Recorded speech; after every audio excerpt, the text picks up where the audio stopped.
Suavecito, muy rico se siente cada vez que te veo en mi mente. Solo pienso en ti, no lo quiero admitir. Puedo ver que te pones nervioso, tu carita en tonos de rojo. Cuando estás junto a mí, yo te tengo así. Venga, yo muevo la cadera hasta que te disuelvas. Oh, no hay reglas, haz lo que tú quieras a toda manera. Oh, vente esta noche a mi barrio, tráete el calor de verano. Vamos a bailar muy despacio, vamos. Oh, vente esta noche a mi barrio hasta que se haga temprano. Vamos a bailar muy despacio, vamos. Oh.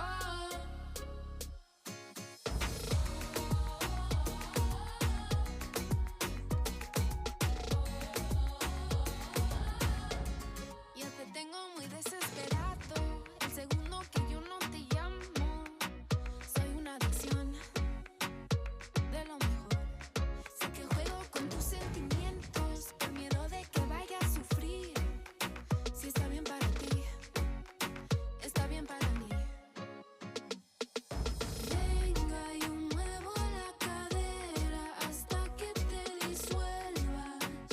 Oh, no hay reglas, haz lo que tú quieras a toda manera. Oh, vente esta noche a mi barrio, tráete el calor de verano. Vamos a bailar muy despacio, vamos. Oh, vente esta noche a mi barrio hasta que se haga temprano. Vamos a bailar muy despacio, vamos. Oh.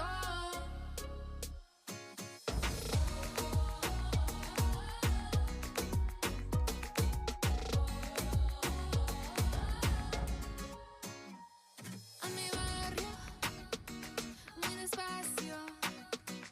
A mi barrio, vente solito pa' mí. A mi barrio, muy despacio. A mi barrio,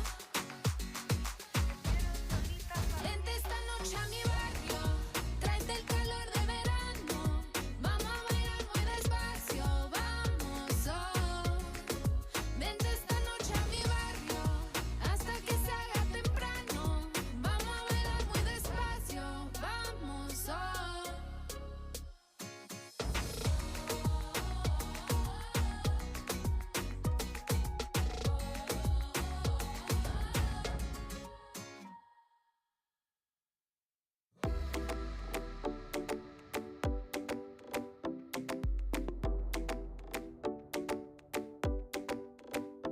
Cuando yo te vi, sentí que eras para mí. Te quiero descubrir y yo no quiero compartir. Tus ojos brillan fuera de tu control. Cuando yo te vi, sentí que eras para mí hoy.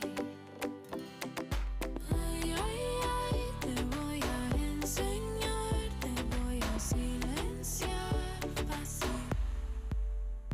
Quédate un rato aquí, muévete así, así. Bailamos sin parar, bailamos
decir nada.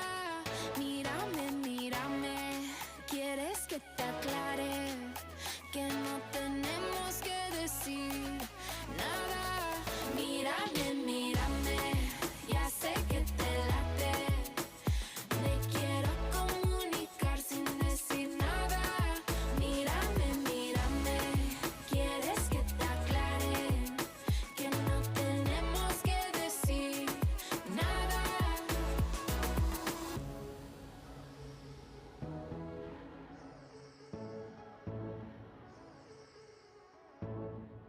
Mírame, mírame,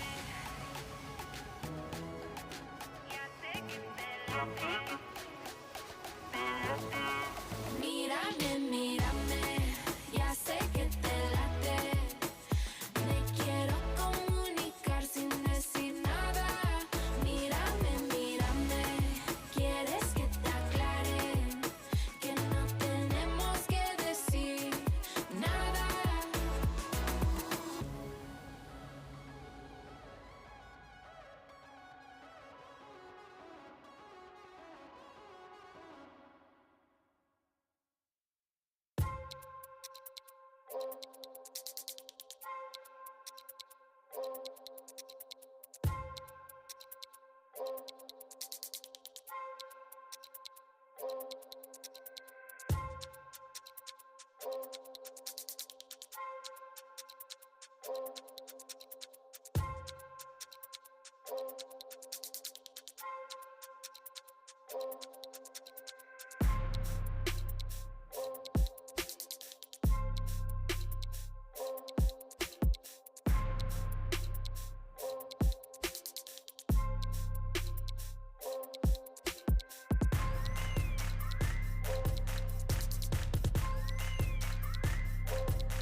I always play jungle.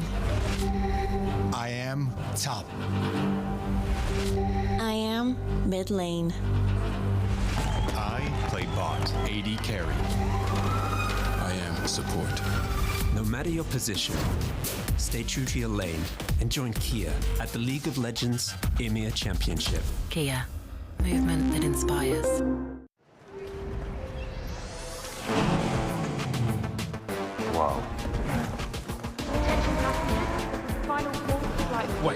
that a phone? Look at the performance, the graphics. That thing's a gaming machine. A new challenger. Is that Faker? That man's a gaming legend. Everyone, fasten your seatbelts. And here we go!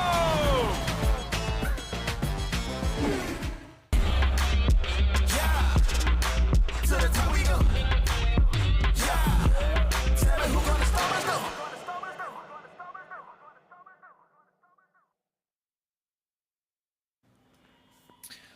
Welcome, ladies and gentlemen, to this super week of Samsung Galaxy Ultraliga Game of Spots, I suppose, as we are going to determine who is going to the playoffs. My name is Dr. DrBrilmann. I am joined here by Solari. And, well, the battle is going to be bloody, I can tell you that much, because with the top two relatively obviously secured, the rest of the tournament scoreboard looks a bit shaky, I would say. A bit. I would say it looks very shaky right now. We only have 4 teams that know already what is going to happen to them. As you said, Brilmann, 2 teams are already securing their playoff for themselves, but 2 teams are already eliminated. Everybody else is still questioning what's going to happen because there are still 2 spots for elimination and not so many spots for getting into the playoffs. Well, to remind you, the way the playoffs are going to look like is the following. 6 of our contenders are going to finish the Super Week with some score. Let me put it this way. It's uncertain what score is going to be there, so it's going to be some score. That score will determine whether you do proceed to the playoffs or if you do not. So, let's take a very quick look at our schedule for today, because it is... Oh, never mind. Let's take a look first at the standings, because we're just talking about it, so why not take a look at it again? So this is pretty much the way how it looks like, right? Why do we only say only 2 teams have secured playoff spots is because, well, mathematically speaking, a lot of things may change, including to the fact that Team ESCA Gaming might somehow get into the playoffs. I mean, there's still, what, 1, 2, 3, 4, 5, 6, 7 people, right, that are sitting around that 7 spots. And then ESCA as the 8th, yeah, so they can theoretically jump all the way up to, I don't know, 4th spots-ish? Yeah, but one thing is their mathematical chances, the other one is their realistic chances, and realistically speaking, even though ESCA have managed to secure quite some wins, the teams that I had them, they don't look like they're going to give away any wins today whatsoever. However, if you are an ESCA fan, you are going to be watching the schedule for today very closely, because things might just be shaking quite a lot after today's games. To follow up on that, basically, if you look at the schedule, you think, okay, you could expect how the games are going to go, but it seems like upsets is something that we have recently quite a lot. I would hold your horses a little bit and see what actually is gonna happen. Honestly speaking, unbelievably looking forward to Game 4, because something inside my guts is just telling me that game might be one of the most explosive games we have on the table right now. I have to agree with you. I think it is going to be a very nice bloodbath there. But I'm also looking at the schedule for today as a whole, and going back to poor ESCA, if you're an ESCA fan right now, there is the world for you, where in the end of the day, ESCA are going to feel much better in the on the scoreboard, because they're going against Zero Tenacity as the last match of today. That is not looking very promising. They're going against the top 1 team, so most probably, mathematically, right, Zero Tenacity are going to take this victory. But what if Iron Wolves lose today, because they're going against Anonymo, so again, 2nd team, so mathematically the chances are that they lose. Though, to be honest, nobody thinks otherwise. Yeah. Yeah, it's like, well, mathematically they can win, but predictionally, we have Wolves versus Anonymo, and nobody seems to be believing in Wolves way too much. Can't say I judge the people for that type of for that type of a belief, really. But if you just look at the predictions overall, things that are relatively stable.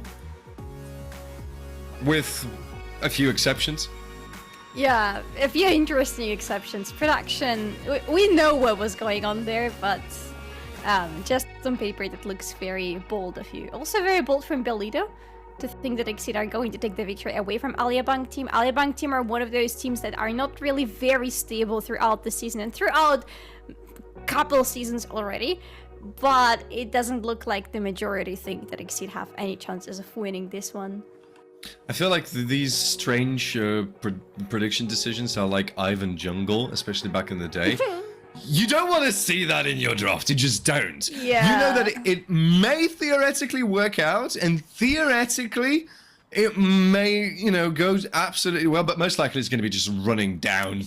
You know, it's like you're having a crash and you cannot look away from it, and you're just frozen in time looking how pieces of a truck are flying all across the place, and you're just standing there going, wow. Yeah. But what else is interesting is our race off, well, race not off, but race for the MVP. By the end of every single game, we give awards. E-awards, but it doesn't really matter. They're called the MVP. It's still an award, yeah. It's the thought that counts.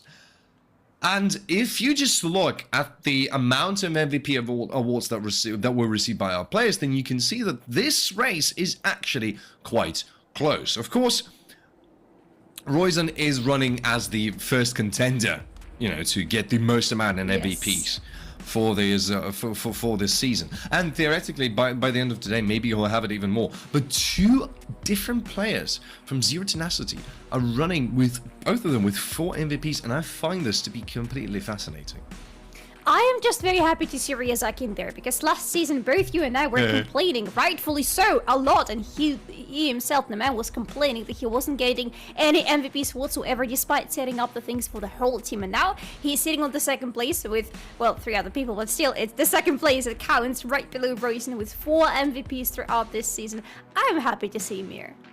I am starting a petition to give all the MVP awards from Roizen to Ryazaki right now to make sure that we redeem our sins from the previous season. That's a little bit too much. I want to see Ryazaki succeed, but like... I think that's completely fair. I think that is completely fair. But with that being said, okay, you can give your MVPs to whoever you want. Very well. With that being said, let's jump straight into the draft. Illuminar Gaming versus Grypciocraft. Time for the first potential upset. Mathematically can be, so let's see if it will be. With bans already pouring in.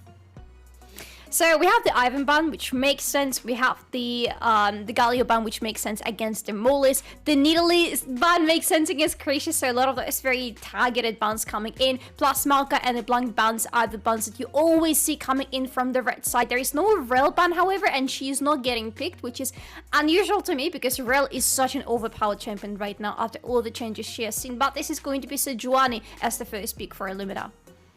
Grypciocraft instantly answer with a Kaiser, though, something that Damkix did play and does play, at the very least sometimes. And we've seen Kaiser to have a little bit of a raise of popularity, especially as of recent, with 2 ways of potentially building her. So, not really a big surprise to see it there, but what I'm wondering is with what Grypciocraft are going to open themselves with. It's going to be a Trundle. One happy Zanzara is clapping his hands right now.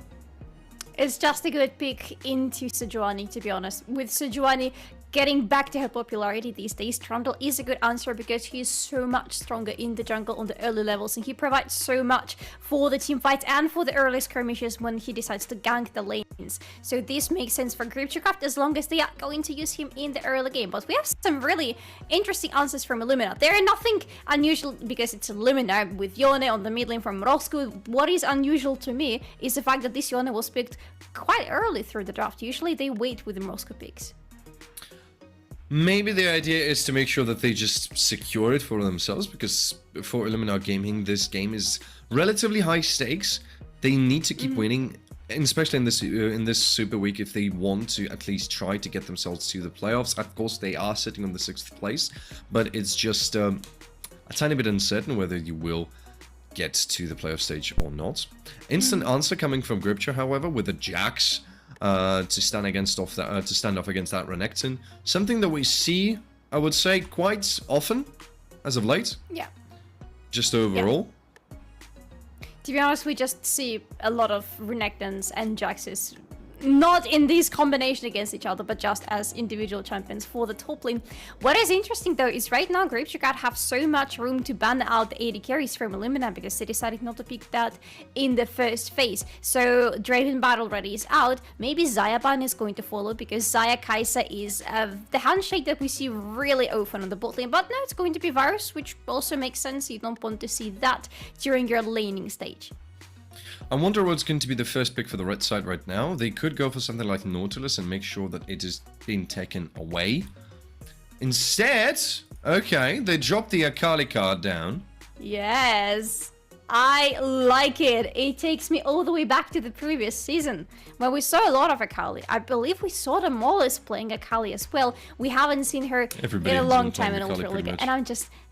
Yeah, to be honest, everybody was playing Akali because she was a good counter pick into everybody. She was a good pick in general. But right now, I really need to see if the Mollis is going to be able to turn this Akali into a hyper carry. Oh my god, they just picked this! I love it. Yes! This is going to be Kog'Maw Prom for Illuminar. It's a great combo. The combo that receives a lot of popularity as of late as well. Let's see what Grypcio are going to answer it with, actually. Because with Braum, there's a lot of that... room for defense that comes in, and you need to find a very interesting way to counter. Okay, they're gonna go with Rakan, a bit less tanky, more jumpy, which is an interesting way of countering that Braum. Would be actually that laning phase now is getting very interesting for me. I really wonder how Damkings and Jeopard are going to try to swing this. That's a good question. The idea is Kog'Maw scales really well into the late game, so you kind of don't want to mess with him at all, or you want to try to shut him down during the laning phase with the latter being a better outcome for you. But you're Kai'Sa. You also don't really want to start a lot of fights because you are dependent on your level 6 and especially on your evolutions, either for your Q or for your W, depending on what build he's going to go though. With the Kali mid lane, I am assuming this is going to be a more standard AD-oriented Kai'Sa. Rakando is a different story because that boy wants to fight on the lane. He wants to have constant exchanges. He constantly wants to be skill checking the enemies. And I am expecting no less from Jeopard as a player. Plus they have Trundle in the jungle, and Trundle is a really good setup provider for them should they want to have any fights on the bot lane. I would not be surprised if actually we see a lot of action on the bot lane because of this support plus jungler combination. What they have right now in their hands is not the standard control that we see most of the times, which is point and cling control, or we're hooking someone right into their faces or something like that. Right now, what they have is an absolute control of space when it comes to those fights. You have the pillar, you have the grand entrance, potentially going to have quickness as well. You're going to have the frozen path that Trundle can create around himself to speed himself up. You have all the meanings to make sure that you kind of... It's like Magic the Gathering. I'm dropping down the card that was the environment card, I believe that is called. When you are shifting the environment to rain or thunder or something like that. This is pretty much what Grypciocraft have in their hands right now. Right? And this is something that Illuminar do not possess. But the problem with that is you need to use it very accurately and very precisely if you want to have something out of it. Right? Because it's still Braum we're talking about. The guy can tank. Yeah. And he is going to be tanking quite a lot. This is going to be pretty much his only job in this game. He needs to keep his AD carry alive because this whole draft wants to be working around Kog'Maw. They want to accelerate him, they want to give him the money, they want to get him to the point when he is going to deal damage. Before that, they have, of course, Renekton for the early game. They have a nice transition with the Yone in the mid game, but Kog'Maw is going to be the powerhouse for them. As long as he stays away from the danger, he is going to be fine. And this is where the end of the draft, the last 2 picks from Grypciocraft are coming in quite handy for them. Because that Akali and that Rakan, but Akali especially, are going to be the death of Kog'Maw if they can get on top of him, because Kog'Maw doesn't have any escape whatsoever. He has a problem with him, he has his flash, but other than that, if Akali jumps on top of him, if she's locked on him, he's not getting out of that alive. The good thing for Illuminar is that they have a lot of their own control right? With which they can start working with. They've got the Sejuani, they've got the Renekton, who has a very long stun, which can be very handy in those fights, especially if you want to stun somebody like Akali. And then again, it's still, again, Braum you're dealing with, who can just drop down Glacier Fissure and make sure that you just don't come near. And even if you do come near, there's going to be distance between you and your target again. Why? Because you're going to be flying up in the air. Which sometimes happens when you engage into fights whereas Braum. Right, it also happens sometimes when you engage into fights with Nautilus. So be advised, boys and girls, if you're engaging a fight with Braum or Nautilus, be prepared to have a little bit of a fly. Right, so is it going to be easy? Probably not. But then, you mentioned Akali, fair enough. But there's also Jax. And this guy loves to just jump in, start swinging his lantern, and go, okay, if I hit somebody right in your face, sorry about that, didn't mean to, psych, didn't mean to. You have the counter attack, you have the way to jump on top of your opponents, and if he is also going to be targeting that Kog'Maw, Lothar might experience a bit of a harder time to play the game. This is why Illumina have 2 carries on their hands, potentially 3, if they give Polsky cause a lot of gold and a lot of kills in the laning phase. They would have 2 to 3 carries later in the game. If anything happens with Lothar, they still have Roscoe, who is Yone, who is going to be dealing quite an absurd amount of damage to the enemies, as long as they cannot immediately get away from him when he decides to all-in them. So, on paper, does it look good? Yes, it does. But also on paper, do Grypciocraft possess all the needed resources to make sure that things are just going their way? Yes, they do. Yes. It's going to be an interesting one. I'm actually looking forward to this game. Just looking at the schedule today on paper, I did not expect much from this game, but right now, looking at the drafts, those are very spicy. I know. I couldn't have agreed more. With that being said, ladies and gentlemen, welcome to the Summoner's Rift with Illuminar Gaming versus Grypciocraft. Either Illuminar stay in the race and continue their battle in the game of spots, roll the credits, or Grypciocraft deliver an upset and make sure that things are just as spicy as you would wish. Come on, Grypciocraft have nothing to lose anymore. They are out of the playoffs game. This week they're playing their 3 last games in this season of Ultraliga, in this year of Ultraliga. Why not upset the hell of everybody who is going to be facing them? Because today it's Illumina. Wait, where is my schedule for the rest of the week? Who else are they facing? They're going to be facing Orbit Anonymo. Why not give them a little bit of an upset? That's not going to change much for Orbit Anonymo, but, you know, still something in your books. And then, okay, no, the last game is Komil Friends. That's not spicy. That's the battle of pride, I suppose. That would might happen. Yeah, you can put it this way. True. Now let's see if Grypciocraft actually have the means to do so. What an incredible year for an organization that just entered Ultraliga, as they went through Division 2, slammed everything and everyone in there. Then, all of a sudden, had one of the most promising rosters of the previous season, almost brought down everyone on their knees. Now in this season, well, almost setting an entire record is not exactly season winning, if you want, but one way or the other, let's see what they have to say in their last breaths. Quite a lot. They have to say quite a lot with this promising draft. They're putting quite a lot onto the shoulders of Demolis, onto the shoulders of League. These two are going to have to deliver. They're going to have to be extra aggressive. They're going to have to look for the flanking maneuvers, because these two champions absolutely excel in those scenarios. But you cannot use them as just straight on all in into the enemies, because they're going to be facing Sejuani, they're going to be facing Braum, and these two are just not going to let them do anything unless they are looking for some cheesy maneuvers to go around the enemies. So for Grypciocraft, they decided not to go with the easiest route into this game. But again, they have nothing to lose. Why not experiment a little bit and try out something more interesting than what we usually see going against Illuminar Gaming? However, I would expect that we would see a little bit of a more standard build coming from, for example, from Damkix. Just based on the premise that you just mentioned Braum and you also mentioned Sejuani.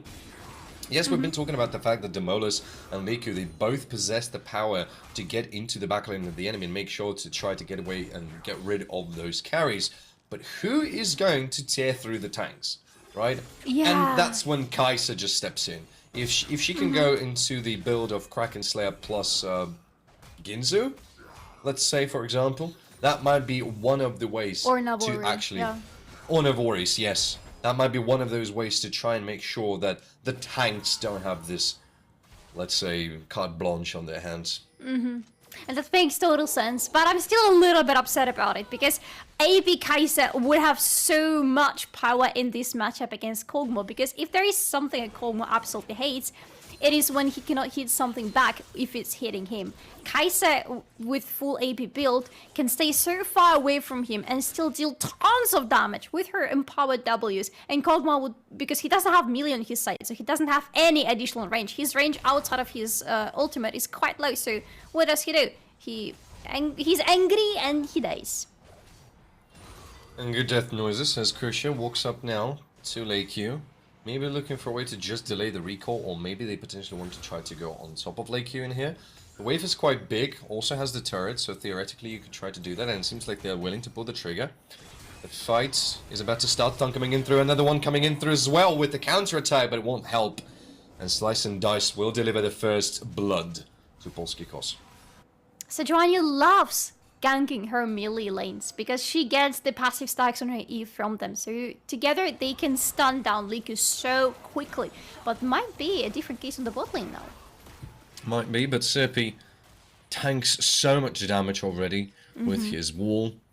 Dumb kicks cannot really penetrate, so Shadowers is going to be spotted on a ward, so therefore there's not really a lot that Grypcio can do in this particular scenario. And now they're basically not doing something, or not executing to the fullest something that we have expected them to do, which is basically try to use all their bits of this environmental control to try and take the advantage in the bottom lane. For now though, we're yet to see that aggressiveness from them. And there needs to be aggressiveness from somebody on the bot lane, because right now the aggressiveness is on the top lane with quite a lot of exchanges between these two, but like you literally is just waiting for his level 6 to come in. But the dragon has already spawned. It is the Hex Drake as the first Drake of the game, which means we need to set our eyes on the bot lane, and the junglers need to do pretty much the same. Sejuani already went back with a very nice recall, is running around with 2 ruby crystals and the boats. She wants to accelerate her lanes a little bit to go for the dragon, but right now there is nothing to accelerate. Mid lane is in a weird spot when they're not really moving too much, and there is not kill pressure on Roscoe just yet.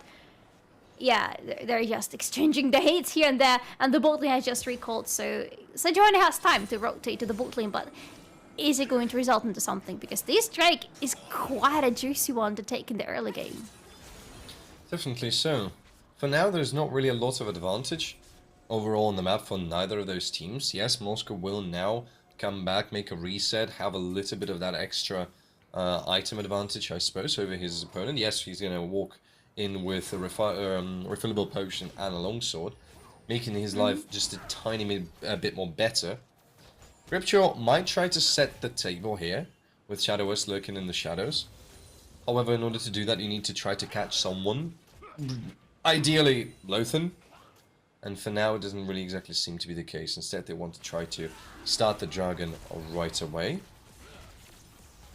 And they're rotating everybody there. They have their bot lane, they have their mid lane with them. They really want to take it as safely as possible because they have been spotted, but Illuminar here as well. Oh yeah, here comes the Seal of Fate. Morosco's not going to find anybody in there. Demolus now on top of him, and the fighting pretty much breaks through and closes up as soon as it started. Flash forward, Lake Q will be solo killed in the meantime on the top lane, granting Illuminar Gaming the second kill of the game.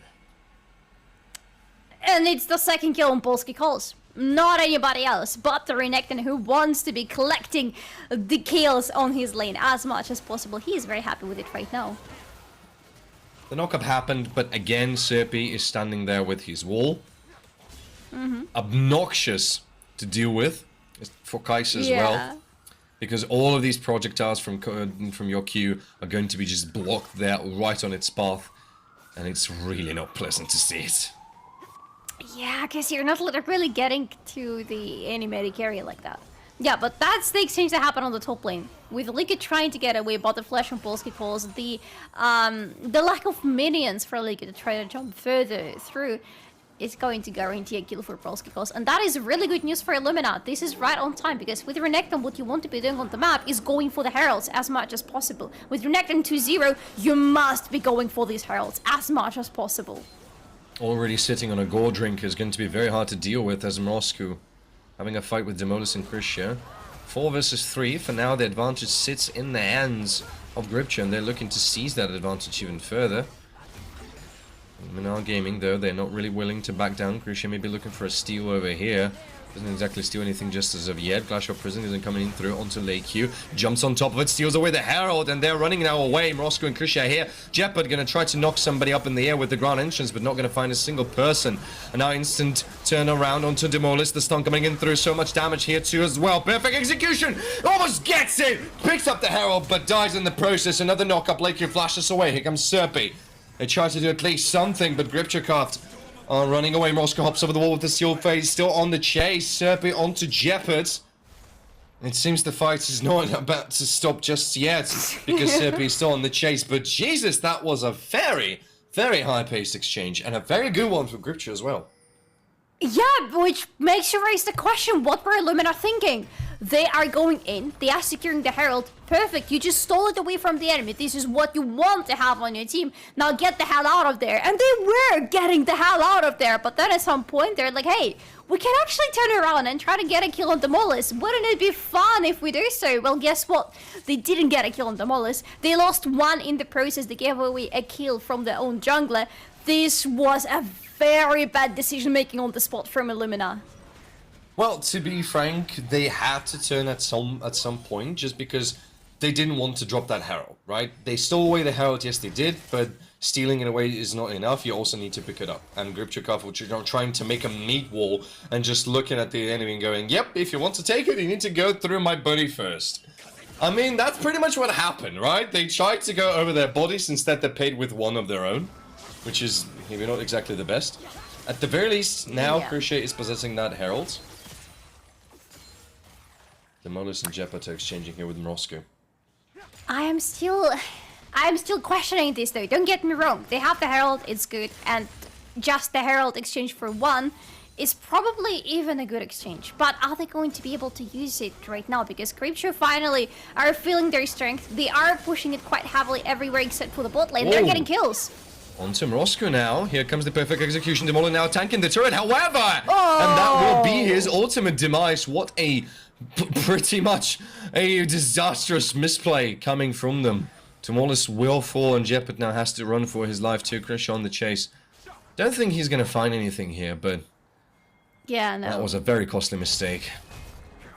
Yeah, speaking of mistakes, that was Jeopard missing his abilities, that was Demolis missing his abilities, Leku?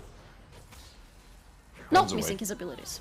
Yeah, he just jumps away, but they lost the turret on the top lane. And right now, this is a good setup for Herald. Right now, the death of Grypcio is going to pay off, because they can get the Herald into the inner turret on the top lane if they decide to stay. They don't decide to stay, alright, because it could have been the inner turret on the top lane, and even maybe a bonk into the base turret on the top lane, because Leaky is not in the spot where he can fight back, especially against two enemies at the same time. That would have been a massive win for them. But it looks like they want to use it instead for the upcoming Drake, to accelerate the mid lane, or the bot lane, probably the mid lane in this scenario, and then rotate to the Drake.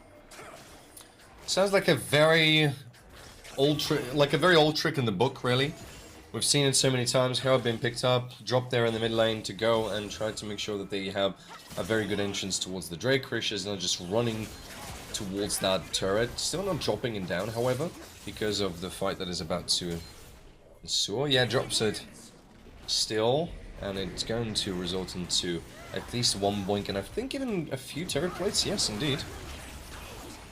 Oh, last moment, but I did. Grypciocraft didn't manage to kill it on time. That is good for Illuminar right now. They have the... Okay, quickness, double knockup with the double charm as well. Going there, Glacial Prison right onto Damcakes, but the Killer Instinct delivers him right into the fight. Instant double kill for Grypciocraft. Very well played and very good reactions from the red team.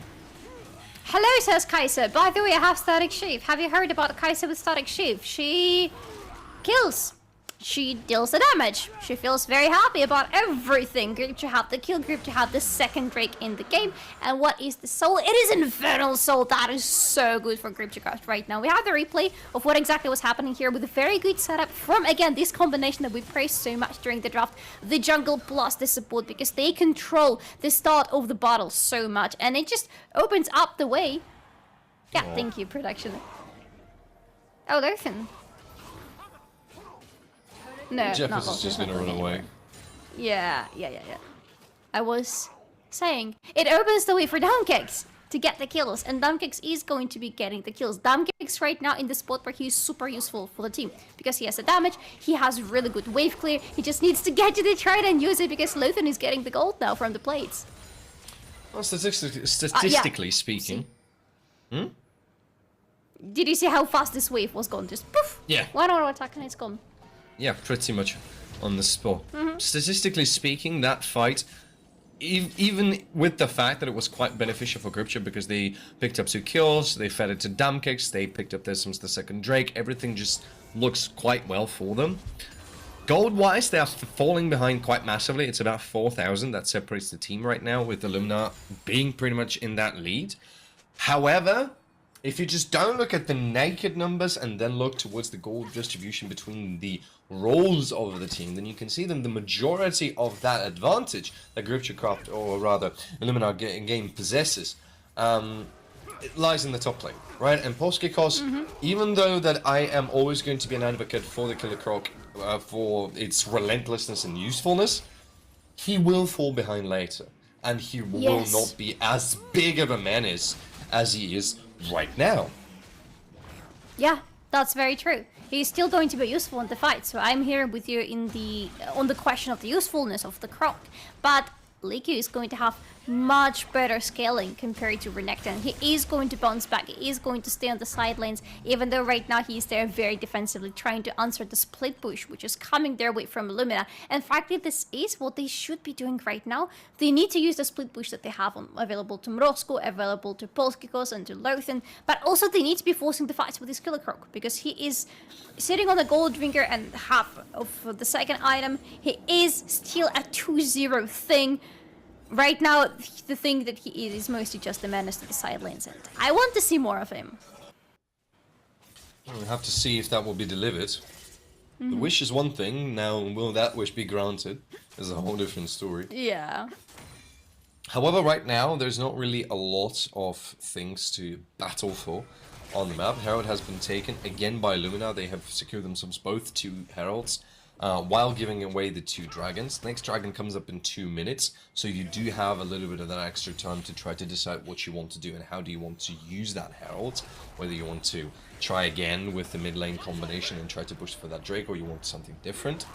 Right now, Illumina feel confident within the grounds of Grypciocraft thanks to that gold lead that they possess. But judging with the way how Grypciocraft have been playing those team fights as of late, it might be not as safe as they think it is. Oh, no. Down kicks. In a bit of trouble. The artillery barrage is not going to see him. Shadow is stepping forward, takes a bit of damage though in the process. Here comes the stun as well. Quickness onto some of them. Demolis is going to be frozen there with the Glacial Prison onto Serpi. Serpi flashes out. Lothan almost dead. Demolis gets right into the backline of the enemy. He's going to pay with his own life, but that's an exchange of 2 carries. And relentless prey for Demolis. Will it stop Illumina? However, not really. Doesn't really look like it, as they will bring down that mid lane turret regardless. They're not going to stop right now. They have the mid lane turret, they have all of the outer turrets destroyed from the side of the enemy, while all of theirs are still standing. They have less than a minute before the Drake is going to be up. They are in a good spot right now, even though they gave away Lothan's life. Lothan is not doing much yet. He's only sitting on Ginsu. He is not really the main force of and source of damage for Illumina, so him going down doesn't really mean too much for them as long as they still can get the turret out of it. But going away for a second, do you see what Damkex is building? This is going to be Nasher's Tooth. He is, in the end, adding some AP to his kit, and his Ws are going to hit like a... I don't even know what. Like a truck, pretty much. Yeah, actually, yeah. A truck from the downtown. I mean, exciting to see it. The overall damage distribution is going to be just about right.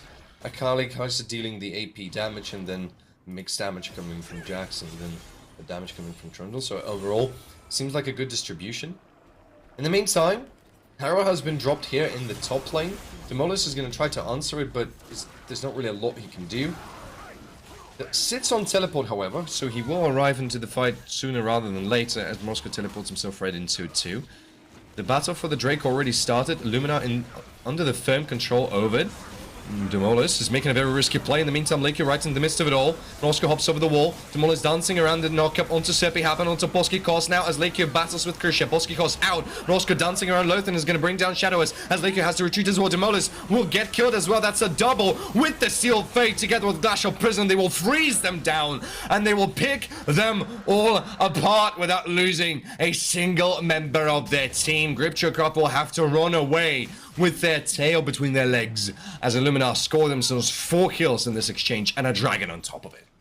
And out of those 4 kills, 3 kills went into Lothan's pockets. The man is sitting on the triple kill right now. Very happy about that, I'm pretty sure. But my eyes were on Moscow in this exchange, especially in the rather towards the end of it, because the way he went in with, I believe, his ultimate when the enemies were grouped up and knocking them all up and completely destroying them on the spot. Just a little bit later, you're going to see here, there is still a lot of knockups happening from both of the side, and Grypciocraft are going in, bringing in a lot of forces, but Lothan is untouched. Lothan is the artillery from away. This is going to be, look at that, look at that! The knockup is immediate from Moscow, and after that you just know the Grypciocraft are not going to survive this. Really tough situation for Grypciocraft to take out of, because they are falling behind 8,000 gold. Things are just not looking well. They need to find a way how to bounce back into it. They have the objective bounties, but they have zero control over the map. That makes it just so ever more harder for them to try to do at least something. Still need to score at least 1 turret. And they were trying to push for their early soul, but it's been taken away from them by Illuminar. Now you need 2 more dragons to try to take that soul into your hands. And as Grypciocraft, I do wonder, how do you bounce back into this game? That's a good question, because there is not much for them to try to bounce back from. They don't have any auto turrets, they don't have any vision in the jungle right now. They have lost effectively a lot of prior on the map, and they're not able to, well, right now they're going to kill Polsat most probably. It's 3 of them. Huh? Shepard decided not to commit in the end. No, wait. Quickness, knockup, another knockup. Pillar, Grand Entrance, Glacial Prison, however, trying to find at least someone. Polsat running for his life. He's burning from Linnik, but he's gonna get out! And Shadowers will be frozen and killed here, alright, on the spot, as Lothan will take himself on a rampage. Demolis running for his life, but he won't be able to run away. It's a double for the Kog'Maw. Kog'Maw is 5-1-2 Illuminar with the swiftest of the responses. Mrosku's flashing away, but he is fine. But I hate to say it, but after this exchange on the top lane, I don't think there is any way for Grypciocraft to bounce back into this game. Illuminar are just taking everything, and with the Baron that they're gonna take right now, they are gonna get through the base turrets. They are going to also open up completely the mid lane and the bot lane, because there's still the inner turret standing for Grypciocraft. And after that, for Grypcio are going to be denied the access to the Drake, and right now getting somehow to the Infernal Soul would be the only way for them to try to see themselves bouncing back into the game, maybe doing something else on the map, but they are stuck into a defense position right now. Look at the damage distribution. We've been talking about the fact that Illuminar have 3 carries, and that is exactly what's pretty much paying off right now. Moscow, 12,000 damage, almost 12,000 damage on Kog'Maw, 10,000 on Renekton. That makes the entire team much bigger of a menace than you would just think it is. And now they're running around with a Baron buff in their hands too, forcing Grypciocraft to go full defense mode, try and make sure that they can repel the siege. But in 1 minute and 30 seconds, there's going to be the next Drake. And if you want to try to get back into this game, you need to fight for it. But the question is, how do you fight for it when you're falling behind so massively? Somehow, because you need to take it. You can give away 1, that's fine. To be honest, right now it's going to be more important for Grypciocraft to defend their base, because the split push from Illuminar is crazy, and we talked about it already, Shepard. Yeah, you need to be getting away, my friend. For Grypciocraft, it is okay right now to not go to the Drake, to not try to have a forced fight around the pit, because Illuminar are going to win this one. They have all the ultimates available. Shepard dead. Yeah. The only thing I could have done is just react with it, because as soon as Moscow pretty much ran straight into the enemy, you knew that the enemy is toasted. Leaky is now trying to defend the base together with Damking Shadowers. This is so hard to do against both Moscow and Krusha and the Baron buff minions. Time to turn to the mid lane turret. Grypciocraft relentlessly are trying to start the fight. Counter-Strike is going to give you a few seconds of lifetime, but it won't be enough. Glacial Prison onto Shadow as he's running away for his life. Moscow is now joining the fray too. Tries to knock up someone, but that's a way too big of a range to try to pursue furthermore. Illuminar, however, will take that time and bring down the first inhibitor in the mid lane. Bot lane inhibitor seems to be the next on the menu.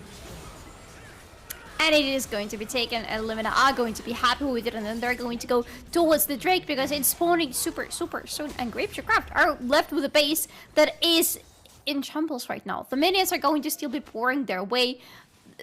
They still have the wave clear because they still have Kai'Sa, but apart from Kai'Sa and... yeah, apart from Kai'Sa, who else is going to be effective at clearing out the waves? I am struggling to see. Theoretically, Demolus could clear them out relatively quick, but only relatively. Especially when you compare it to someone like Kai'Sa. Especially Kai'Sa with static. However, the time was not enough because there's still 10 more seconds and the Baron buff, yes, is going to wear off, but they used all of that time to bring down 2 turrets, 2 inhibitors, and have the second Infernal Drake to your cause as well, making it just so damn hard now for Grypcio to fight even further. They may as well... Jesus Christ, are you serious right now? That is very risky and very sneaky from them, but look, it worked! It worked! They have recall, so they're fine. Yeah, exactly. But again, it worked, so they're fine. They got a very deep ward, which is not really going to help much now because Illuminar are in their jungle effectively. The Baron is not up for another 2 and almost half minutes, so nothing to do there as well. And even the fact that they got an outer turret on the top lane a little bit earlier with the help of the Molus is not gonna help, again, because they are at their base right now, fighting back with Illuminar, who are pushing in and who want to open the third lane as well. You need to try to find a good fight, but finding that would be a very tough challenge at the moment, as it is 4 and 5 for Illuminar. 4 members on the top lane, 1 member in the mid lane. Demolus tries to make sure to answer over that push, but now the fight starts. Lotham now runs for his life. Glacial Fish is going to stop too. Jeopard flashes away, so does Lakeview. In the meantime, Shadow is Jeopard. Everybody's just flashing out because they are falling apart. Lakeview goes golden, but it's not going to save him. Only grants him a few seconds as he stares into the eyes of an inevitable death. And now the Nexus turrets are slowly falling. Polsky flashes forward, tries to bring down 1 member, but he can't. Demolus firing away. A bit of HP chunks taken away from the members of Illuminar as Demolus gets right into the middle of the fight, but has to get out. Perfect execution is still there. He tried to be used one more time. Gets into it, tries to go for a kill, but he's stunned, airball, and killed. Seal Fade is going to find 2 of them. Most importantly, Damkex and Grypciocraft just fall apart as the Nexus falls as well. It's the double kill, and Illuminar Gaming take the win in their hands. When there is a 16,000 gold difference between the teams, what other outcome could you possibly expect? That was very unfortunate for Grypciocraft because, look, the idea definitely was there, especially with the draft coming in. It is pretty bold, but you can see how it could work out. But there was so much gold on the hands of Illuminar that they easily itemized against the enemies. They didn't even build too much additional damage on their carries. You could see there was the Iceborne Gauntlet, or how is it called right now? The Gauntlet on Yone and a Wit's End on both him. Thank you. Yes, the Gauntlet. That's how we're calling it. And the Wit's End on both Hogmaw to make sure that the AP Kai'Sa and AP Akali are not going to do absolutely anything to them, even if they get in. And you saw a couple of times with the Molus getting onto the enemy's backlane. The idea, again, is there, but he's dead immediately without killing anybody, without scratching anybody. Well, to be frank, it worked in the beginning, right? We've seen Demolus get into the backlane, kill the necessary targets, and then either bow down and die as the next one, or get even out sometimes. But as soon as the rest of the team started to skyrocket themselves into favorable position, it just was very hard for Grypcio to play the game even. 4,000 gold they were behind when it came to top lane, 3,000 gold behind they came when it came to mid lane. Everything was just spinning out of control. And with Grypcio's inability to press the advantage in the beginning, it's just left with the fact that Illuminar snowballed, and they snowballed right into the end of this game. To be fair, for both teams, the builds were rather expensive as well for their main carries, excluding Renekton, because Renekton doesn't carry, especially after getting to almost both of them were solo kills on the top lane. But for everybody else, the builds were expensive, and this is why Illuminar were feeling so good going further and further into the game, because they were accelerating with a gold per team. Everybody on that team pretty much needed 3 items to go completely unstoppable. And the same goes for Grypciocraft as well. You could see Kaisa, I believe, never got to her Ginsu that I believe was the idea of the Mythic for her. She only built 2 items, and after that she couldn't get any money for the 3rd one, and she really needed that Ginsu. For Akali, she was sitting just on Shadow Flame for the longest time, not being able to build the Rift Maker because it costs quite a lot of money, not being able to put anything like Zhonya's, for example, that was absolutely crucial for her on top of that. Overall, it just felt like, again, we're saying this quite often, but that's the way the game just felt, right? The idea was there, and it was quite great. Especially looking at the replays like that, right? With Grypciocraft executing their team composition to the fullest. But then execution and overall resources that were provided, or rather gathered by the team, were just not particularly there. And Illuminar were just making better decisions. They were not risking as much as Grypcio, because Grypcio, again, you could see, for example, with their dive under the inner turret on the mid lane, more towards the early game. The idea is there, as we keep saying, but the execution is another thing that is really lacking for Grypcio, especially today, especially in this game. They're just not able to hit their abilities onto the enemy. The thing you need to be doing, you need to hit the abilities onto the enemies, and then you win the game. But if you're not doing it, like in this scenario, for example, if you're too late, if you're not able to kill the enemy quickly enough, well, guess what? His teammates are going to be turning back onto you. I feel like I'm listening to an interview with Faker, just like, why do you think you're better at this game than other people? Well, I hit my abilities and I kill champions and I win games. That's about it. I mean, that's how you win games, right? You take objectives, you kill the champions, you kill their Nexus. That's it. Yeah. And you see a victory screen. Yeah, pretty much. Yeah. Overall, I feel like this season is a really great opportunity for Grypciocraft to reconsolidate in a certain manner of it, rethink a few things, and try to see what have been working for you this season and what haven't. Polsky will be awarded with an MVP award. That's a phrase inside of a phrase, but still, congratulations to Polsky and congratulations to Illuminar Gaming.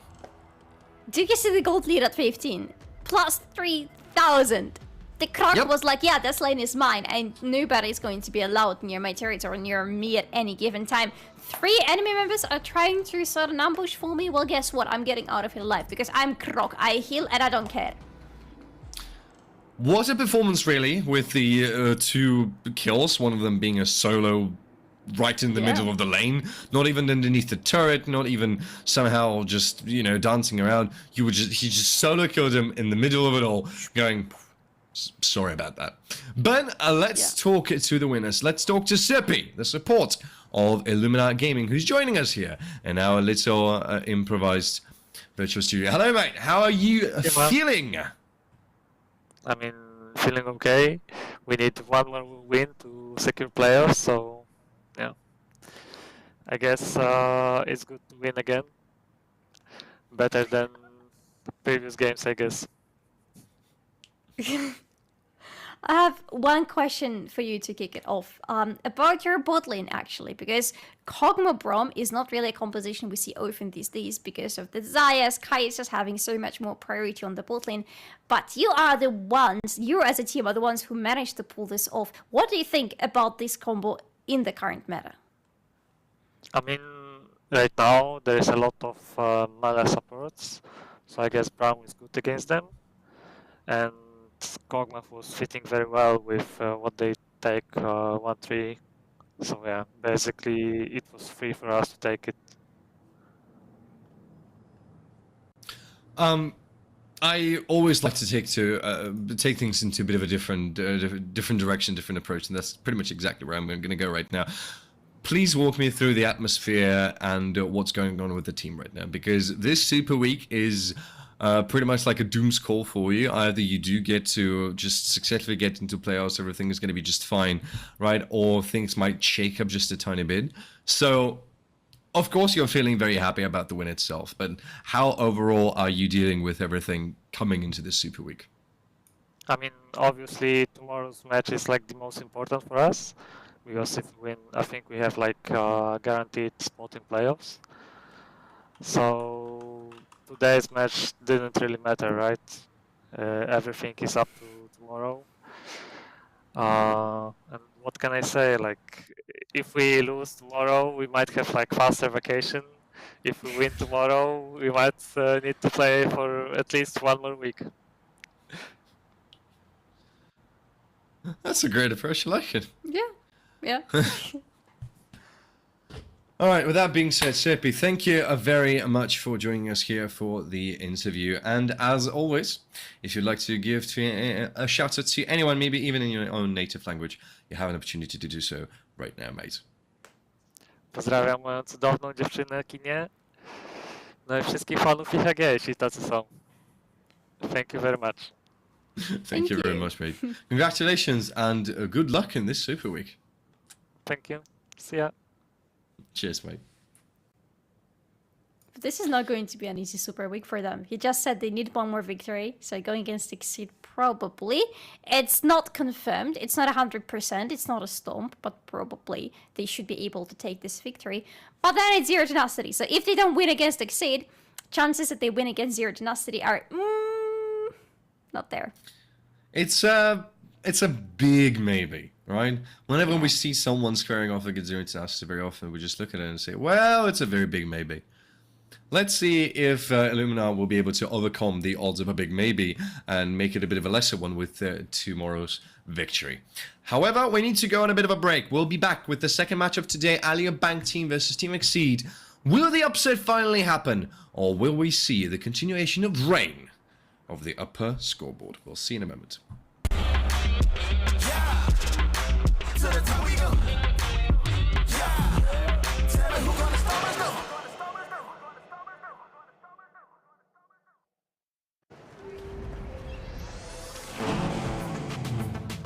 Wow. Wait, is that a phone? Look at the performance, the graphics. That thing's a gaming machine. A new challenger. Is that Faker? That man's a gaming legend. Everyone, fasten your seatbelts. And here we go!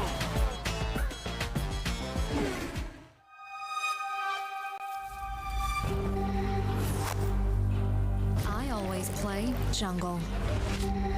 I am top. I am mid lane. I play bot, AD carry. I am support. No matter your position, stay true to your lane and join Kia at the League of Legends EMEA Championship. Kia, movement that inspires.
be losing my mind. You make myself hard to find. And I know this can't be right, but I just need some loving, and I'd rather be touching on somebody that I know, so we can both pretend again. Many nights I've let myself go too much, too far, too high. I'm so low. I need to feel something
Welcome back, ladies and gentlemen, for the second match of tonight. Alior team versus Team exeed. Now.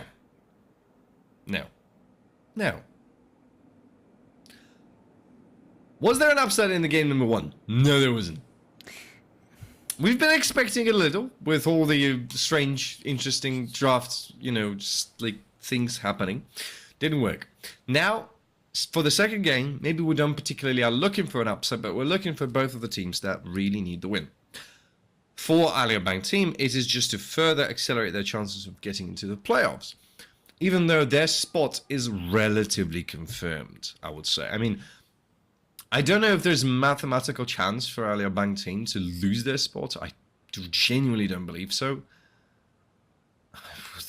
Something really miraculous would have needed to happen. I mean, yeah, thank you, production. We're now gonna take a quick look at the standings. So 9-6.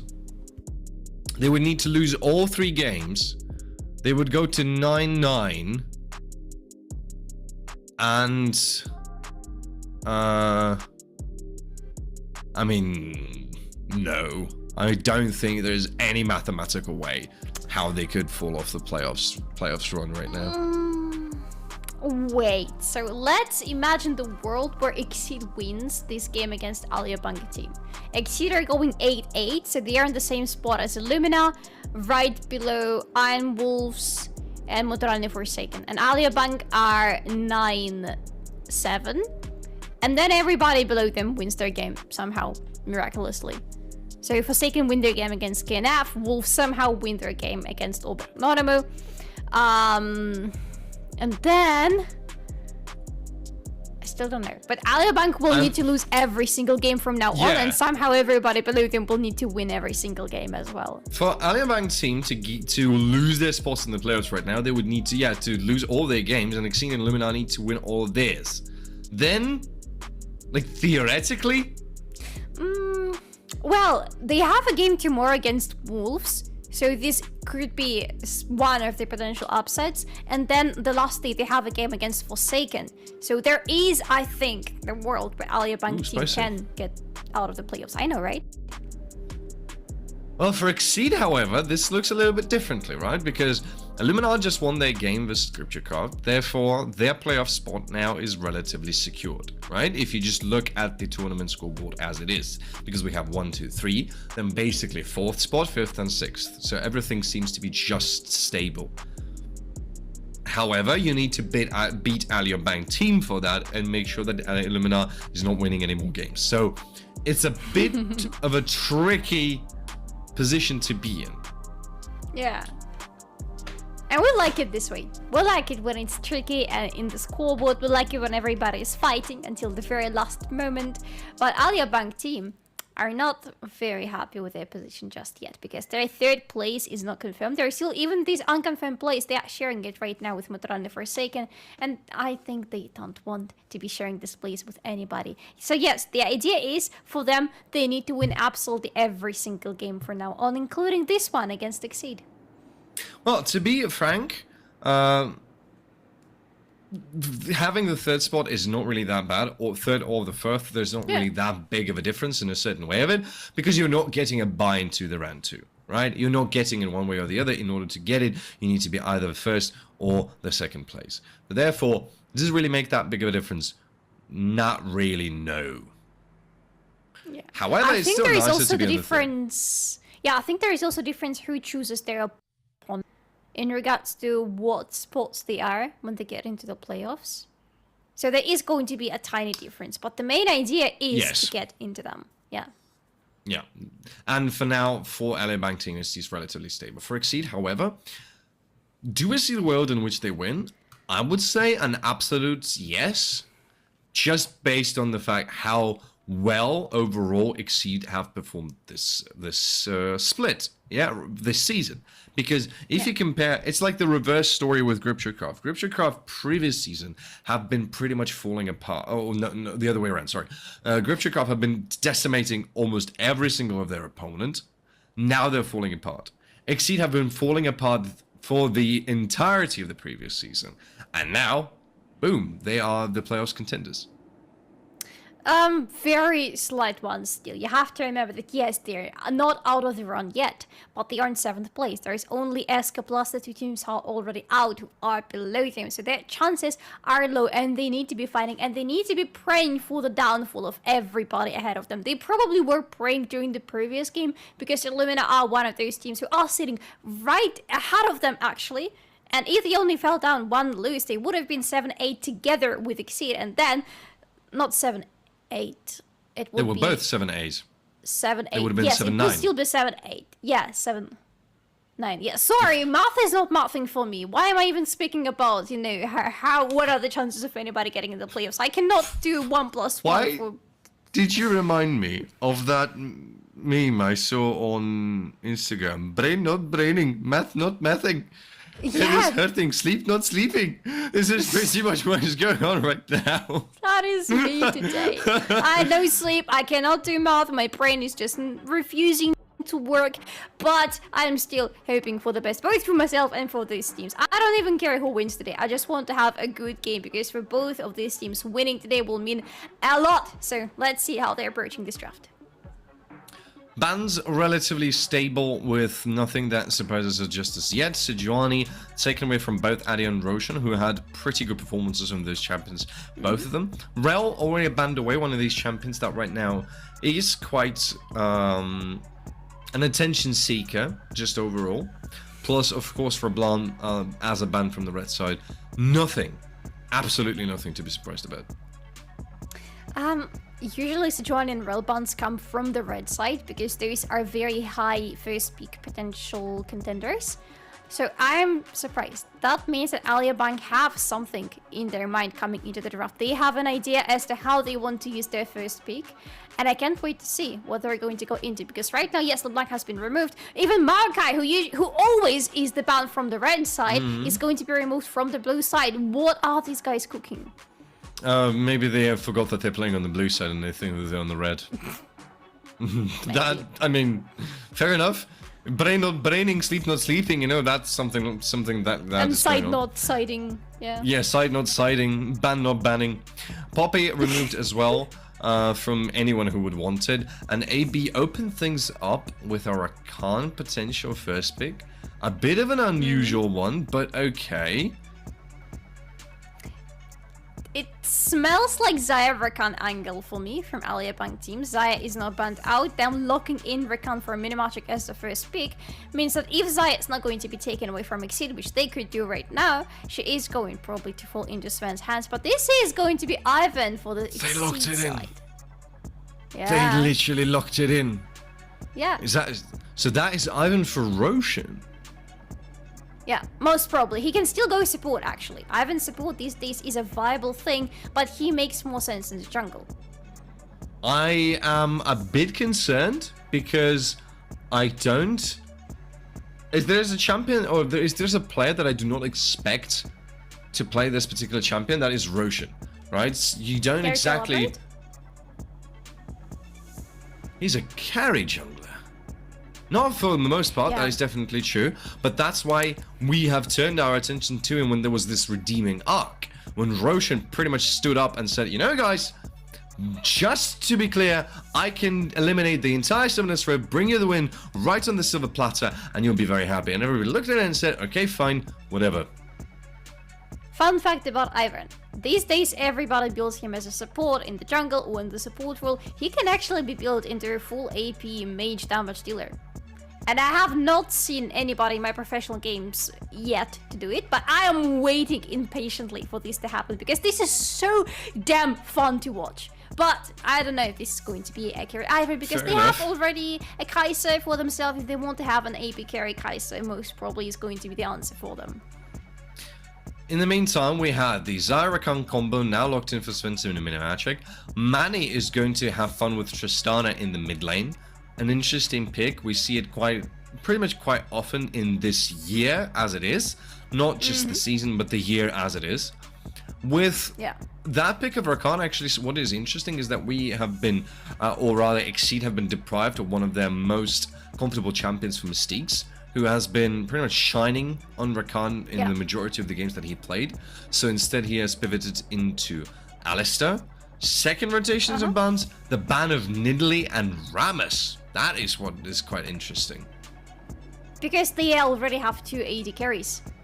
They need some AP damage, and this AP damage could come from the top lane or from jungler, obviously, and that's why they are removing 2 very potent AP champions from the pool of Alior team. Plus, Alior have already removed both Sejuani and Maokai themselves in the first rotation of bans. What is even left for them if they want AP? Elise? Arthas? Yeah. Or Elise. I haven't seen Elise for years. In quite a, yeah, there was quite one a bit game of while. of Elise in Ultraliga this season, but I missed it. Fair. I think that was exact. Right. Yes. Yes. I could swear I've seen him all. But all right, never mind. In the meantime, Gragas locked most likely for the top lane, but it can be pivoted into jungle as well, or the other way around, whatever you prefer, really. And now with the last pick, that's what. Okay, so it's going to be pivoted into jungle. We're going to have Ornn in the top lane. Alright, I like it for Alibank. I wanted to see more tank for them, because they have Xayah, who is really reliant on having something standing between her and the enemies. It's very good engage for Alibank as well, plus disengage if they need it, so I like it. What are exeed cooking with Xante on the top lane? Well, pretty much a bit of a handshake when it comes to the top lane as it is, right? We see Ornn quite often, we see Xante quite often. Not in that particular combo maybe, but as it is, yeah, we've seen it. We've seen it a few times already. Overall, a little bit of an unusual draft, I would say, for Ultraliga. A tiny little bit. Yeah, it gives you that feeling that it's not particularly the Ultraliga meta that we are used to. But I think, I don't know about DrBrilmann, but I think I'm pivoting towards the Aliabank's draft more, because they are more, they have everything in their kit. They have engage, they have disengage, they have the front lane, they have a pretty clear from the back if they want to be fighting this. So it's a little bit of everything. Plus, with the 2 AD carries, right now, the meta really favors 2 AD carry setups a lot. So I think, in my books, Alibank have more chances to win this one, but do you agree with me or not? I would say if you are looking for a classic, pretty much good meta draft, then AB just really steal the win. Because not only they have all the things that you talked about, but also they have control, they also have side push, because of that Tristana, which will terrorize the side lanes pretty much all the time and give you a lot of gold into your pocket, or even advantage. But I am pessimistically curious, if you want, when I look at exeed, because am I pessimistic about it? Yes, I am. Is it curious? Yes, it is. Like, what the hell is going on? You've got Ivan, Syndra, Xante, Kai'Sa, and Alistair.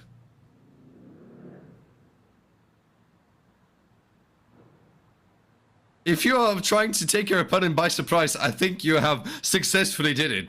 Congratulations, lad. You're winning the surprise warfare. I will have my eyes on the jungle of exeed. I am very curious about this Ivan right now. I don't think that he's going to go into AP, because right now they already have Syndra on the mid lane, who is full AP and scales so well that you don't need to worry about your late game magic damage. You have Kai'Sa, who can go into whatever the hell she wants. Even in the previous game when I said I don't think Kai'Sa is going to go into AP build, and you said that she needs to go into AD build because she needs to cut through the enemy's front lane. She didn't, she ignored us. Well, see where it took her and her team, unfortunately. But even in this game, I am not particularly sure whether we can say fully, whether we can confirm to ourselves that this is going to be an AD Kai'Sa. But regardless of that, there is already AP damage source for them, so Ivern most probably is going to be a rather utility slash facilitator jungler for them. But I still hope, deep inside my soul, I hope. I genuinely agree. To be fair, I genuinely agree, and I feel like it might be one of these angles that might just allow exeed a little bit of that edge. Maybe not even from meta point of view or anything like that, but just from the point of view of your opponent is probably not expecting that, because that would be a bit of a risk. May it turn out well? It may. Might it just go crashing down and, you know, burn all your hopes and dreams to get into the playoffs? Yes, it may. But it may in both of these situations, right? So you might as well just go hell with it and try to do it. However, would it fit into the overall thing that we have with Exceed's draft? I don't really know, because when I just look even at the draft itself, I am not sure what do they want to do outside of probably team fighting, right? Because do they have the setup for team fights? Well, yes, they do, right? They've got Kaiser, who's going to be an excellent team fighter. They've got Syndra, who might be just an excellent team fighter. They've got Ivan to try and make sure that the Septips are coming in through and everything is just like top notch. And then you have Xante to have a few fights around, and then you have Alice to control things. It's a good team fight setup. Other than that, what do Exceed possess?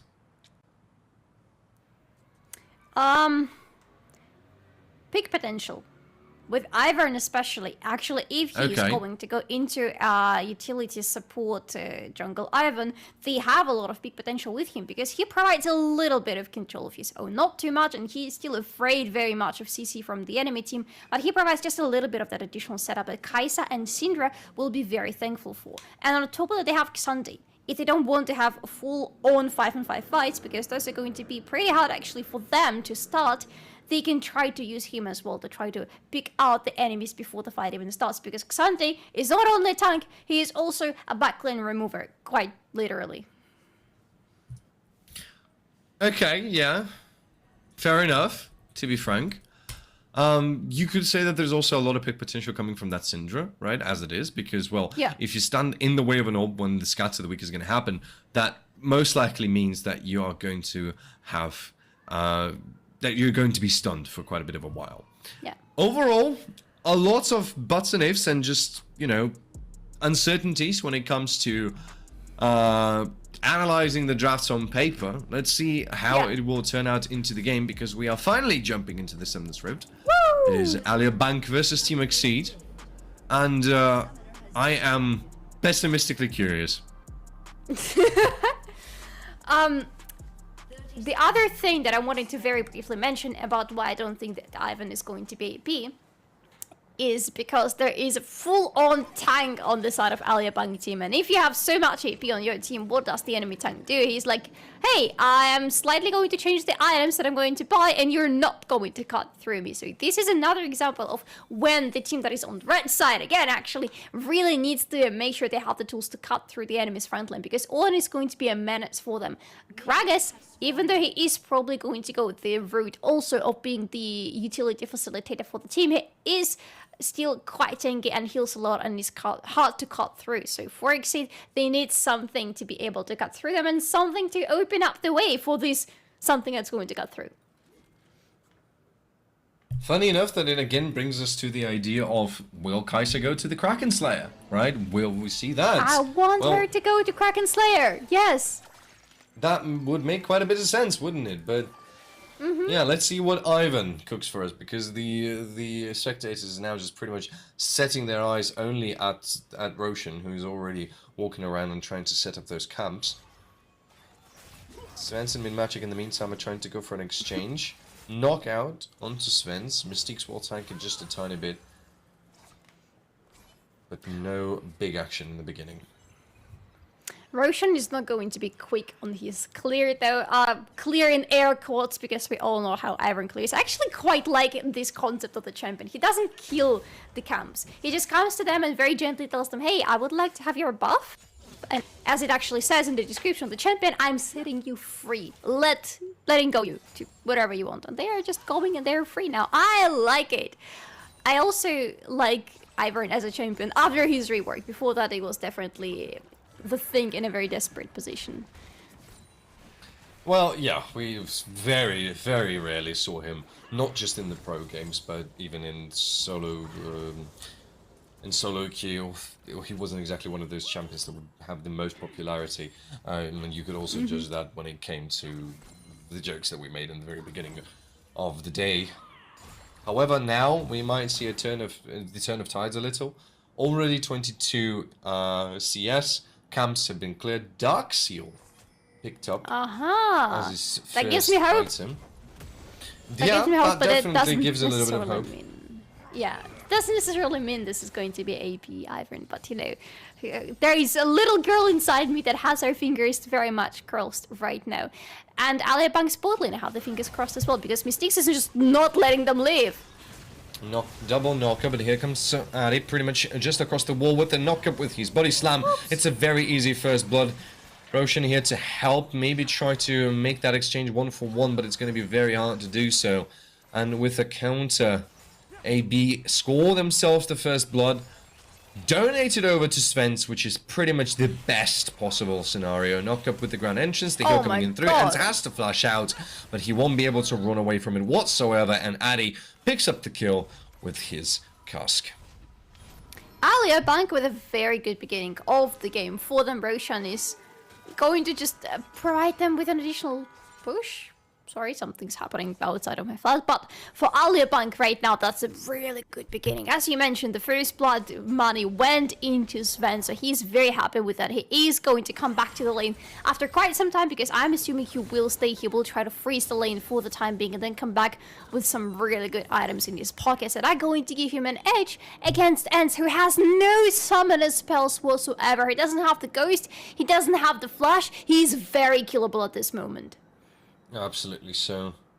Adi will spot Roshan right now, making sure that he won't be able to go through. Flashes over the wall even. Respectable. That's a lot of respect coming from both of the junglers, as Maddie has to go up because of these traits. Maybe round 2, but Mystiques and Ents very swiftly place a ward down, try to make sure that they have control over this side of the map and there are no uninvited guests to the party. And now Sven's backing down. He's going to return with the Berserkers and a longsword. The boots are gonna help him, especially against Mystics, who is, as you can see, he's constantly not even harassing Alior Bank's bot lane, but just making sure that they have to back off. He's zoning them out from the minion wave. He is possessing a threat to them at all times. So the boots definitely are going to help Swens, because how the fight started, if you remember, Mystics actually caught both Xayah and Rakan with a very nice knock-up plus the slow from his Glacial Augment. But that's the Drake that is being started now by Exceed. And that's not looking good for Alior Bank, because their jungle is on the other side of the map. You just leave this Drake, let it be. It's just a Cloud Drake. It's not too big of a deal. Oh, it seems like it's exactly what's going to happen. Magic is trying to provide a little bit of info, but he can't really. Dragon is taking a bit of a slower one, but it is a dragon one way or the other. Yep. And the game's going to slow down just a tiny little bit, because both of these teams, they really need to get a little bit of those resources. Manny already got his Mercury Stress, so that means he will be able to tank a bit more damage. However, Addy is here. Might be caught away a little bit, but not for the time being. Addy's trying to steal away his Raptors. He's gonna make sure to steal all the small ones. The babies! Another big one is going to die, probably not even going to be released by Ivan, because after you kill some of the camps, the other inhabitants die as well. But no, he probably has time. Does he? Does he have the time to set it free? Yes! He's gonna get it! Woo! It's alright. It's alright. It's under control. Yeah. In the meantime, Minimagic is here. Might be going on to Vigil. Flash forward. Instantly answer with a flash from Vigil. Very good reactions coming from the mid laner of Exceed. A very long range engage, very long one. And no flash on Minimagic is a little bit sad, but it was worth investigating, because no flash on Vigil means much more for Alior Bank right now. Are they still fighting? They're both level 7. Actually, Shelfmate has an upper hand if he goes into all out, but he doesn't really want to. Well, it is a bit of a risky play, especially considering that Ornn possesses a lot of damage in his hands, which is something you need to remember when fighting one-on-one against him. And he does have a little bit of a item advantage, already sitting on that cloth armor, getting himself a bit of those resists up. And the Bami Cinder, which helps a lot. Yeah. Oh yes, actually yes, and Bami Cinder too. I've seen the 2 crystals, and I was like, yeah, they both have ruby crystals, but no, you're absolutely correct. There's already seen Bami Cinders as well. Yeah. Oh, Ari is taking the Herald in the meantime. considering that they didn't get the drag, it is a delayed, but still an answer to what was happening on the both side of the map. It's a Daisy. Do they... No. It doesn't look like they want to do anything. Minimachi, they could be caught out a little bit here. He's trying to go back to help out in the mid lane to see just if he can do something. That's a risky move here. He still doesn't know where Roshan is. He hasn't seen him. Oh no, Minimagic, no. The trap. Daisy will not knock him up just as yet, but the root is going to come in through.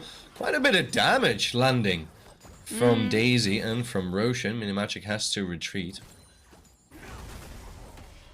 And they're still fighting. Every time, I swear, every time we have the camera on the top lane, these two are fighting and exchanging the hits. Which is honestly not even surprising because it's top lane. That's how top lane looks like 90% of the time. But the fights are not happening anywhere else. And that's slightly, ever so slightly concerning for Alia Bank right now. They have the lead in their hands that they absolutely need to be using. They have the gold lead, they have the kill lead. Their bot lane is in a very nice spot right now. Their jungle is very strong, even if you take Daisy into consideration.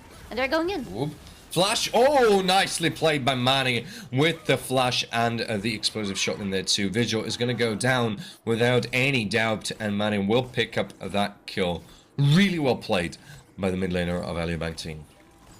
Well, that's the flashless Syndra for you. Not really much she can do. She doesn't really possess too much damage during the laning phase. Syndra is a scaling champion. She suffers in the early game quite a bit, and she doesn't have any means of escape whatsoever, especially because it wasn't just Mani jumping onto her with a very nice flash. It was also Ari just guarding around, making sure that Vigil is not getting out in one way or the other. Even though, to be fair, it's really hard to get away from Tristana. She's a very jumpy champion.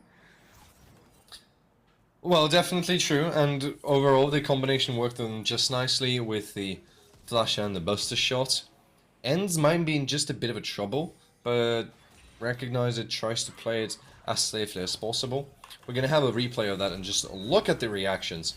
Rocket jump plus the flash plus the buster shot, everything just worked super nicely for Manny and Addy. Very quick combination, and you could see Addy walking away because he knows that Manny needs the kill right now. Tristana wants her gold. She feels very strong in the laning phase, but after that in the mid game there is a moment when she falls off and just waits for her 3-item power spike. Before that she feels a little bit weaker than some champions, so definitely you want to be giving her gold to make sure that the items are falling into her inventory as soon as possible.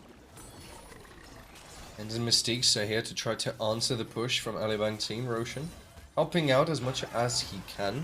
He was spotted on a ward, so it's not going to be as sneaky of a presence as it possibly could have been. A lot of wards overall placed by Alia Bank team. There's no way you can walk up to the enemy unnoticed. By the looks of it, exeed do realize that.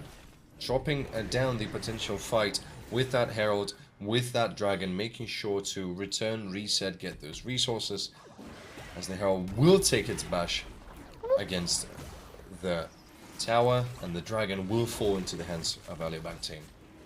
Manny is actually getting quite a lot of damage. I know I said before that Syndra doesn't really have much damage during the laning phase, while Tristana is very squishy, so she is taking quite a lot of that AP damage coming her way from Vigil, but still survives. Maybe not now because Roshan is around, but if it's Tristana, she doesn't care. She jumps away. If you don't stop her mid-air, she is more than fine. One thing and another thing, again spotted on wards, again constantly being looked at. Alia Bank team now making sure that they see every inch of the enemy. What was that? Did you see the smite fight? Roshan. I mean, it was a fair fight. Ult flash with an explosive cask instantly baited Roshan in, and Svens is going to pick up that kill. It was very risky, and Roshan had to pay the hard price for it. But Svens is very happy. He's 2-0-1. He is getting closer to his Kraken Slayer. I am having a feeling that this is going to be Kraken Slayer Navori Xayah in this game, just because it would make sense here. She has the Tigers, she wants to be cutting through, but here, yes, a very good combination with the explosive cast, just right into the loving hands of the AD carry, who is very happy to throw in the roots from the feathers and secure a kill. Well, that puts Alia Bank team in a very nice position. 3,000 gold is their lead. A lot of that lead rests in the hands of Ari and Svens, with Manny closing in behind. So everybody you want to be in the lead, you do have already, right? Mm-hmm. For Exceed, yes, they do have that scaling, they do have that extra bit of power when it comes to the later stages of the game. But if the game is going to continue to go with the pace and with the way as it goes right now, Exceed might not even live to tell the tale at the later stages. They're trying to live, but being 4-0, losing on every lane in terms of gold except for the top lane, is a really tough spot for them to be in. Plus, right now, Alibank are rotating their forces towards the top lane. They want to secure the second Herald, and I don't see how exactly is it are going to stop them if they're dead, like Mystique's now. Well, Mystique's still hanging on. He cannot really clear the minions. That makes it a bit harder, but Roshan is here to try to help. And the rest of AB do back off a little. Mystiques will return back to the base with Ends now arriving here, but he might be in just a bit more trouble. Minimagic has the flash available to him, so keep an eye on that. With the root coming in through, explosive casting not gonna land. It's a tricky situation. Flash being used with the quickness, but the ground entrance wasn't there. And that means the Ends gets to live and back off. The entrance was there, but it wasn't very grand per se. And it's just a flash in the end that they managed to get out of Exceed's 80 carry. By the way, Kai'Sa is again going static shift. It is another AP Kai'Sa. Are they planning to have any 80 damage whatsoever in their team? They're against the comp with 2 80 carries. And with one very tanky champion and one bruiser-ish champion. How are they what? Roshan stole it away, took away the Herald, walked in, walked out. Roshan is our man. He lost the Scuttle Crab, but he got the Herald. Flashed out of Minimagic, knockup has happened. Mystiques and Roshan are here, not dealing too much damage since both Ends and Vigil already left the battlefield, so there's no real need to continue the fight. No need to continue anything except for trying to get this turret, and this is going to be the first turret, Svens. Oh, Minimagic now in the fight. Here comes Mystiques as well. Ends trying to battle away with the killer instincts. A Lola shield's coming in through thanks to Roshan and Vigil. The first kill coming in through. Now Minimagic running for his life. Ends is on the chase. Manages to speed himself up just a tiny bit, but didn't get to catch up with the rest of AB's team. Really good turn by Exceed onto the enemies. Alibank overstayed, especially Svens overstayed. You could see he was trying to get this first turret as quickly as possible and to try to get maybe they could continue the fight. Oop. And explosive cask might be in a bit of trouble, and yes, you will be body slammed to end End's life over here. Very well. The pun wasn't actually intended, but it was accidentally there, wasn't it? it was good. It was there and it was good, but yeah, and also overstayed a little bit. This is the game of which of the 80 carries is going to overstay a little bit. Even though I refuse to call Ants an 80 carry, he is going to go into the Nashor suit at the second item. I don't understand. I know this is a good build for Kai'Sa, but are you planning on doing anything except for sending your W's? Question mark. Well, we'll have to wait and see. Yeah. As the fight for the Drake might just go right now, because the Mountain Drake, the soul of this game, is already on the battlefield. The Herald dropped down to try to make sure that AB need to turn their attention towards it. As it marches to the turret, might not be able to reach it.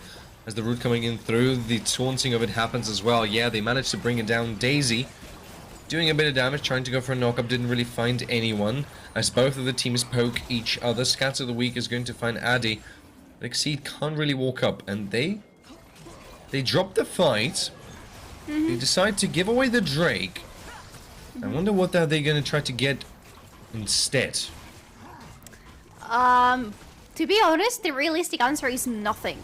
They know they cannot really take the fight for the Drake right now with all the prior with the Alibank have, but they cannot get anything on the map either.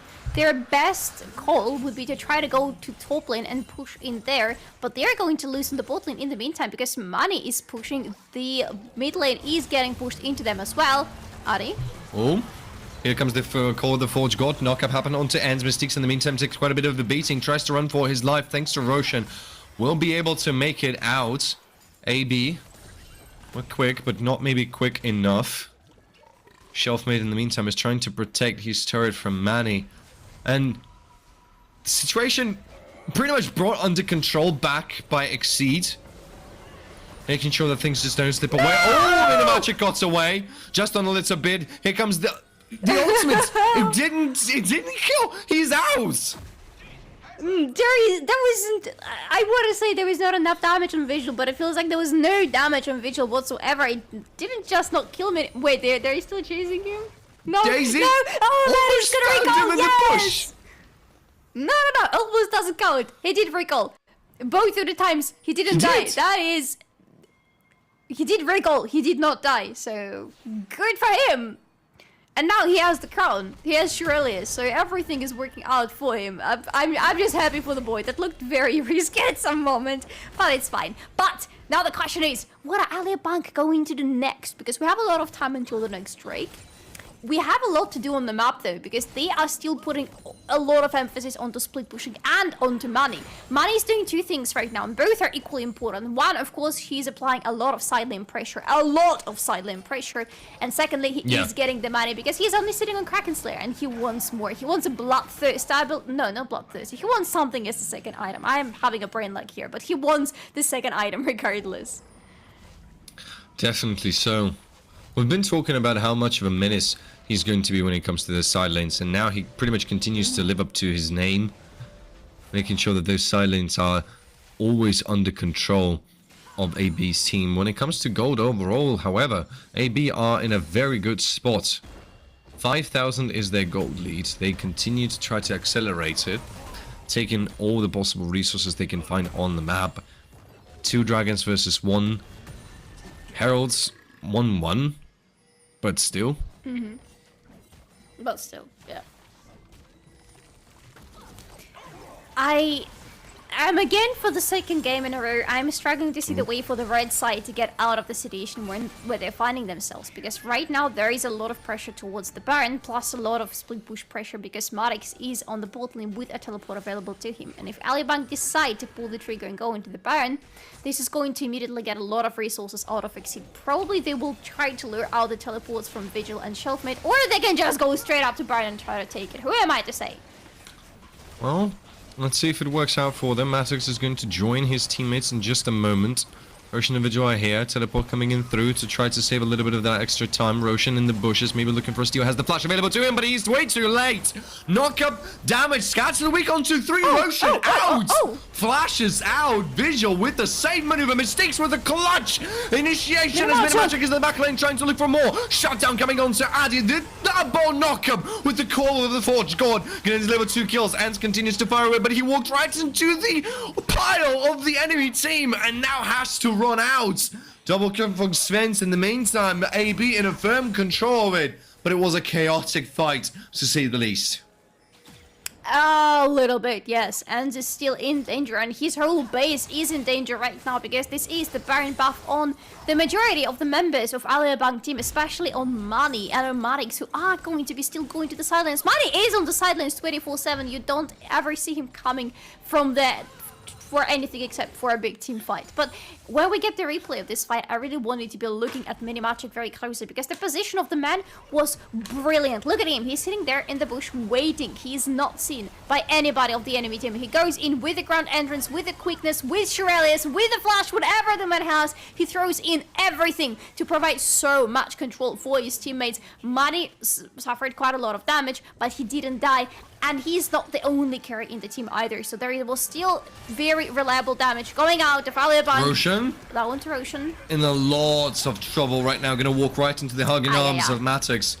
And Matix will pick that up kill with pretty much no trouble whatsoever. Manny, in the meantime, continues to try and bring down that bot lane turret. Will do that with so... Let's all try in it. AB now are ready to push. They have the Baron buff in their hands. They have everything they need to begin the first big wave of push. And it is a big wave of push. Look at that. 2 lanes at the same time. Mid lane, inner turret, bot lane. The base turret already destroyed. Money is going to cut very quickly through this inhibitor if he's allowed to, but he's not. Shelfmate. All out, but it was a bit of a risky one and maybe not exactly in the direction he wanted. Manny will pick up that kill.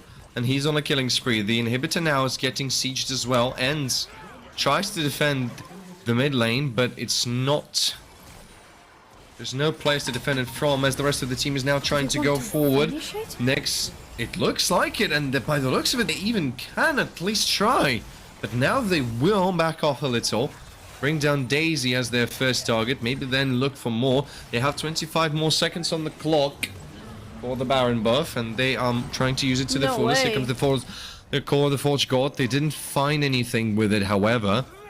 They have to back off now. Mystiques tries to engage. 3-man knocked up in the air. Shurelius pressed in. Ends can't really go anywhere because he missed his W. Mystiques died for nothing. And now it's Roshan who's next on the line. Scatter the week, the biggest one you could have possibly wished for. But can you do anything about it? Ends firing away as Shelfmate is trying to tank him all that damage by himself. Can he do it? Doesn't really look like it. The next Nexus turret already fallen. The Nexus taking so much damage, and despite the damage of Vigil and Ends, Exceed and they don't end the game. AB end the game with their final push and pick up their 10th win. 24-minute game. That was a quick one. I did not even expect Alior to go in so relentlessly because yes, they are taking the base turret, they are taking the inhibitor. There is a dragon already on the map. This is a moment where most of the teams are going to back off, go take the objective, lose the remaining of their Baron buff, and just, you know, drag the game forwards. Take it slow. Towards the next Baron probably, but yeah, the general idea is indeed take it slow. And this is Alior team from the previous season. Remember? From the previous split. They would just completely go away from the base, they would drag the game further, maybe even lose it because that happened to them quite often, but not this Alior team. They're like, hey, we're going all in for the win, and they are taking the win. And I have to say, it didn't even look to me like Alior in this game, because I have issues with some of their decisions on the map. I'm not saying they're bad players, because they're definitely not. They're really good players, but sometimes their decisions lead to the team losing the game simply because, you know, the wrong place, the wrong time for Adi, for Maddox, for example. But this game, they were not allowing themselves any mistakes. And the same for the enemy. They were not allowing any mistakes for Exceed. They were just going through the game very swiftly and very decisively. And I loved it from them. And I want to see more Alior like that. It was a great game from AB, while in the same time it was an unbelievably strange game from Exceed, for Exceed themselves. Because the draft already was something that we were looking at and having a few doubts about how exactly do they want to spin this, and I feel like Exceed never even got actually a chance to show us what was the plan, what was the idea.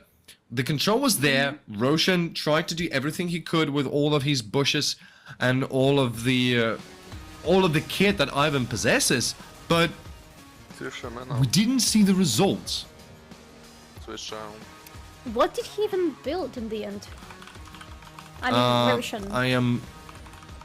He was trying to go for an AP build, that is for sure. But what did he build? That's actually a very good... Oh, I know what he built. The Cosmic... what's the item? Looks... Yes, the Cosmic Radiance. That looks like a silver orb. Yes, that's what he built. Okay. Okay, fair enough. Even more AP damage, because definitely the team was lacking AP damage, right? I'm sorry, I'm just so angry with AP builds. I know that Static Shift plus Nature's Tooth works, but this Kai'Sa needs to get to her 3rd item before she actually starts doing much on the battlefield, and you don't do that when you already have 2 other sources of magic damage. Why? I have a problem with this, and I don't even know how to express myself. I feel like the main problem that we feel from this plan is that probably the plan was to try to drag the game for as long as they could, try to make sure that they get to the point where that AP Kai'Sa would destroy everyone, where that Syndra would be able to destroy everyone, and of course Ivan would be dealing tons of damage as well, right? But how to survive till that point, that wasn't included in the plan. It seemed like Joe wasn't in the deal. Well, surviving until the end game wasn't in the deal either, apparently. Yes, I absolutely agree with you though. Definitely the plan was to go to the late game where your Syndra is going to be together with Kai'Sa destroying everything on the battlefield, with Mystics engaging for them and providing a lot of control, because you have to give credit where it's due. Mystics was providing a lot of control, and his engages in the beginning and in the end of the game were really good. The problem is there was never any follow-up to his engages. He was too far from the rest of the team and nobody could follow up, because here ENG is going to miss everything into a minion and he cannot follow up and watches everybody from his team die. And again, we've seen that exeed, they do know how they want to conduct the team fights, right? We've seen very good engages from Mystiques. We've seen very good reactions from Vigils, Scatter the Weak, all of these things, but it just didn't click. Addy, though, it clicked for him. MVP award coming right up his alley, together with a win for Alior Bank team. Congratulations to Addy1, and congratulations to Alior Bank, making sure that they stay in the top parts of the tournament scoreboard. Another goal difference at 50, which is pretty high. Not as high, of course, as Sapolsky goals in the previous game, with his Renekton being 3,100 and something, but it's still quite a lot, and he did a lot during the laning phase, especially his... it wasn't even gank, it was his appearance on the mid lane, where he just came in, he helped out Mari get the kill, and was like, yeah, my job is done here, I am out, that's good, come on guys. And on the bot lane, pretty much the same. Okay, on bot lane he did more, it was a full-on gank. Fair. With that being said, one more time. With that being said, let's talk to the winners. Let's talk to Matix, the top laner of Alior Bank team. Hello, mate. Congratulations on the victory. And, well, walk me through it. How do you feel? Hello. Thank you. Honestly, I'm very happy with the win, but I didn't do much this game. I was just chilling in the top lane, tank matchup. I was just ulting in teamfights, and the game was won in like 15 minutes, so that's it.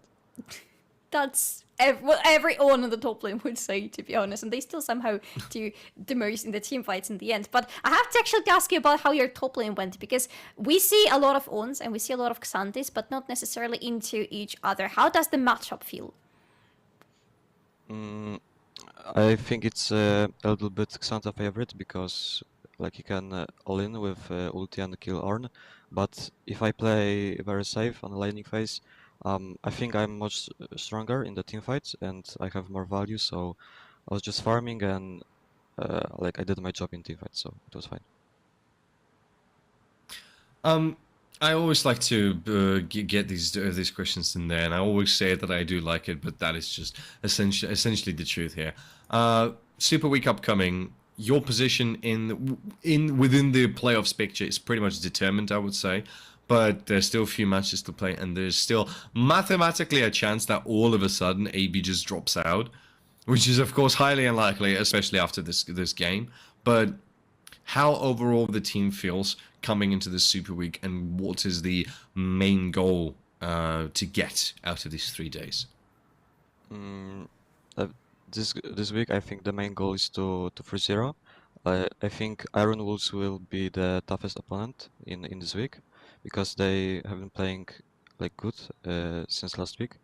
So I think it's not gonna be easy, but I think we're gonna do 3-0, probably like being third in the standings, and coming into playoffs, I think we'll stomp in playoffs. So yeah, that's our goal. That's the promise. I like it. And there's going to be one last question from me, because you are the new addition to the team in this season. So I want you to look back and tell me about your experience with Alior Bank so far.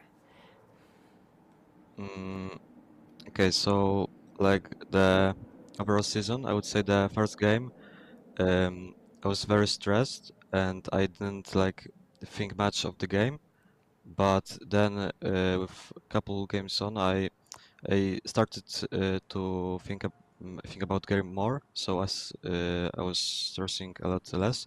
So I think that really helped me, because I'm actually more aware of what's happening in the map right now, and I'm actually aware, like doing more in comms and etc. So I think the first matches I was a little bit stressed and wasn't playing as good as I wanted to play. But right now I would say it's good, but of course I want to get better and be the best top laner in the league. Atix, thank you very much for joining us here for this interview, and again, congratulations on your victory. With that being said, if there's anyone you would like to give a shout out to, maybe even in your own native language, you have an opportunity to do so right now. Thank you. So I would like to shout out my whole team for this game, and also my family who are all watching this game. Thank you, and also my friends for supporting me. Thank you. Thank you. Thank you very much, Matix. Again, congratulations on the victory, and good luck in this Super Week. Thank you, thank you. Bye bye, guys. Cheers, mate. Bye. So, Alia Bank are feeling better right now, but they're still not locked in, so there is, I think, a chance where they can get out, but it doesn't look like it's going to happen. Exeed are not feeling good after this game, but they're not out either, so there is a chance, potentially, that they could still somehow get into the playoffs. Nothing is decided yet, but that's why we have 2 more days, right?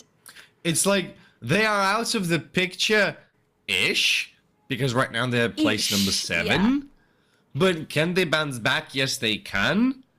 Ish. Will it happen? Well, ish. Depends on a lot of different variables in this equation that we're going to have to study for these 2 days. Yeah. But right now, it's time to see whether we're going to have another episode today, or rather the first one, another that we expect, but the first one. Or Maturalni Forsaken will continue to breathe on the neck of the tournament favorites. It is going to be Maturalni Forsaken versus KNF. We'll be with you in just a moment.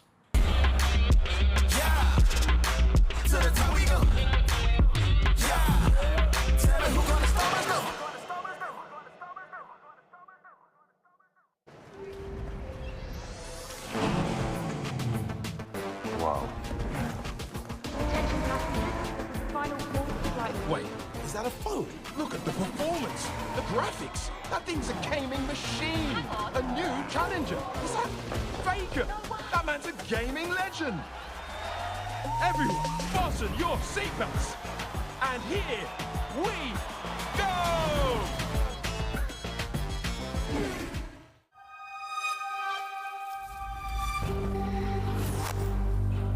I always play jungle. I am top.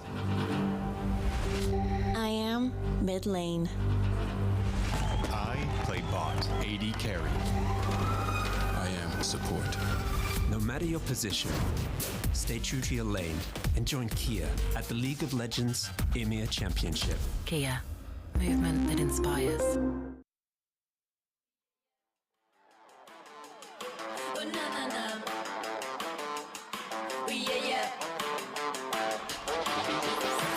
We are who we wanna be. We have what we need. Yeah, we got such a good thing. And everyone's invited. Come on in. We are the new generation. We are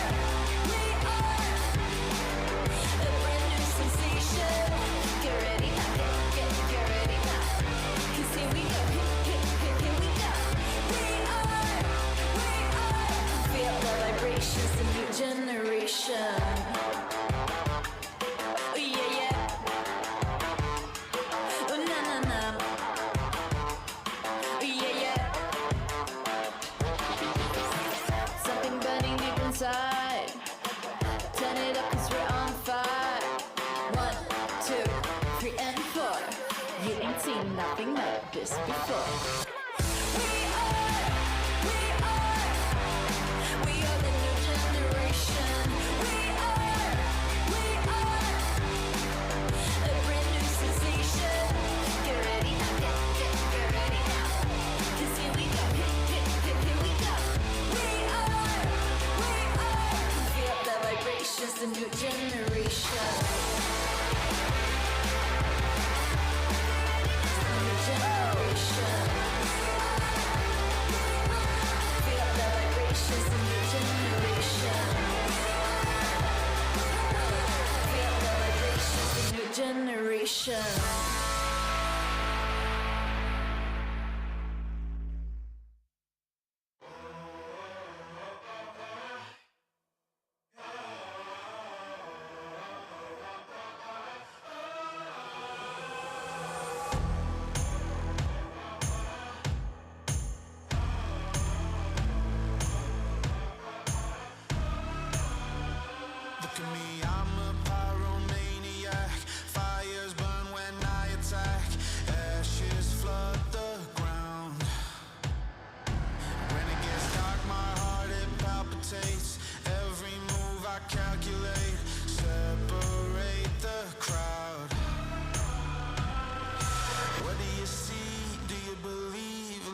are sweeter than the truth. Need a release, trying to make peace. I want it, but don't want it to. I'll be the kill switch, kill switch. I'm gonna end this one. Going to war, go to the core, fire inside your loving it. I'll be the kill switch, kill switch. I create this fantasy. You can call me your majesty. I will wear the crown. Every thought you have, I'm listening. Your breath, this thought is quickening, and I hear every sound. What do you see? Do you believe? Lies are sweeter than the truth. Need a release, trying to make peace. I want it, but don't want it to. I'll be the kill switch, kill switch. I'm gonna end this one.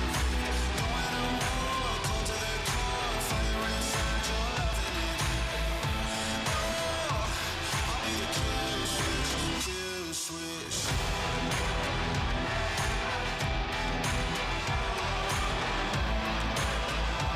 I'll be the kill switch, kill switch.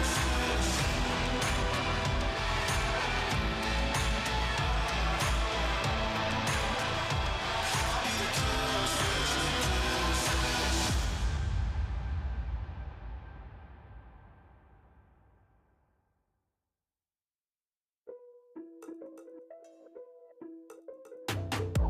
When I'm in the room, lights start flashing, bass go boom like when I'm in the room, I get money, I let it fly when I hit the spot, phone blowing up, I don't have time to respond to you. On a vibe that's too strong for you. One sip and you're gone.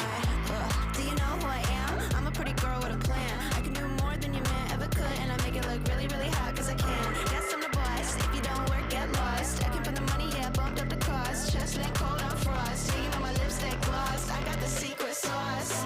Make it look easy. My life's too ripe, it feeds me. I'm feeling up, I'm queasy. No, they don't want me, they need me.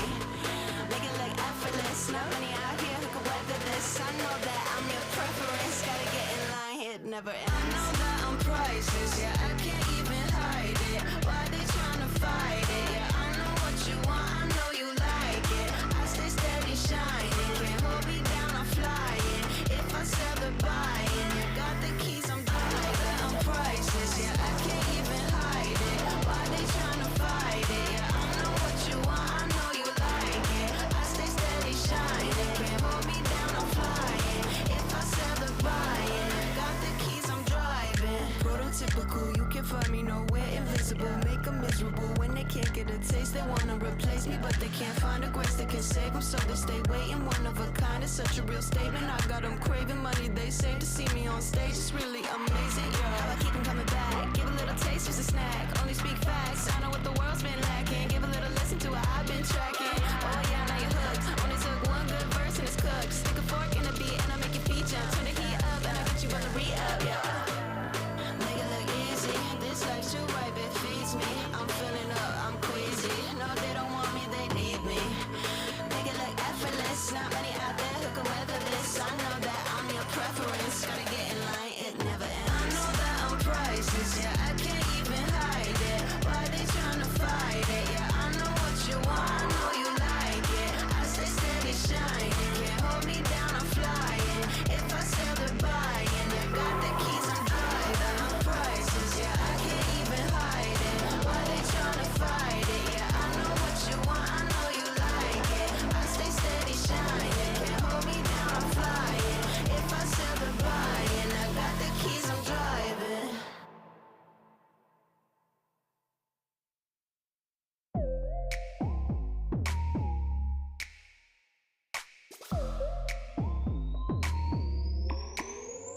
길어진 밤 해가 뜬 다음 다시 날 비추는 거울 속 가슴 속 막혀있는 my pride 조금보단 가치를 봐내 안에 흐르는 온도도 겉으론 볼 수 없잖아 I've been waiting for you 왠지 머리카락 주면 맘으로 들리지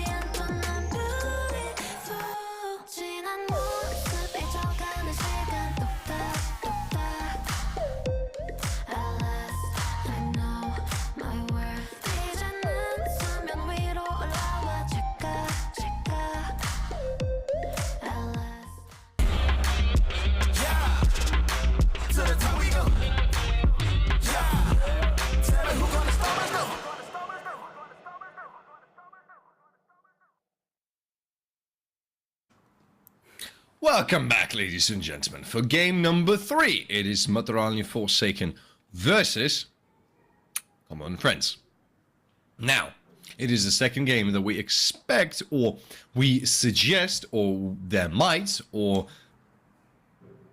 What was that?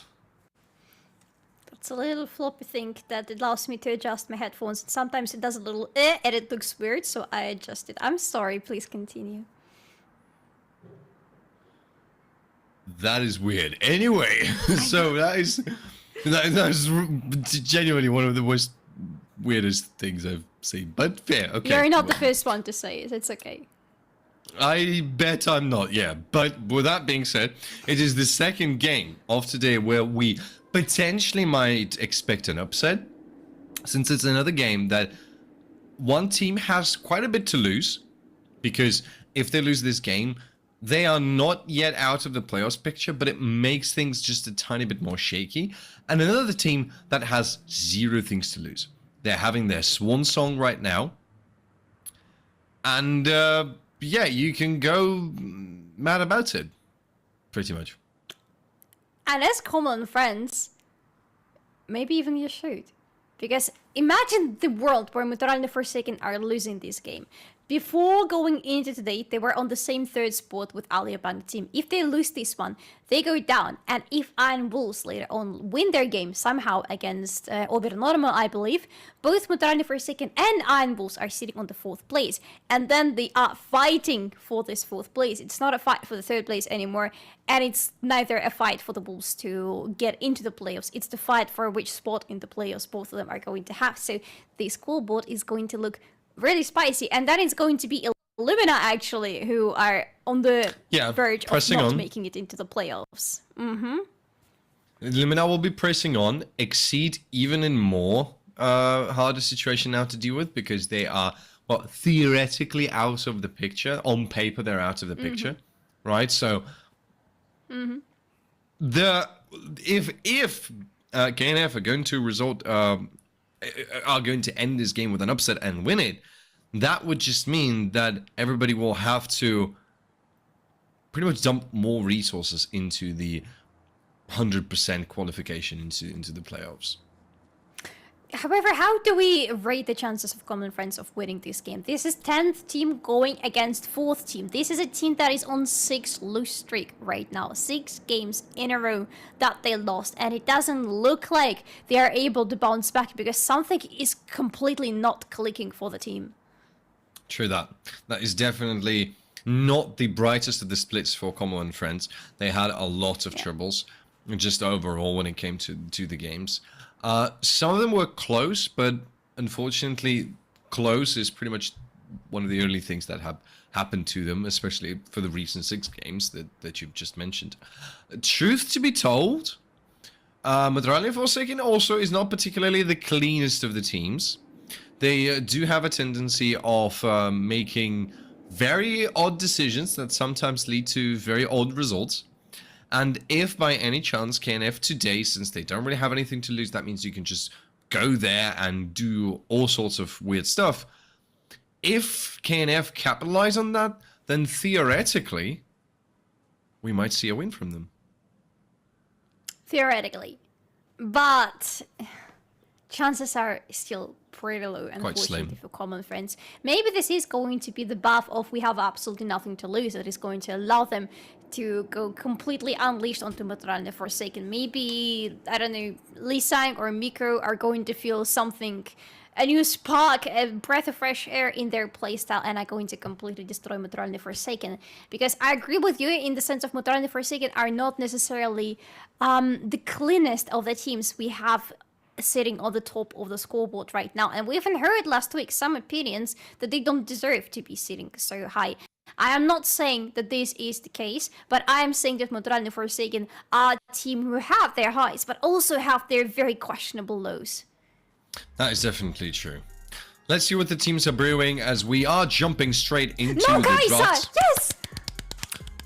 No AP Kaiser threat anymore. I am so happy. I am sick and tired of AP Kaisers today. No more. Hold your horses. It's only the 3rd game. But at least Don't for a get while your we have a break. expectations. Yeah, that's true. Now, Maokai already locked in for KNF, probably for Ketim. That would make quite a bit of sense to me at the very least. Yeah. Let's see what Maturalni Forsaken are gonna answer it with. They can go for that. Also, I would expect Viego. I wanted just to say it, and Maturalni Forsaken are just reading my mind here, because Nikolai had quite a bit of a success on that, and okay, it might be Wukong. I was expecting Viego as well, because Nikolai is quite an avid Viego player, but truth is, these days carry junglers are not seeing as much success as the carry junglers, but rather the utility junglers, and we see it across everywhere, all the regions. If you look at LPL, if you look at CBLOL, if you look at LCK, the meta has shifted a lot from the carry junglers for a reason. Now, right now, I'm looking at this hover of Kalista, which probably is not going to happen, but I really want to see an early game AD carry on the side of Komil Friends, because this is going to be a huge threat for Kai'Sa. But it's going to... What is it? It's Ezreal. Okay, that's it's Ezreal. A completely different thing. It's Ezreal, full stop, yes. It's just an Ezreal. Also, a little bit of a correction. Threat to Xayah, not Kai'Sa. You're just way too used for Kai'Sas in the game, but it's alright. Yes, thank you. Regardless of that, it just didn't went this way. We have an Ezreal all of a sudden with Nautilus paired up to that Xayah, making things a little bit more tricky. If Ezreal is going to be caught, there's a huge chance that he might just be caught on the spot. Of course, yes, Ezreal has ways to get out, but I would expect him now to play with Cleanse because of it. Second rotation of Barnes, Braum out of the picture. Yeah, which makes sense. If you're looking in Nautilus as your R3, you want to get rid of Braum. He is the direct counter pick to Nautilus, the one we see most often. Could either ban out either Alistar or Rakan at this point. I think Rakan would even make... Okay, they ban out Alistar, but this means that Rakan is open for KNF, and it would make sense here because he is going to synergize nicely with Ezreal, and he doesn't need to be with Ezreal. He can rotate himself to the mid lane, where most probably this Jace is going to be, and help him out, because Jace in the early game is a killing machine. Absolutely so. Frankly speaking, Alistar does make quite a bit of sense to me, especially because of the fact that you can still get away from Rakan's quickness thanks to the Featherstorm. So Godzi is in a relative spot, soft spot, or rather safe spot when it comes to Rakan. Yes, Swain in the meantime has been banned away. Annie as a pickup for Reboot, which is an interesting push for team fights from Maturalni Forsaken. Yes. Probably going to be utility Annie though, because these days I'm seeing quite a lot of Annies returning to the mid lane, but I'm not seeing, oh my god, this is going to be Thresh in the end for Ezreal. When was the last time you saw Thresh on the Summoners Rift? Because for me it was really long time ago, but I am loving it from KNF. I think we saw it this season. I'm pretty sure we saw it this season. Well, when? At least once. I will not be able to tell you that, but I think I saw him. Somewhere in the beginning of the season, I think I was casting with Kaspersky. Yeah, probably. I think we were casting with Kaspersky that game, and we did see him. It's a bit of a tricky choice because Thresh is overall an incredibly good champion as it is. It's just that he's not particularly in meta. And top lane, okay, we have a Xante Nasus handshake. What the hell? What? Nasus? Of all things! What is going on today? With Zora does play Nasus, but yeah, that's true. But I feel like Ryan Reynolds right now. I'm just sitting there looking at people and going, but why? What I'm seeing at Forsaken right now is I'm seeing a lot of split push with Nasus and with Annie. I'm seeing quite a lot of AP damage coming from them as well. I'm seeing a lot of extended team fights. Am I seeing anything? Are you seeing anything else? I mean, it feels like what they want to do is just to run to the enemies, stun them, and then punch them to death with siphoning strikes and disintegrates and God knows what else, right? So basically the idea is we want a team fight. But again, I've already said that today, and I'm going to say this again. What are you going to do as soon as you won't be able to team fight the way you want? Is there a lot of control? I mean, you do have Nautilus. and you do have the Cyclone, that is definitely true. You do have the Stun, so theoretically, you may over-control your opponent. Do you have big potential? Maybe not that much, but you still do have it. So do you really want to pull all of your resources into potential team fights, especially when it's either skirmishes or big team fights, like 5-on-5? I would say the pick potential is even higher than the team fight potential, because you have Annie with her passive. It is a very good pick for you already. With Nautilus, there is going to be a very good single target control, and you can pair it up with quite some damage. Zaya could also be beneficial here, so I see the peak potential. I'm worried about the big team fights, especially unless those team fights are going to happen somewhere in the very late game where Nasus already has stacked up, where he has the access to the items. Other than that, there's going to be just too much control and damage, and poke especially coming in from Komil Friends, because the idea for Komil Friends is to outpoke the enemies with Ezreal and Jace as much as possible, and then when they're low already catch somebody with Thresh and kill them on the spot. Or with Maokai, either way it works. Maybe where Maturalni Forsaken are going to exceed in this game is the skirmishes, right? 2-on-2, 3-on-3s, stuff like that. Which is going, because if you look again just on these combinations that you can potentially have, the amount of power and control that is coming from Maturalni Forsaken is quite insane, right? Just imagine if you have Nautilus, Xayah, and Annie in a fight, and it is already quite obnoxious to deal with. Imagine Nasus, Annie, and Wukong. It's quite obnoxious to deal with, right? Especially after all of these guys are going to hit their level 6, right? These a little bit later than the earliest of the game skirmishes are going to be really good for Maturalni Forsaken, but it's now up to KNF just to say, okay, then we're not going to walk up for these skirmishes. Let's see if they're going to be able to say anything in this game, or maybe it is going to be the other way around and they're going to be dictating absolutely every move of Maturalni Forsaken.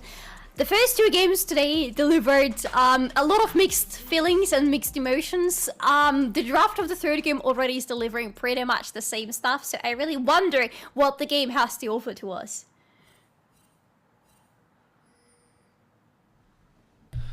Well, yeah, I agree. There is nothing to say, to be honest. No, it's not like there's nothing to say. I'm expecting. I'm looking at things with pessimistical curiosity. I said it today already. But, okay, so this Ezreal is not even running with Cleanse. This Ezreal is running with an Exhaust. Godzi instead is running with a Cleanse. Bold. Very bold. With Annie and Nautilus on the enemy team, are you sure you can rely that much on your jumpy abilities, on your dashes as Ezreal? Because I am a little bit worried for Miko right now with his choice. The Exhaust is going to be helpful during the laning phase. They can try to go for the kill threat. They also are going to be ready if Nikolai decides to enter the lane. But other than that, the game is not just a laning phase. What are you going to do later when there is going to be so much control thrown at you? Well, let's see. As the team's already building up themselves just a tiny bit. Level 2, if it's going to be hit by Godzi and Chromax earlier than onto Miko and Jero, I am expecting them to try to go full in. However, they are being forced away a little bit, so I do expect Miko and Jero to be faster. Death Sentence is going to connect. That was weird. That makes sense, but it still looked exceptionally weird. With both of the supports actually hitting their respective Qs, but that didn't lead to absolutely anything. Everybody stays exactly where they started when they were throwing things at each other. Now, for Maturalni Forsaken, to be honest, my eyes are not going to be even on this bot lane that much, even though Zaya is a very big tool for them. My eyes are going to be on Zora, because with this last pick on R5, definitely was a bold one. But now, are you, as Nasus, going to be able to free farm? Are you going to be able to stack? Because you're standing against Xante, and so far Yeti is completely denying you the farm, and as Nasus, you are dependent on your farm and stacks. Notice that he's also running with the door and ring, right? So he's going... Okay, never mind. Chromax flashes over the wall, doesn't really hit anyone with his hook. That is going to have the first blood. It will be Team KNF, but there's a trade of kills, and now Nikolai's on the chase. A little bit of damage coming from Lee Sang. Nikolai will score that, but Lee Sang helps to even the playfield. Miko still firing away. Lee Sang might be looking for more reboot. Only now is going to walk up. Flash away from Godzi. He's in the safety, but it's 2 for 2 with a little bit of an advantage coming for KNF, or actually might be not just a little one, but hold that thought. Stun coming in through onto Lee Sang now. He has the red buff, plus a little bit of potions. Rebo trying to fire away. Don't forget that Annie has been nerfed a little in this patch. Will he secure it? Yes, he will! With the flash, with the nerfed Q, but Hex Flash over the wall. Ketim is now on the chase. Rebo will get out. It's a 2-3. Maturalni Forsaken turn this into their own advantage. Yeah, Annie, even being nerfed, she still possesses very high attack range, including the auto attack range. So she was able to land this very last auto attack. I was worried that it wouldn't be enough, but it was more than enough. Rebo is now flashless, but has a kill. He is pretty happy about this situation, especially because he has been denied quite some farm as well. It is hard to stand against Chase during the laning phase, even for something like Annie. But right now, we actually need to have our eyes on the bot lane, because they want to fight, and rightfully so. The Drake is coming up in half a minute, and it's going to be an Infernal Drake. A very high prior first Drake. Both of the teams want it. Both of the teams can start the fight if you look at their supports right now. So it's up to the junglers to decide what is going to happen here. Also, I would like you to notice an interesting fact, is that First Blood has been picked up by Ezreal. So he is within the gold advantage, right? Yeah. So 400 gold does allow him to get himself just in a tiny bit of a better position. Let's see how he's going to use that position, because when it comes to CS department, well, yeah, Miko is leading, but not maybe that heavily much. Now Nikolai onto Lee Sang doesn't have the Cyclone available. Rebo doesn't have his passive just yet. Can't exactly reach it. He can't really push for anything. And doesn't have the flash even to press on with the attack. That's dangerous, because he's not getting anything on the mid lane, he's not getting anything out of Lee Sang, he's not helping Rebo to push in or do anything there, and he's rotating to the top part of his jungle right now, which could open up the way for Kerim to go onto the bot lane and try to have a fight there, maybe not with catching minions for Jero, but, you know, catching somebody from Maturalni Forsaken's bot lane. There is still a dragon, reminding you, and a very good one, so it could have been a very nice prior for KNF, but, well, it didn't happen, so let's see what is happening right now, because both of the junglers on the top side of the map. Nikolai could potentially try to go to the top lane to help out Zora, because Zora is still struggling quite a lot. He's losing in terms of gold, he's losing the minions, and he needs the minions. Come on, you gotta help him out a little bit. I mean, the stacks are stacking, I would say, in a certain manner of it. There's 66 stacks already. Ah, I see, yeah. It's not too big, but he's getting there, okay? The lad is working on it. Yeah, true that. So, you could say that the matches could have been a bit worse, but just overall, on the map, not really sure what both teams are looking to do here, because we do have the Infernal Drake. It's already on the map, so you can try to go for it. An early Infernal Drake is always nice to have, but in order to do that, you need a little bit of advantage. At least in bot lane, at least in mid lane. A little bit of that tempo advantage that will allow you to go for it. And right now, neither of the teams do have it. Hoke is going to connect onto Jero. Jero will almost instantly die. Chromax is going to pick up that kill with an ignite. And now Ketim might be in just a bit of trouble. Knocks everyone away with his Q and now runs for his life while Miko is firing away. But Maturalni Forsaken will have to retreat. But they are chipped a little. And therefore they can't really go for the Drake just yet. It's still something, but it's 2 kills on Chromax right now. This is a 2 kills for Nautilus. Not exactly the best kill distribution that we have seen so far, but he is getting the gold, so I guess good for him. What worries me is the lack of attention from both the junglers to any of the objectives. There is absolutely no vision in the jungle. I see one poor red ward standing in KNF's at KNF's Raptors, but other than that, nobody's really willing to rotate to either the Drake or the Herald that is going to spawn right now. For Forsaken, it's going to be hard to rotate for the Herald because they have Nasus on the top lane, so they effectively have no prior for the laning phase. Because Nasus is struggling quite a lot, and he doesn't really have the damage, especially pre-level 6 and during the early stages of the game. But Forsaken are not doing anything about the objectives. Neither are KNF. That's... I think, DrBrilmann, I think we have another weird game before us. We might, just as well. I was expecting Chromax to start rotating towards that Herald, and that's exactly what he's doing. Did I just call Herald Herald? Heralds of Rovia. That's slightly disrespectful, I think. Towards whom? Heralds of Rovia or Chromax, who's now just hit his hook Both? and the stun? Rebo with the great follow-up. Nikolai is going to pick up his second kill. Nice catch from Maturalni Forsaken, exceeding in those skirmishes that we have talked about. Lee Sang might be looking for an answer here. Knock up, and Ketim now engages. Chromax flashes away. Arcane Barrage is not going to find even a single target. As Ketim and Lee Sang will have to retreat. Nikolai now returns back, has the Cyclone, has the Flash. So if they want to go for it, they can. But they don't want to, and that's the thing. That is indeed a very good pickup for Maturalni Forsaken that actually allows them to rotate finally to the first objective of the game. This is going to be the Herald. The dragon is still unattained, standing there very lonely, but at least he is alive. KNF going to answer that they can actually stop the Herald. They have Xante that they can rotate. Kerim is around, but Kerim has no health. It doesn't look good. Okay, the roots have been dropped down. It's going to go onto a clone though. Death Sentence is not going to connect whatsoever. Nikolai re-engages onto the Herald. KNF is just going to retreat. They can't really do anything at this point. And Maturalni Forsaken will pick up themselves the first objective of this game, which is the Herald. At least something. But right now, it means the KNF need to answer. They need to go to the Drake because they just lost an objective. They need to find an answer on the other part of the map. But with no clear prior either on the bot lane or on the mid lane, with their jungler still stuck on the top side of the map with no health available, they cannot do this. So they're losing a lot of time in this exchange, which is working nice for Maturalni Forsaken.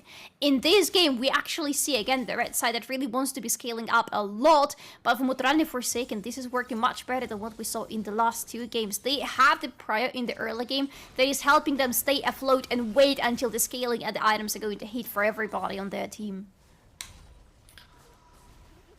Right now, Maturalni Forsaken leading 1,000 gold. Feeling relatively stable into this game. However, it's hard to determine who's feeling stable at this current moment. I wonder if we're going to see prior from Forsaken right now towards this Drake. The ward control is there for both of these teams, as Jero going to be hooked in and rooted as well. Death charge onto Miko, as Thresh takes a lot of damage. Nikolai is here to try maybe and help to secure those kills, but the roots are chasing him down. Not going to root him, however, as Ketim is going to throw a little bit of his saplings, or kittens in this particular case, all across the board. Nobody will die, however, Jero needs to go back and reset. This time will not be used to go for a kill, but Nikolai might be going for Lee Sang, spotted away. So he can't really gank. Godzi versus Miko now. Miko might be winning this fight. The Storm is going to get a little bit of that control back into his hands, but he won't be able to root Miko on the place. Forsaken just starting the dragon. Do they have enough damage? I'm not sure actually. It's not like they have a lot, to be fair. Especially with Xayah, who just had to recall. They cannot rotate any to them, so they don't have a lot of damage. They take it down quickly enough, and KNF can contest it now.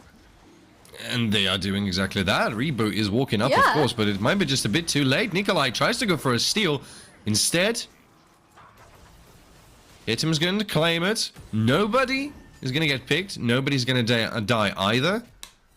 And both teams are just going to walk out. KNF stolen the dragon right into the nose of Maturalni Forsaken.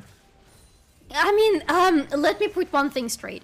for the last couple of days, it's been exceptionally hot in Poland. So maybe the brains of everybody, casters, players, jungle monsters are melting away. But I don't understand what is going on, and some decisions are made in this game. Death Sentence now connecting onto Chromax together with those roots as he's going to slowly fall down. Nikolai there re-engages together with Rebo. That's an exchange of supports. Now Ketim might be in just a bit of trouble. Godzi within the back lane tries to help his comrades out. Double kill for the Wukong. Perhaps even a triple. And yes, it is. Very good reactions from Maturalni Forsaken allow them to pick up a triple kill for the jungler. Going very aggressively, actually starting the fight in the enemy's jungle after contesting the Raptors. That's a good move from Maturalni Forsaken. Aggressive enough, considering how they are feeling right now in terms of the itemization. And Kerim is actually the one starting the fight, going in with the roots. He is the one who wants his team to go further, but they're getting split here across the river. Lee Sang cannot actually join anybody and go in with the hammer. And there is still control coming in from Rebo. Never underestimate Annie and the amount of control she throws. Godzi, you're dead. He's in a lot of trouble. Lee Sang is gonna knock him down with a hammer. It's a kill for Lee Sang. In the meantime, Zora versus Yeti. Zora's winning it. He's got 171 stacks. Or 77, I'm not sure. I think it's 77. But it doesn't matter, it's just like stack difference. He is not even on his Divine Sundry, so he is not at his prime form. But the thing with Nasus is that he suffers a lot pre-level 6. A lot. He's very weak. He loses against a lot of champions. Then he starts getting into the shape. After level 6, he feels much more confident. This is level 11 already, so we have 2 stacks on his ultimate. He's getting the stacks for his Q in as well. This is the Nasus, and when he collects his Divine Sundry, he's going to want to be fighting. And for the next 20 minutes, the game is going to look like that. Zora is going to be on the sidelines, and he is going to provoke the enemy for fight. Death Sentence connects onto Chromax. Chromax answers with a depth charge of his own, trying to equal the playfield. And Rebo, again, pretty much just speed runs through both Ketim and Jero. The amount of damage this Annie has is enough to use every little bit of a second of which Chromax is alive to bring down both support and then jungler together with the mid lane turret. I think we're getting back to the speed right now, because the beginning of the game was not really making much sense, but now it is finally making a lot of sense for Maturalni Forsaken. 5-10 very effectively with Forsaken winning, and Forsaken are going on to Miko on the turret. Miko is in a lot of trouble. Cyclone is there to knock him up. A second one to make sure that the kill is not going to be contested. Picks up 6th one in this game for himself. So apparently all it takes to wake Maturalni Forsaken up is to steal the Drake from them that was supposed to be free. Because, let's be honest, they got the ultimate out of Kerim before the fight, so the Drake was supposed to be free for them. But KNF were like, no, you know what, we're actually going to go in, we're going to take it. And Forsaken were like, this is the line that you shouldn't have crossed. This is something I cannot forgive you for. They go in, they take kills, one after the other, they take the turrets as well. They want to take this bot lane really badly. Your insolence will not be tolerated. As they say, a death sentence connecting onto Chromax. Lee Sang, though, is not following up, as KNF do not feel comfortable yet to have a all-out fight. Herald started by Nikolai. Let's see if Ketim has something to say about it. Yeti is here. Miko is right now running towards the Herald, so it looks like they want to contest it. And Maturalni Forsaken are happy to give it away. They're going to take the second turret for that and dump even more resources to Godzi. In the meantime, Death Sense is connecting onto Rebo. Rebo might be in trouble. Goes golden. The stun coming in through as well. But he's alone against 4 members of the enemy team. Runs for his life. But the snipe from the downtown is going to get to him regardless. Lee Sang is alive and gets out with the shutdown. That's a very good shot on for Komil Friends right now, because they are going towards the Herald, and it's going to be super hard for Forsaken to contest it. The thing they can do is try to go and let Nikolai go unleashed, because he has a lot of damage right now. He is 6-1-1, but they cannot even get any close to it, because Jero and Yeti are on the guard duties today. They are not letting Forsaken get in. But as you said, and I agree with you, this is fine for Forsaken. This is KNF who need to be desperately fighting for the objectives. Forsaken, in the meantime, are getting even more stacks into Zora. He is still farming in on the top lane. You can see how far Xayah went through the bot lane at the very same time, because she was also getting the minions in. This is looking good for Forsaken. They have the first items. They have Nasus, who is ready to fight. He also wants Lee Sang. Lee Sang might be in trouble. Nikolai with the second knockup found him there. A bit more damage trying to be landed there. But it's hard to catch up with Lee Sang, as he's quite indefinitely fast. So the kill is not going to go through. Death Sentence in the meantime is not going to connect. I also would like to draw your attention towards Zora right now. We've looked at it just a moment ago. It was 189. 248 is the stacks that he's sitting on right now. Slowly catching up with the speed. Yeah, the stacks are stacking. At least something. But now it's going to be a tiny... Well, it's actually quite beneficial for Zora if you think about it. Yes, you're going to bring down the turret, and you will get an objective bounty out of that. Is it good? Definitely. But that also means that you're going to put those minions into a closer proximity of Zora, making it easier for him to farm. In the meantime, Chromax is going to be caught away, knocked up quite a few times with the death charge, with a lot of ultimates invested into it. Still alive, however. Godzi tanks the death sentence, but Maturalni Forsaken outplay this entire team fight and get another hook connecting with Zora walking up and helping his teammates. It's double kill for Rebu. Brilliantly played by Maturalni Forsaken. That Annie is ending as well. She is feeling good and she is looking good in this game. And I'm very happy to see Chromax also using the fact that he is Nautilus. He's fighting with enemies in a very enclosed space. Going in, very good turnaround from Maturalni Forsaken is going to secure the top lane for them, because this Herald from KNF actually looked really dangerous for Maturalni Forsaken. It got through the first turret, it got into the second turret, and the second turret is barely alive right now for Maturalni Forsaken on the top lane, but it still stands and they can continue pushing through that. They need to get through the outer turret there, and then they're going to feel very good. And right now Zora is free because he has been released from his top lane duties. He can go to the bot lane and still stay on the side lane. Stay there, farm a lot, get a little bit more armor into his kit, because boy, he will need a lot of armor going into Komil Friends. Something like, I don't know, Gargoyle's Toil Plate, something comes to my mind that will work for him really well here. He just needs to farm up a little bit more and he'll be a very happy puppy. Well, it looks like he's already going towards that. The ESCA will now have to suffer a little bit with Lee Sang, who is falling behind over his counterpart in the mid lane, but he does possess the range. However, Rebo now just exchanging with the Yeti. Yeti already taking so much damage. Nikolai is there to continue and force out that Xanse. And look at Zora, slowly stacking up. Already approaching towards his 300 stack.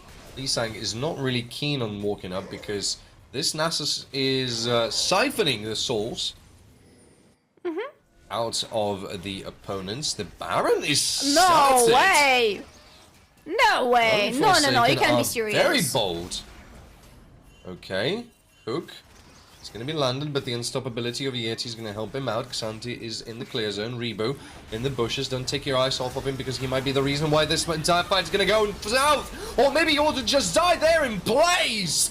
As it's an exchange, shutdown coming in through. Now it's Maturalni Forsaken who are trying to push forward. Miko rooted thanks to Chromax, thanks to Godzi, and might be even killed. Flash forward from Godzi to secure the kill. Maturalni Forsaken make sure to have this situation in control. Now it's Yeti. He's 1-on-1 versus Nikolai. He won't be able to survive it, maybe, but he flashes out right into the safety. Teleport coming in through. It's Lee Sang. He's going to walk right into 3 members of the enemy team. Fires away from the downtown. Might be looking for a kill. Root. Hook is not going to connect. And he forces Maturalni Forsaken out while Zora deletes bot lane turret. Hear me out. I don't think the Baron was the end target for Maturalni Forsaken. They wanted to lure Komil Friends into the pit and get the teleport out of Lee Sang, because they are playing around Zora quite a lot. Frankly, they should be, because he is their biggest win con for the next 10-ish, 15-ish minutes of the game.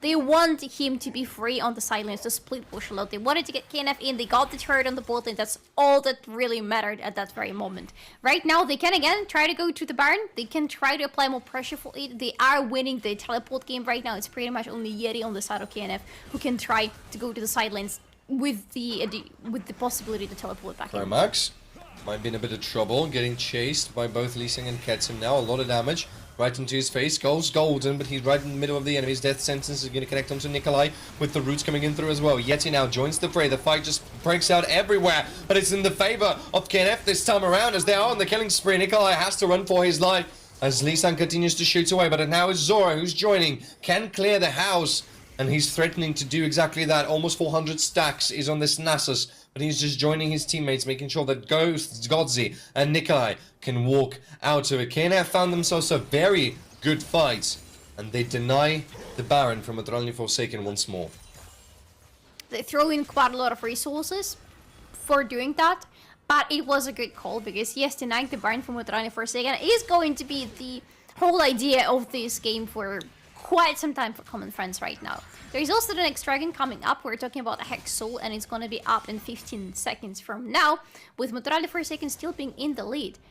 But KNF are the ones who can pressure the Baron right now, being like, hey, Maturalni Forsaken, they want to commit to the dragon, they want to commit to the Baron, don't tell me they are starting it. Yeah, they are, by the looks of it indeed. 4 members strong in fact, as Lee Sang only now is walking up. Nikolai is going to get caught with the death sentence. Here comes the hook as well onto Chromax now. They're trying to release him off the Summoner's Rib, and they will be able to do that. Teleport coming in through as well. Here comes Rebo, might be looking for a stun onto at least someone, but they all out onto Zora. In the meantime, Godzi firing away. Death sentence, he's caught, he's dead, but so is Lee Sang. Nikolai claims that kill. Now is Yeti, who's running for his life because he can't fight one-on-one against Zora. Tries to dance around, but Zora will be able to claim that kill. Now is Jero, who might be in trouble, but Nikolai will not be able to find him in the bushes. It is 2-for-2 exchange. Maturalni Forsaken, though, in the winning condition, because it's Nasus that they have here, and they can start the Baron. Kerim is still alive, but Kerim doesn't have the ultimate, and this is really important for Magai to have it if his team is the second one to be at the objective. He doesn't have his team around either. This is not going to be enough time for KNF to come. He has the flash, has the W. He's trying to go for it, but it was a bit too late. No way! No way that just happens! Lee Sang steals away with the snipe from the downtown. A little bit of hesitation is not allowed in this game. No way! God damn it! Maturalni Forsaken had everything. They had the jungler in the pit. He is alive. They just killed the enemy jungler. You have one job, you have one button to press at this moment, and you win everything, and you continue pressing on the advantage, you continue pushing and split pushing. What do? You don't do it. This is fun. What a way to conclude this team fight, but honestly I couldn't have agreed more. Now Yeti might be in a bit of trouble looking for a fight here. Death Sentence connecting onto Rebo. It's a bit of a hard time. Nikolai, 4-man knocker, finds them all, and second time right up in the air. Gets him in the back lane, going for the roots, trying to help at least someone, but it's a double kill for the Nasus. As now Ketim might be in just a bit of trouble, running away from Nikolai, knocks him up in the air. Lee Sang firing away. Ketim is in a lot of trouble, and he will die regardless. 5 men stronger. Maturalni Forsaken now don't have the Baron buff, however, but they can go and close that dragon. And they will, as they should. And poor Lee Sang is the poor Lee Sang who stole the Baron from the enemy is the only one who is standing with it right now. We even have the replay with Kerim down. There is no way, but there is a way in the end. Was it a missed smite in the end from Nikolai? Because Baron had 271 health. There is no way. I have zero clue what is going on, but I wish that game just went forever, because right now we're getting into the position where every bit of hesitation coming from Maturalni Forsaken is getting punished by KNF. Can they arise from these ashes? Can they arise and upset the team that is looking to be the top 4 of this season? It's going to be hard because their Baron buff is wearing off on Lee Sang. They are not getting anything from this Baron buff, let's face it. They only managed to help their turret in the mid lane sustain a little bit longer. But that's it, and Maturalni Forsaken are still pushing in. They still have Zor at his prime right now. He is actually sitting on this Goggle Stone Plate as his second item. He's feeling very comfortable with level 16 just hit for him and 500 and something stacks. This Nasus is a very scary thing. You will have to try to rip through him, and by the looks of it, Lee Sang is going to be exactly the person who's going to be trying to do that. Sitting on the... help me out here. It's Seraldus, isn't it? Yes. Yes. Sitting on that might be looking for a way to try to cut him through. Yeti on the chase together with Ketim onto Rebo. They're forcing Maturalni Forsaken a little bit away. A lot of damage onto that Jace. We know that Jace falls out a little when it comes to later stages in the game. But in the meantime, thanks to the amount of damage that he has, he's still able to preserve himself as a very valuable member of the team. So let's see what Lee Sang can do. Now it's Zora, who might be just a bit of trouble. 3 members of KNF are onto him. 4 now with the teleport coming in through. Here comes the ultimate. Tries to tank it out, but he's very, very low. Goes into the Gargoyle Storm play. Gets him, will die as the first one. Nikolai into the flank maneuver, with Lee Sang now catching up with the rest of the team as well. Miko slowly falling down, but firing away as much as he can. Triple kill for that Annie. As Miko is still chasing them together with Lee Sang. Flash forward. It's a clutch maneuver from Miko. Can he capitalize on that furthermore? Goes E forward. Tries to find more and more and more. But Lee Sang and Miko decide to play it slow. Don't overreact. Don't overengage. Still trying to catch up with the rest of the team, however. As Lee Sang is running and Miko is running together with him towards the enemies. They run away. There's going to be no clean house. But it was a stressful fight for both of the teams. It was a stressful fight for us as well, just watching everything going back and forth. I have to say, I really like how Rebo is positioning himself in this game and all the fights that we have seen from him so far. Exactly, this is how it goes for him, I believe. But he has been really good, and you can even see on the damage graph, damage delta champions, he is top damage, and it makes total sense because this is Annie, who is sitting on 2 items, I believe. I saw the Leandres, I saw the Void Staff. I hope we will... Yeah, there is also Zonia's on top of that. And there is going to be a Rabadon soon. Right now, Forsaken need to be dancing around this Rabadon. They need to buy time for a reboot to get this item. And it should be right on time before the Baron is going to be up. Because if it happens, if Forsaken manage to get all these pieces of the puzzle together into one big puzzle, this is going to be a huge brute force for them going into an upcoming fight. 10-3-13 he goes in this game. What a score for the mid laner. Maturalni Forsaken. A lot of people now have all the needed items in order to either be very scary or very tanky. Depends on what do you want. As both of the teams continue to try to collect as much resources as they can. Gold, of course, matters. It's 5,000, which is the gold difference between the teams. KNF falling behind. But you can see that the definition of gold, or rather the how much it matters, is quickly falling onto the back foot of this game. 1 minute before the dragon is going to spawn. Neither of the teams are close enough to try to secure themselves the soul. Maturalni Forsaken sitting on 2. KNF only sitting on that very first Drake, the Infernal one that we had in the very beginning of the game. And let's see how the teams are going to try to spin this around, as we have less than a minute before the first objective is going to spawn, and Baron spawning already. This is very important right now to see how much vision we have around both objectives, and the answer is pretty much none. There is a little bit from Forsaken around Baron, a little bit from KNF, but that's it. Not much to see in terms of the approaches, especially the offensive approaches for both of the teams. Around Dragon, there is absolutely nothing, a little bit of offensive, but that's it. But there is Zora around the Dragon. Look at that, KNF are rotating 2 members of their team right now towards the bot lane. They don't know if they should rotate Lee Sang or not, because of that, Forsaken are pressuring the Baron quite a lot. They can go remove this ward, they can even start it if they want. The problem is that Zora is sitting on a hull breaker, so you cannot let him continue to push, because otherwise he's going to just bring down everything, your entire base together. But now he's going to go and try to join the fight. The Baron is slowly falling down. Ketim needs to try to do something about it. He hops over the wall and steals the Baron again. As Tromax is already dead. Godzy's next on the line trying to bring him down. That's a shutdown for KNF, and Nikolai had to run for his life. KNF again with the clutch maneuver, again with the clutch steal, again stealing away the Baron right under the nose of Maturalni Forsaken. It didn't work for Ketim the first time, so he decided to go in and try again, and it did work like a charm during the second attempt. This is so good for KNF. Look at them pressuring in right now. They have the inner turret removed on the mid lane. They're going towards the Drake right now. They have everything that they want right now. The only one who doesn't have the Baron buff is going to be Jerry, who is just resurrecting, but it doesn't matter. He's just a little tiny support. The split pusher potentials, the split pushing potential for Komil Friends is there with the Baron buffs. They are so damn ready to fight back. Maturalni Forsaken are making a bit of a clever move right now. What they're trying to do is steal away as many resources as they can. However, look at that. 3 items instantly completed for 3 members. Miko picking up his Edge of Night. Ketim now completing something. I already forgot what he did. What did he complete? And Yeti completing his Thorn Mail. Therefore, Yeti will be tankier. Ketim will be tankier. Miko will have more damage. Chromax indeed is trying to start the fight as Rebo speeds himself up, flash forward, gets immediately rid of Jero, and he is indeed godlike in this game. That's a good kill. Chromax takes a bit of damage into his face already. That means he needs to back off a little.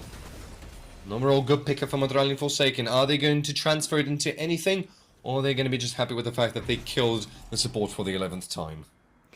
I love it that Zora just completely ignores any attempts of both teams to group up. He's like, yeah, you group up, guys. I'm still going to the side lanes. Remember that Hullbreaker?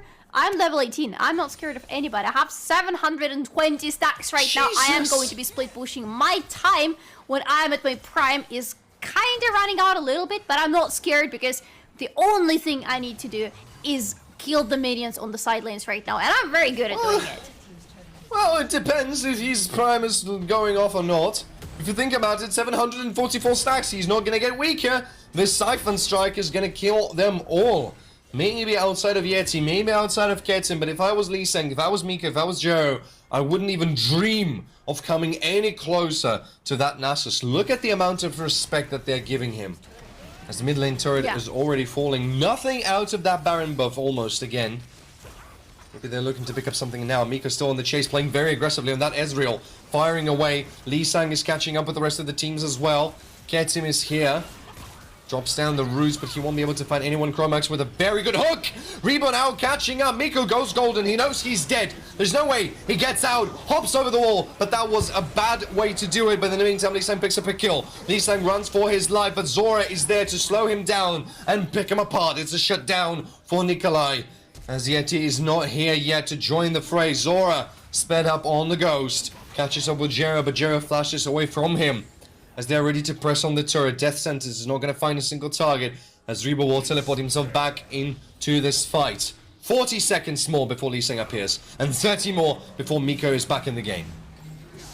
Oh! Yeti! That wasn't the direction you had to go. Chromax picks up a kill, third one for himself as the inhibitor now falls as well. Maturalni Forsaken are looking to close out the game. They have 10 seconds before Miko appears and 20 before Leeksan does the same as well. Now onto Ketim. Jero already dead. Hooked right into the middle of this fight. Ketim is gonna die, but he flashes out. He's alive. Now Miko fires away, but it's the Nexus turret that is falling, and the Nexus is the next on the line. One more Q, and Zora defeats the entire team of KNF in the last push. Done. What a game. There was an attempt from the side of Komil Friends, and not even one. There were, in fact, several attempts from them to turn the game around. Some of them quite successful, including both of the Barons, because we have a winning team that didn't manage to secure even one Baron in this game. This is ridiculous if you think about it. But yeah, that was a very interesting back and forth, and to be honest, KNF were fighting quite well in some scenarios, but I have to give it to Maturalni Forsaken and to two players in their team, because we spoke about Zora quite a lot, but I think in the early game it was a lot in the hands of Nikolai to have the things accelerated. He accelerated himself to the moment where he was 6-1. He was getting all the kills, he was applying a lot of pressure on all of the lanes to the enemies. But then it was time for Rebo to shine. And I really think, for me personally, he has to take the MVP in this game because he was exceptional. And I love how proactive he was, going in with all the control onto the enemies, one-shotting them. The moment he got his Rabadon unlocked, this was the moment when the game was pretty much over for KNF. I would definitely agree with you if it wasn't only for one circumstance in this game, which is Zora's ability to push. Because if Zora wasn't there present with the entire team, with that last team fight, that game might not have ended. Because Rebo has been outplayed, especially in the later stages of the game, and if it wasn't for the amount of damage that the Siphoning Strike possessed, thanks to the stacks, this game would still be going. Imagine this game still going, back and forth, back and forth. Oh my goodness. Yeah, that was... We are being blessed with the weird games today. This one is even the least weird of all of those we've seen so far, so I have high expectations for the upcoming two. But To be fair, everybody in Forsaken did really good job in those big team fights. Even Gutkowski, who we really didn't talk about much whatsoever, he was good with his positioning. He was there to apply the roots. Yeah. He was there to apply the damage, and the damage from Desire was pretty consistent. That's why we don't really talk about it much, because it wasn't, you know, burst, fireworks, damage. And, okay, this ultimate just ruined everything. Yeah, I love the fact that you're praising Gutkowski exactly in the moment when there's a replay of him completely missing the ultimate. It's very ironic. I mean, I absolutely agree with all the words you're saying, but I just find it unbelievably ironic. Yeah, the timing was of the essence. Oh my god, look at the shield on Zora. Like, how are you supposed to fight this thing? By the looks of it, quite simply, you don't. But I also would like he died, but... I mean, yeah, and then won the game in a certain manner of it. Yeah. I have to sing a lot of praises towards Lee Sang and Miko, as especially in the later stages of the game, those two players have stepped up massively, making sure that this game actually drags for as long as this game dragged. Right? Because the amount of damage and the amount of impact that both Lee Sang and Miko were bringing into this game is quite incredible. Yeah, Lee Sang's damage is something we need to praise. Plus, we need to remember that Lee Sang was the one who stole the first Baron right away from Maturalni Forsaken. But in the end, it doesn't even matter. In the end, it is Forsaken securing their place, and it is Nikolai who is getting the MVP of this game. Congratulations to Nikolai with a great performance on that Wukong, and congratulations to Maturalni Forsaken for actually still in the race against Alior Bank team. Yeah, because they're still... No. Yes, they are still, both of them, sitting on the third place. The race indeed continues. Only one of them can sit on the third place in the end of the day, so let's see how it's going to be. Let's talk to the winners. Let's talk to Chromax, the support of Team Maturalni Forsaken. Hello, mate. Welcome to our virtual studio. How are you feeling? And congratulations on your victory, of course. But please walk me through this game, because it's been an interesting roller coaster, and I would like to hear your thoughts on it. I mean, we were first timing a bit with the top lane pick, so we are not like used to play with Nasus. I mean, in official we are first timing with it, so we are like, we weren't like 100% comfort on how we wanna play when we are ahead. So that's why game took a bit longer. But yeah, other than that, we're happy with the win. Let me throw a pinch of salt there. What the hell happened at these two Barons? Yeah, it was kind of bad. I don't know. We were kind of, I don't know, afraid, or we were kind of, because it's a lot on stake, because I think with this win, we're now kind of secured for playoffs. So maybe there was a lot of like nerves in this game that we have to win. So yeah, maybe it was that. It was kind of a bad game for us. I don't know, maybe it was just a bad day. But usually, I think we kind of fixed that in recent scrims, our inconsistency. But today in official it was kind of the same. So yeah, we just have to work more on it, I guess.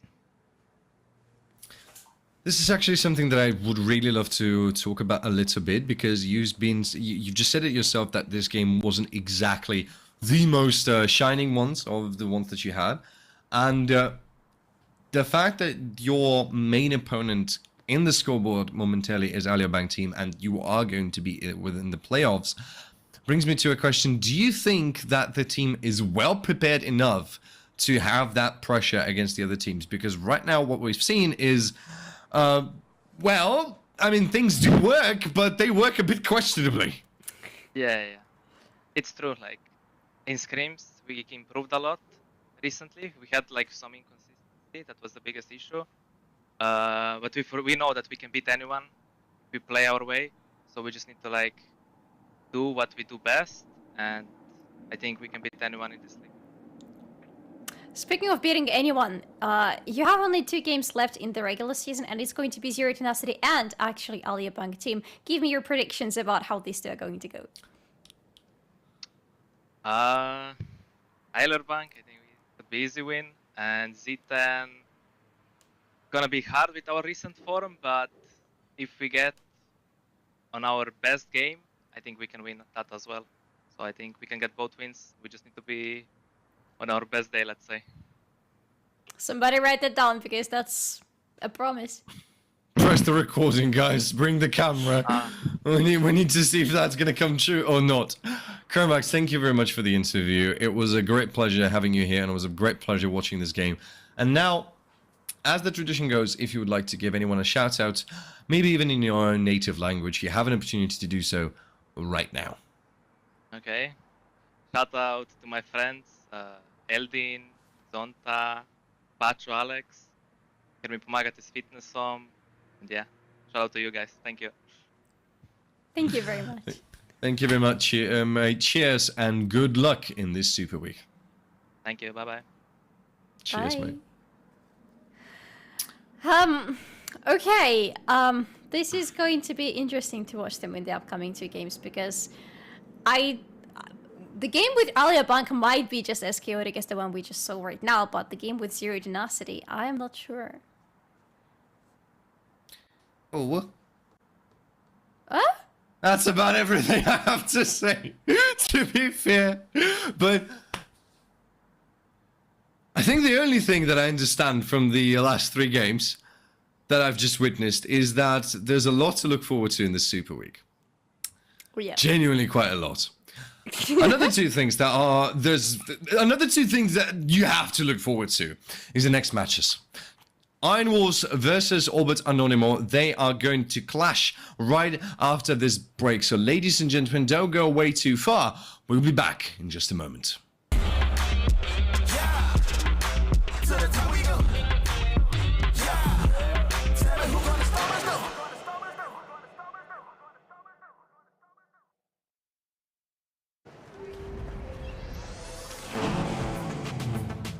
Wow.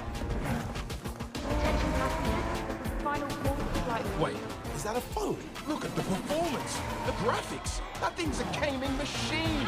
A new challenger. Is that Faker? That man's a gaming legend. Everyone, fasten your seatbelts. And here we go!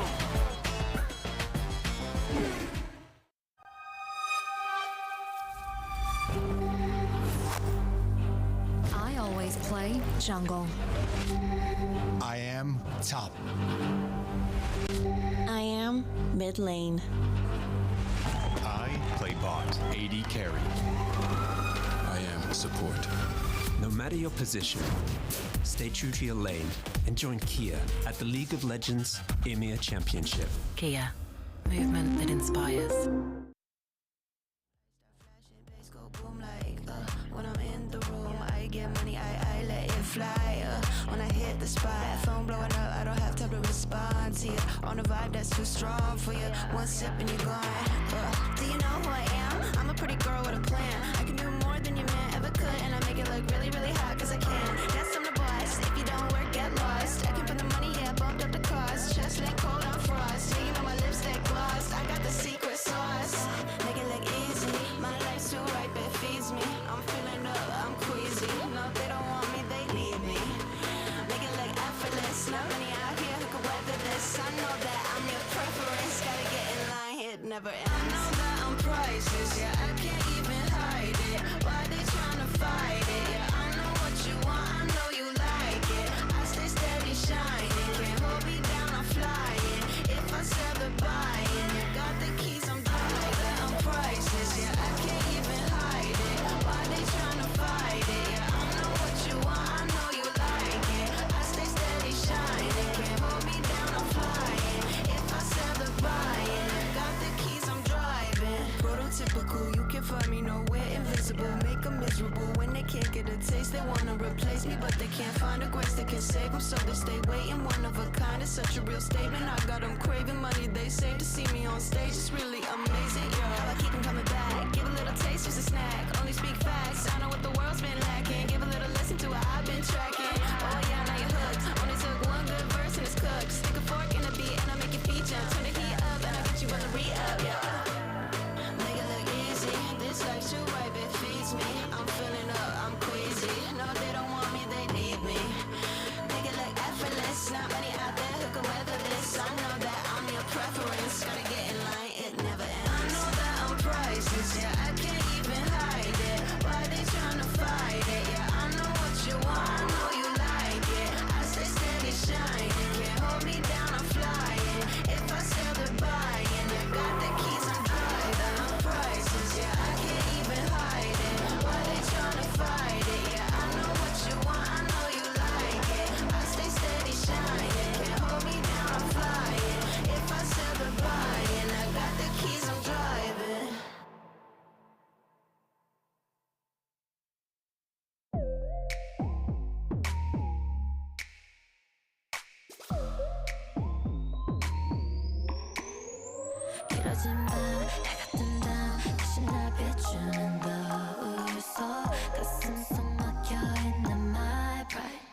다시 멈추지만 내 자신감 몰랐을 대로 안 돌아가 안 돌아봐 말리지 마 잊혀가는 과거 속엔 아직 바랄래 에이 고개 들어 길을 걸을 때 This feeling seems so natural I've been waiting for you 왠지 뭐이 거리 주변 맘으로 들리지 않던 난 beautiful 지난 모습 잊어가는 시간 독닥독닥 At last I know my worth 이제 난 수면 위로 올라와 찰칵찰칵 At last I know my worth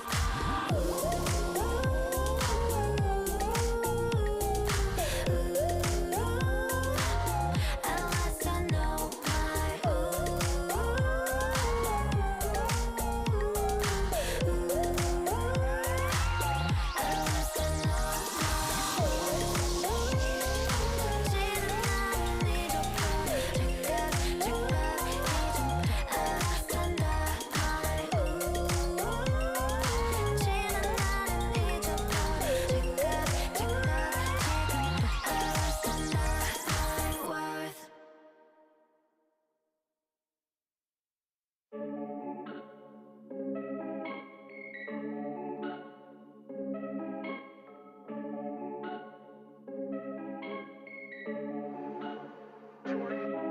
Out of breath, time running to the bank. When you winning, they gon' have something to say. Was broke, now I got expensive taste. When I was way down, I always kept the faith. Out of breath, time running to the bank. When you winning, they gon' have something to say. Was broke, now I got expensive taste. When I was way down, I always kept the faith. Yeah, I always kept the faith. Look my problems in the face. Thank the Lord I saw the day, cause I ain't know another day. I've been cutting to the chase, but don't cut corners that ain't safe. There's a will and there's a way. You stay strong, you won't break. But hey, hold up, tell me what's your motive. Tell me what's your motive. You gon' grind when it goes unnoticed. When it goes unnoticed, where's your faith? Even at your lowest, you gon' keep on going. You gon' keep on going, you gon' keep on going. Hey, yeah, living every day with a purpose. Even though we made mistakes and ain't perfect. Yeah, living our best life cause we deserve it. Yeah, we deserve it. Out of breath, time running to the bank. When you winning, they gon' have something to say. Was broke, now I got expensive taste. When I was way down, I always kept the faith. Out of breath, time running to the bank. When you winning, they gon' have something to say. Was broke, now I got expensive taste. When I was way down, I always kept the faith. Kept the faith.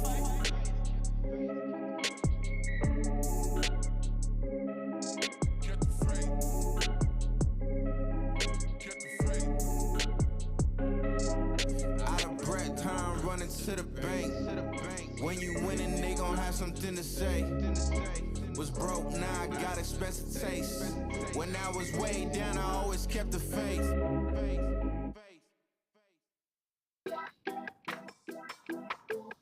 Yeah. Money, money, money, money. Okay. I get what? I get dough, I get cheese, I get moolah, I get green, I get money, money, money. You can check out my receipts. I get bread, I get vitamins, I get chips in the cream. I get money, money, money. Paper like it grow on trees. I get dough, I get cheese, I get moolah, I get green, I get money, money, money. You can check out my receipts. I get yeah. To the top we go. Yeah. Tell me who gonna stop us though.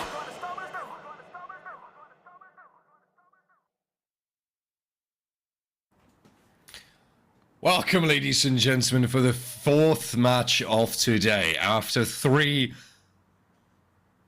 matches that we did not expect the way they went.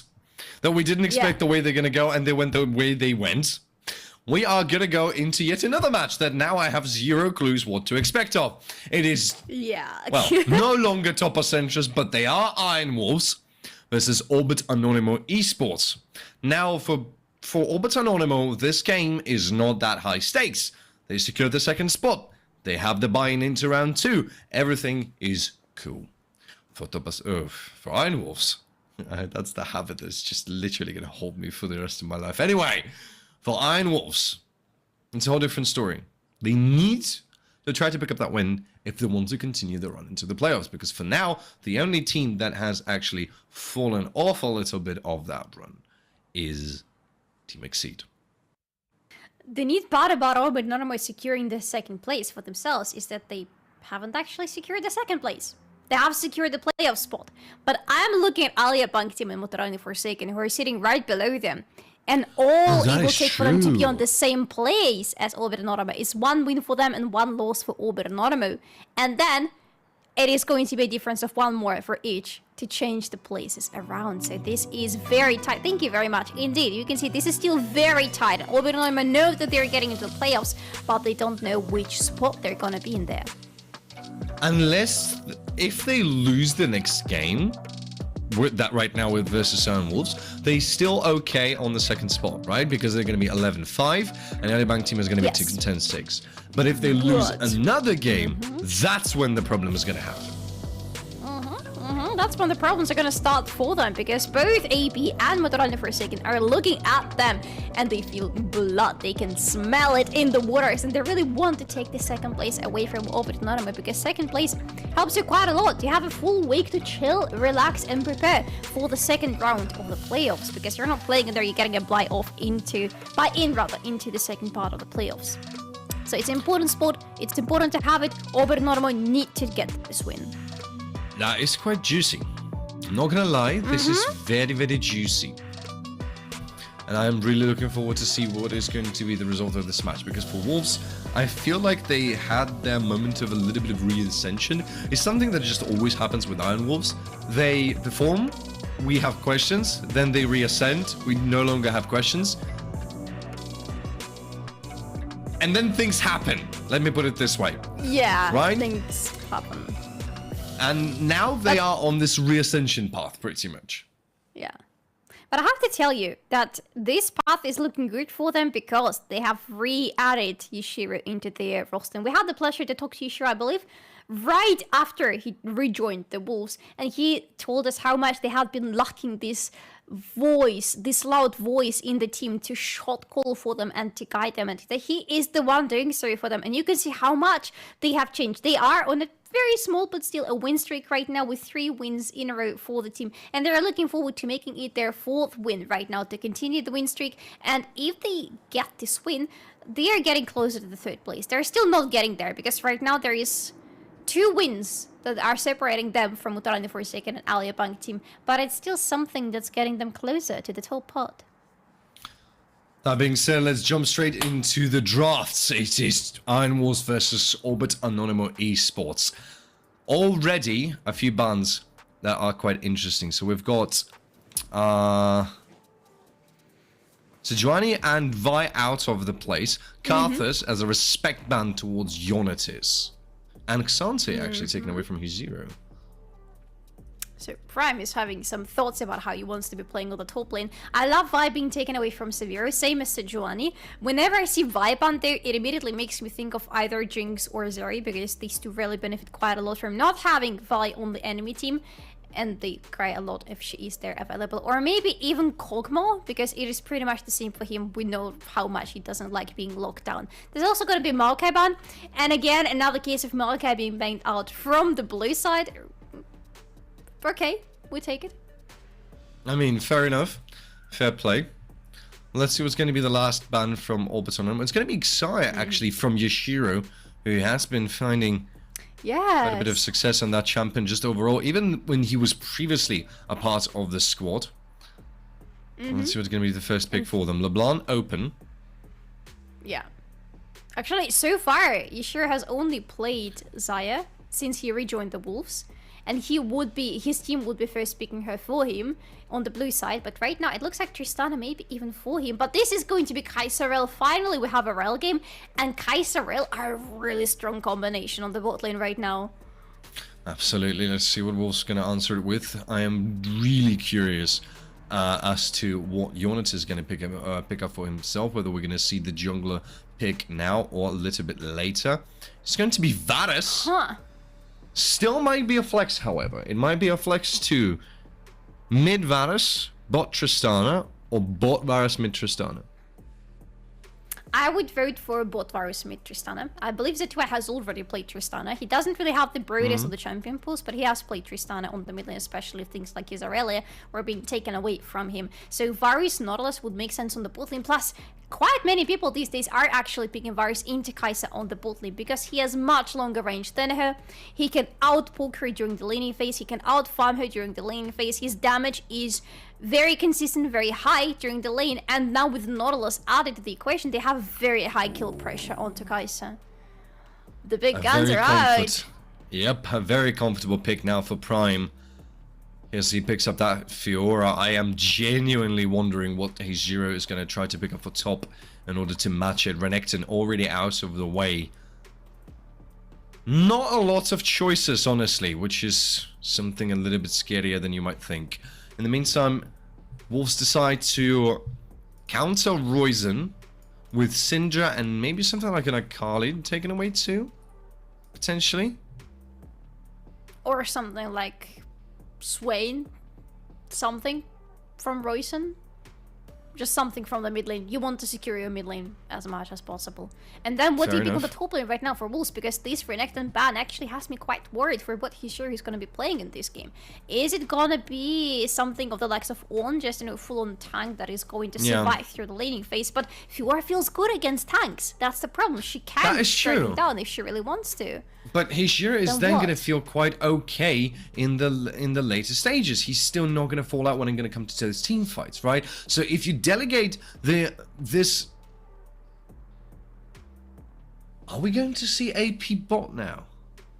We might... No, wait. No, it's for Roizen. He loves Well, yeah, you're right. He played Ziggs. And Neriman also... But I believe Neriman also played... No, Neriman didn't play it. Who played... I really think this is going to be for Roizen. There was Ziggs spot, especially in the previous season. But, oh my god, they're bringing in the guns too. It's going to be Rumble on the top lane. And Rek'Sai for units! I love it so much. That is genuinely quite exciting. So let's see how we're going to end the whole thing up with. That is going to Rail be... Jungle? Gel Jungle, indeed. It is. Something that I have not expected to see from Severa, but it's going to be there. It is going to be Leona now bot. Oh, gee. This looks like one of the most spiciest drafts I've seen in ages. Okay. I was waiting for you and you had to just swap their champ. Not like that. No way! No way! This is gonna be Rumble Jungle! No way! And Rek'Sai top? And Rek'Sai top? Of all things, I can understand Rumble Jungle. It's something from the previous season. A lot of nice flashbacks. But Rek'Sai top? Production, is it locked for top?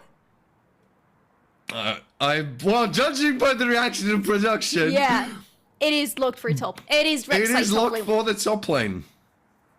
When was the last time you saw Rek'Sai on A lane? You know, I will not say for sure because I don't remember, but the first thing that comes into my mind whenever you say something like that is just caps. Okay. Just caps. Yeah. Most likely, somewhere you're gonna find a Rek'Sai mid-game, just because it's caps. But... yeah. I love it. To be honest, I love it. Especially just from... when my jungler Rek'Sai stole my cannon. The production is now bringing in the big guns themselves. But to be honest, hear me out here. You know why I do love it? They have outdrafted Orbit Anonymo right now. Because Orbit Anonymo thought that the moment when they're gonna bring in the big guns is when they lock in Rel. We all think it's gonna be support Rel because that just makes so much sense. And then they go, psych, it was actually Rel jungle all the way. To which Wolf's answer, psych, you're gonna have to deal with Rumble. And Rumble, especially with a little bit of help, possesses quite a bit of damage. So theoretically, he can walk into the enemy jungle. He can walk in there, wreak a little bit of a havoc, then walk out with a girly giggle and say that he did something impeccable. And Jonatis is exactly the type of player to do exactly that. I also think that this is going to go directly against the idea of Anonymo to try to accelerate Prime, because whenever we see Prime on Fiora, we know that the team has to be playing around him because he's exceptional at Fiora. This is his most comfort pick. But right now, you have Rumble plus Rek'Sai on the top part of the map. This is a huge powerhouse you're bringing in there, which means you as Wolves want to secure all the Heralds right now. This is the whole idea for you. You want to be playing around your top lane. At the same time, you have your bot lane, which if you want, if anything doesn't work for you there, you can play Varus, who is going to be really strong during the laning phase. And then you're also hitting some quite nice scaling into the mid game with your Tristana and with your Rumble and with your Rek'Sai, who are going to feel rather well in the mid game. So that is an interesting twist of events. The games today keep on delivering. And this one looks to be like no other. It's Wolves versus Orbit Anonymo. It is Rumble jungle. It is Rek'Sai top versus Fiora's Prime. And let's see who is... Wait! He's petting his little pet? He was petting his little jungle pet. I mean, maybe he wasn't, but the animation looked like he was trying to pet his little jungle pet. My heart is with you, Wolves. I know I voted for Orbit Anonymo, but my heart is with you. I am, though, genuinely excited to see how this fight is gonna go, because I have never seen his Hero to play something like that. I am genuinely concerned for him, because I have no idea how will he be able to pilot that champion. Furthermore, against someone like Prime on a Fiora, considerably, questionably, but still, perhaps the best top laner that we have right now in the league, or one of the best, definitely. This is going to be a very spicy match and a big skill check for his Hero. I also really wonder how his Hero is going to be building his Rek'Sai on the top lane, because there are quite many ways I see this accelerating, but wait for it. Eliwood is going to receive a little bit of damage to his face, just because of the fact that Chipsy and Nerman already got themselves level 2. No real surprise to see a Fiora player instantly reacting to that fact. So, that means going back to his Hero, because how can Rek'Sai build? Like, my normal Rek'Sai in the jungle, I would love to see her going Bruiser-ish build. So, a little bit of additional health, a little bit of additional resistances, quite a lot of damage on top of that as well. There is also the world in which she can go full damage. And I really wonder if his Hero has the plan to go into that. Ooh, he's fighting with Prime quite a lot actually on that lane. But is he going to go into something like just full AD? ZTI is really dominating the lane in the meantime. Really well done by the Wolves right now. So you have the advantage in the mid lane, or you're trying to build it. Top lane, yeah, not looking as the brightest, but I mean, given the circumstances, I would say that is a win. And now my eyes are just set upon Jonatis. I do agree with you, however, that I am very curious as well about the build. And I mean, I know this is probably counterproductive, but I would love to see his Hero going hell with it and just going towards the full AD build. Full AD or maybe lethality, something of sort of that. Yes. I would love to see it on his Hero, because you know that Prime is going to have so much damage, and yes, his Hero, do you want to try to match his damage output? I think you do. I mean, just imagining what else could be, well, not what else, but what just overall could have been done if you would go into something like this. The amount of possibilities and the ways how the fights might have been comprised. Something inside of me just begs to see that, even though I am fully relinquishing myself of the responsibility for the outcome of that build. Ellie, you were not in the... whatever. Exactly. I think it was a statement. He was like, I don't even need to be in the bush. I want you to see me recalling right here, right now. Watch me go. Watch me fly. Yeah, watch me fly back to the base, or something of sort of that. Whew, what a game we have before us. Already. Royson is suffering a lot. Yeah, like, we need to look at the mid lane for a second, because Royson is suffering a lot there.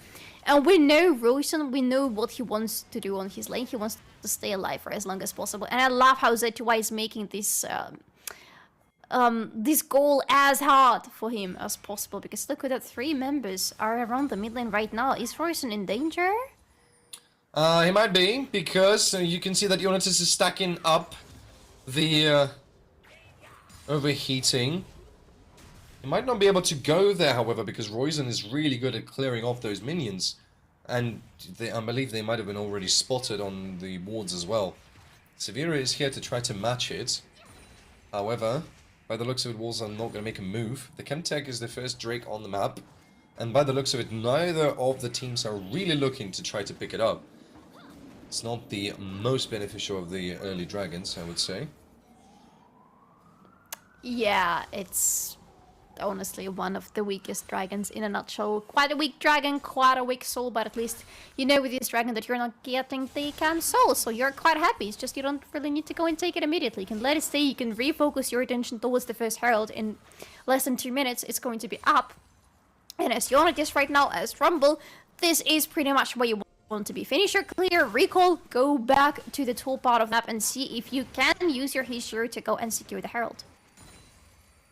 In the meantime, Z2Y continues to harass Royson, already forcing him to back again. Yes, Royson is not particularly falling behind when it comes to the CS department, but he's not feeling exactly the healthiest, I would say, as he's already forced to recall. Yeah. In the meantime, oh, grand challenge! Brian might be looking for a kill here. Goes into the ultimate, tries to back off, but the flash, double flash! Well played! His Zero, what footwork coming from the top laner as Prime might no, he's gonna let him go. I am begging, can we please get a replay of this in slow motion, because wow, the amount of reaction from his Zero was insane. Like, I cannot imagine myself doing that. I would panic immediately. Like, you're almost dead. The moment Fjord hits the last mark on you, you're dead. The moment she hits anything on you with his health on you, you are dead. Yet he manages to outflash her under his own turret. This is insane level of micromanagement of the champion. Well, now we know one thing. His Zero is ready. In the meantime, the bot lane is having a little bit of differences and they're trying to settle them down. Chipsy takes a bit of damage, so does Eliwood and Yashiro. But neither of them are looking to continue with the fight. His Zero is walking back to the lane, probably quite proud of himself, as he should be. I could just imagine her, Rixai, swimming back to her lane, being very proud of herself, because she looked around, she survived before that, she is very happy about everything that's going on. Yeah, I can imagine the proud little shark. I don't know, she looks like a shark when she's on the ground. Fair. In the meantime, the Herald has been started, yes, indeed, and given the fact that Severa is recalling, I don't think we're going to see any contest from Orbit Anonymo. Yeah. They don't even know. They have to understand, they have to realize what's going on, but they don't know for sure because there is no vision for them. There was deep vision from his hero to understand how Severa is pacing, how low he is, how is he going to do, what is he going to do next. And when realizing that he is rotating from the bot part of his top jungle to the top, they're like, yeah, he's going to recall after that, because it's not like he's going to go and try to gank the top lane. It's not like he can go to the Herald because Fiora is suffering a lot. We go, we take the Herald, we do what Rek'Sai and Rumble are supposed to be doing, and we're happy, we're chilling. Right now, both of the teams are chilling. Nobody is making the first big move outside of our little top lane incident that has happened just a few moments ago. Might be the game changer now, as Jonas is here to try to help out. Grand Challenge is already there on Prime, and Hizir is trying to tease him, provoke him with a little bit of those unfavorable traits. However, I believe Jonas might have been spotted right now, thanks to... Yep. Yeah. Thanks to the pet. The pet was spotted.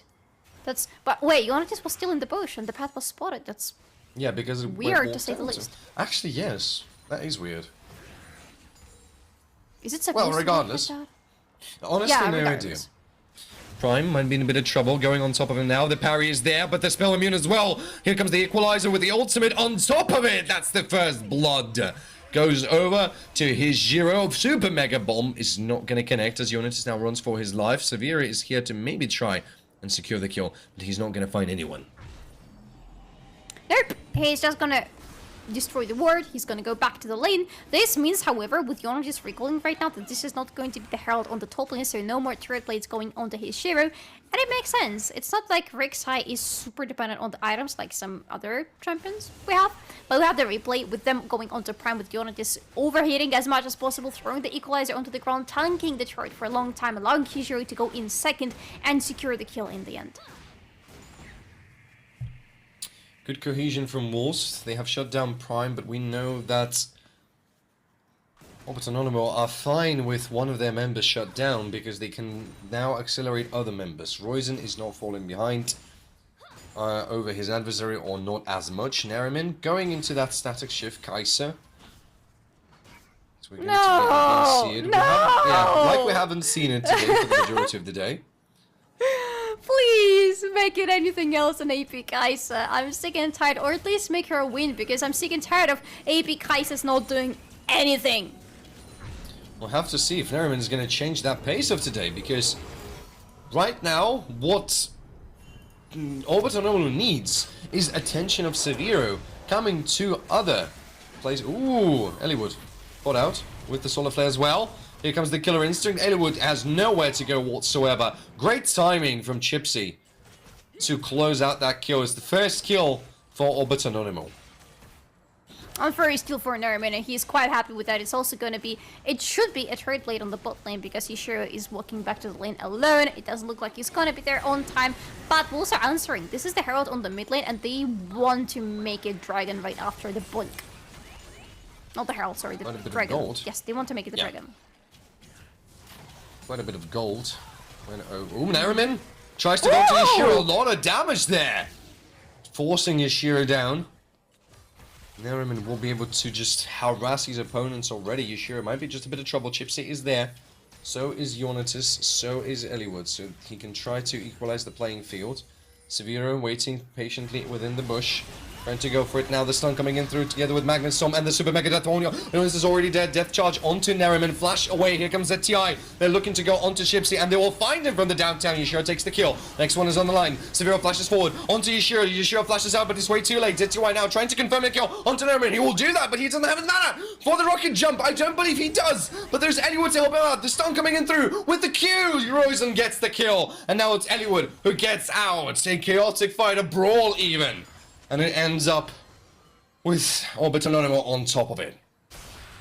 They are just a little bit better, a little bit more proactive, a little bit more confident in their movement, and are coming out of this victorious, and they're going to secure the second Drake of the game, which is going to be the Mountain Drake. This is a good recall for Wolves right now, because finally they have the two Kraken Slayers for their 80 carries, but before that, they really lacked a lot in this fight. As you said, rightfully so for Zhuai, he really lacked mana. He just needed one rocket jump to get away from the enemies, to get away from Rel, but because he couldn't do it, Severe just locked him down on the spot. That exchange still, though, puts Wolves on a winning position. They are 1,000 gold in the lead. The majority of that lead lies in the hands of Hijiro, who was able to capitalize on the win. But let's look back at the replay. It's basically right now, everybody is suffering a little of the lack of damage. Yashiro lacked the damage to finish off Nariman. ZTY lacked damage to finish off Nariman in time. Then lacked the mana to get out in the rocket jump. It's just, both of the teams are ready to go out on a full-on brawl, but they don't have the resources yet to have that brawl. But Kai'Sa is having damage. And that's the difference compared to those Kai'Sas we saw before. Nariman is a good spot right now. He is also going to build Nashor's Tooth as the second item. I am done with that, but at least Nariman is delivering so far.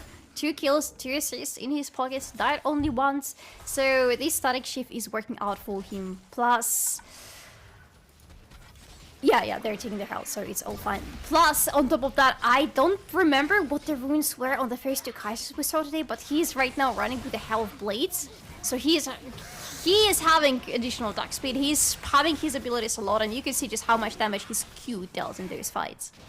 In the first game we had Halo Blades, so It pretty much stays Okay. to the point. Next one, it was press on the attack. Now, Hollywood might be in trouble. You sure slow down thanks to the Solar Flare. The stun coming in through with together with the bomb. It's a good combo. And it's the combo that delivers instant double kill. Nariman picks up a third one for himself, as Roizen picks up the second. Yeah, good reaction from Roizen, and he's still on the mid lane at the same time, but this turret is going... Not going down. What happened on the top lane? Prime? Well, Jonatas, with the help of his Zero, has killed Prime. He didn't even use the ultimate. Neither of them used their ultimates. Wow. Okay. I need replay. That is insane. Also, And Nariman they is got getting the first turret. But it fell into the hands of Wolves. It wasn't Nariman who finished off the first turret. That is actually quite massive for Wolves. Because despite the fact that of the double kill that was scored there in the bot lane, they still continue to press on.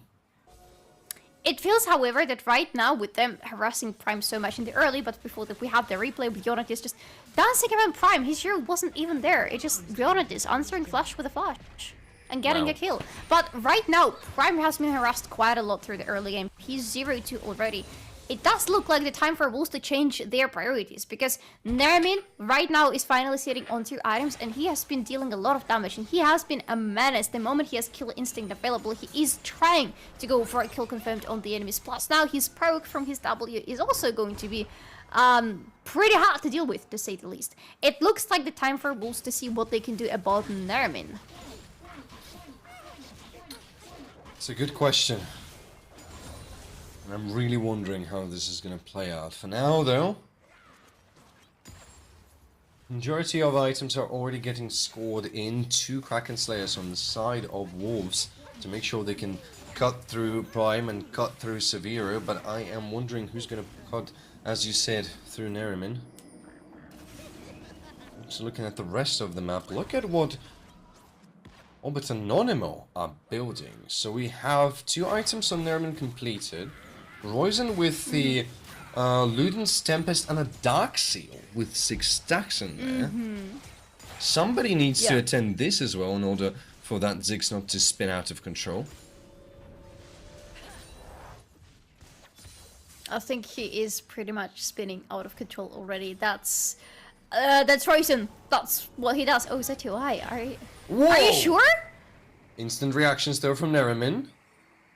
They're both just scaling each other, measuring each other.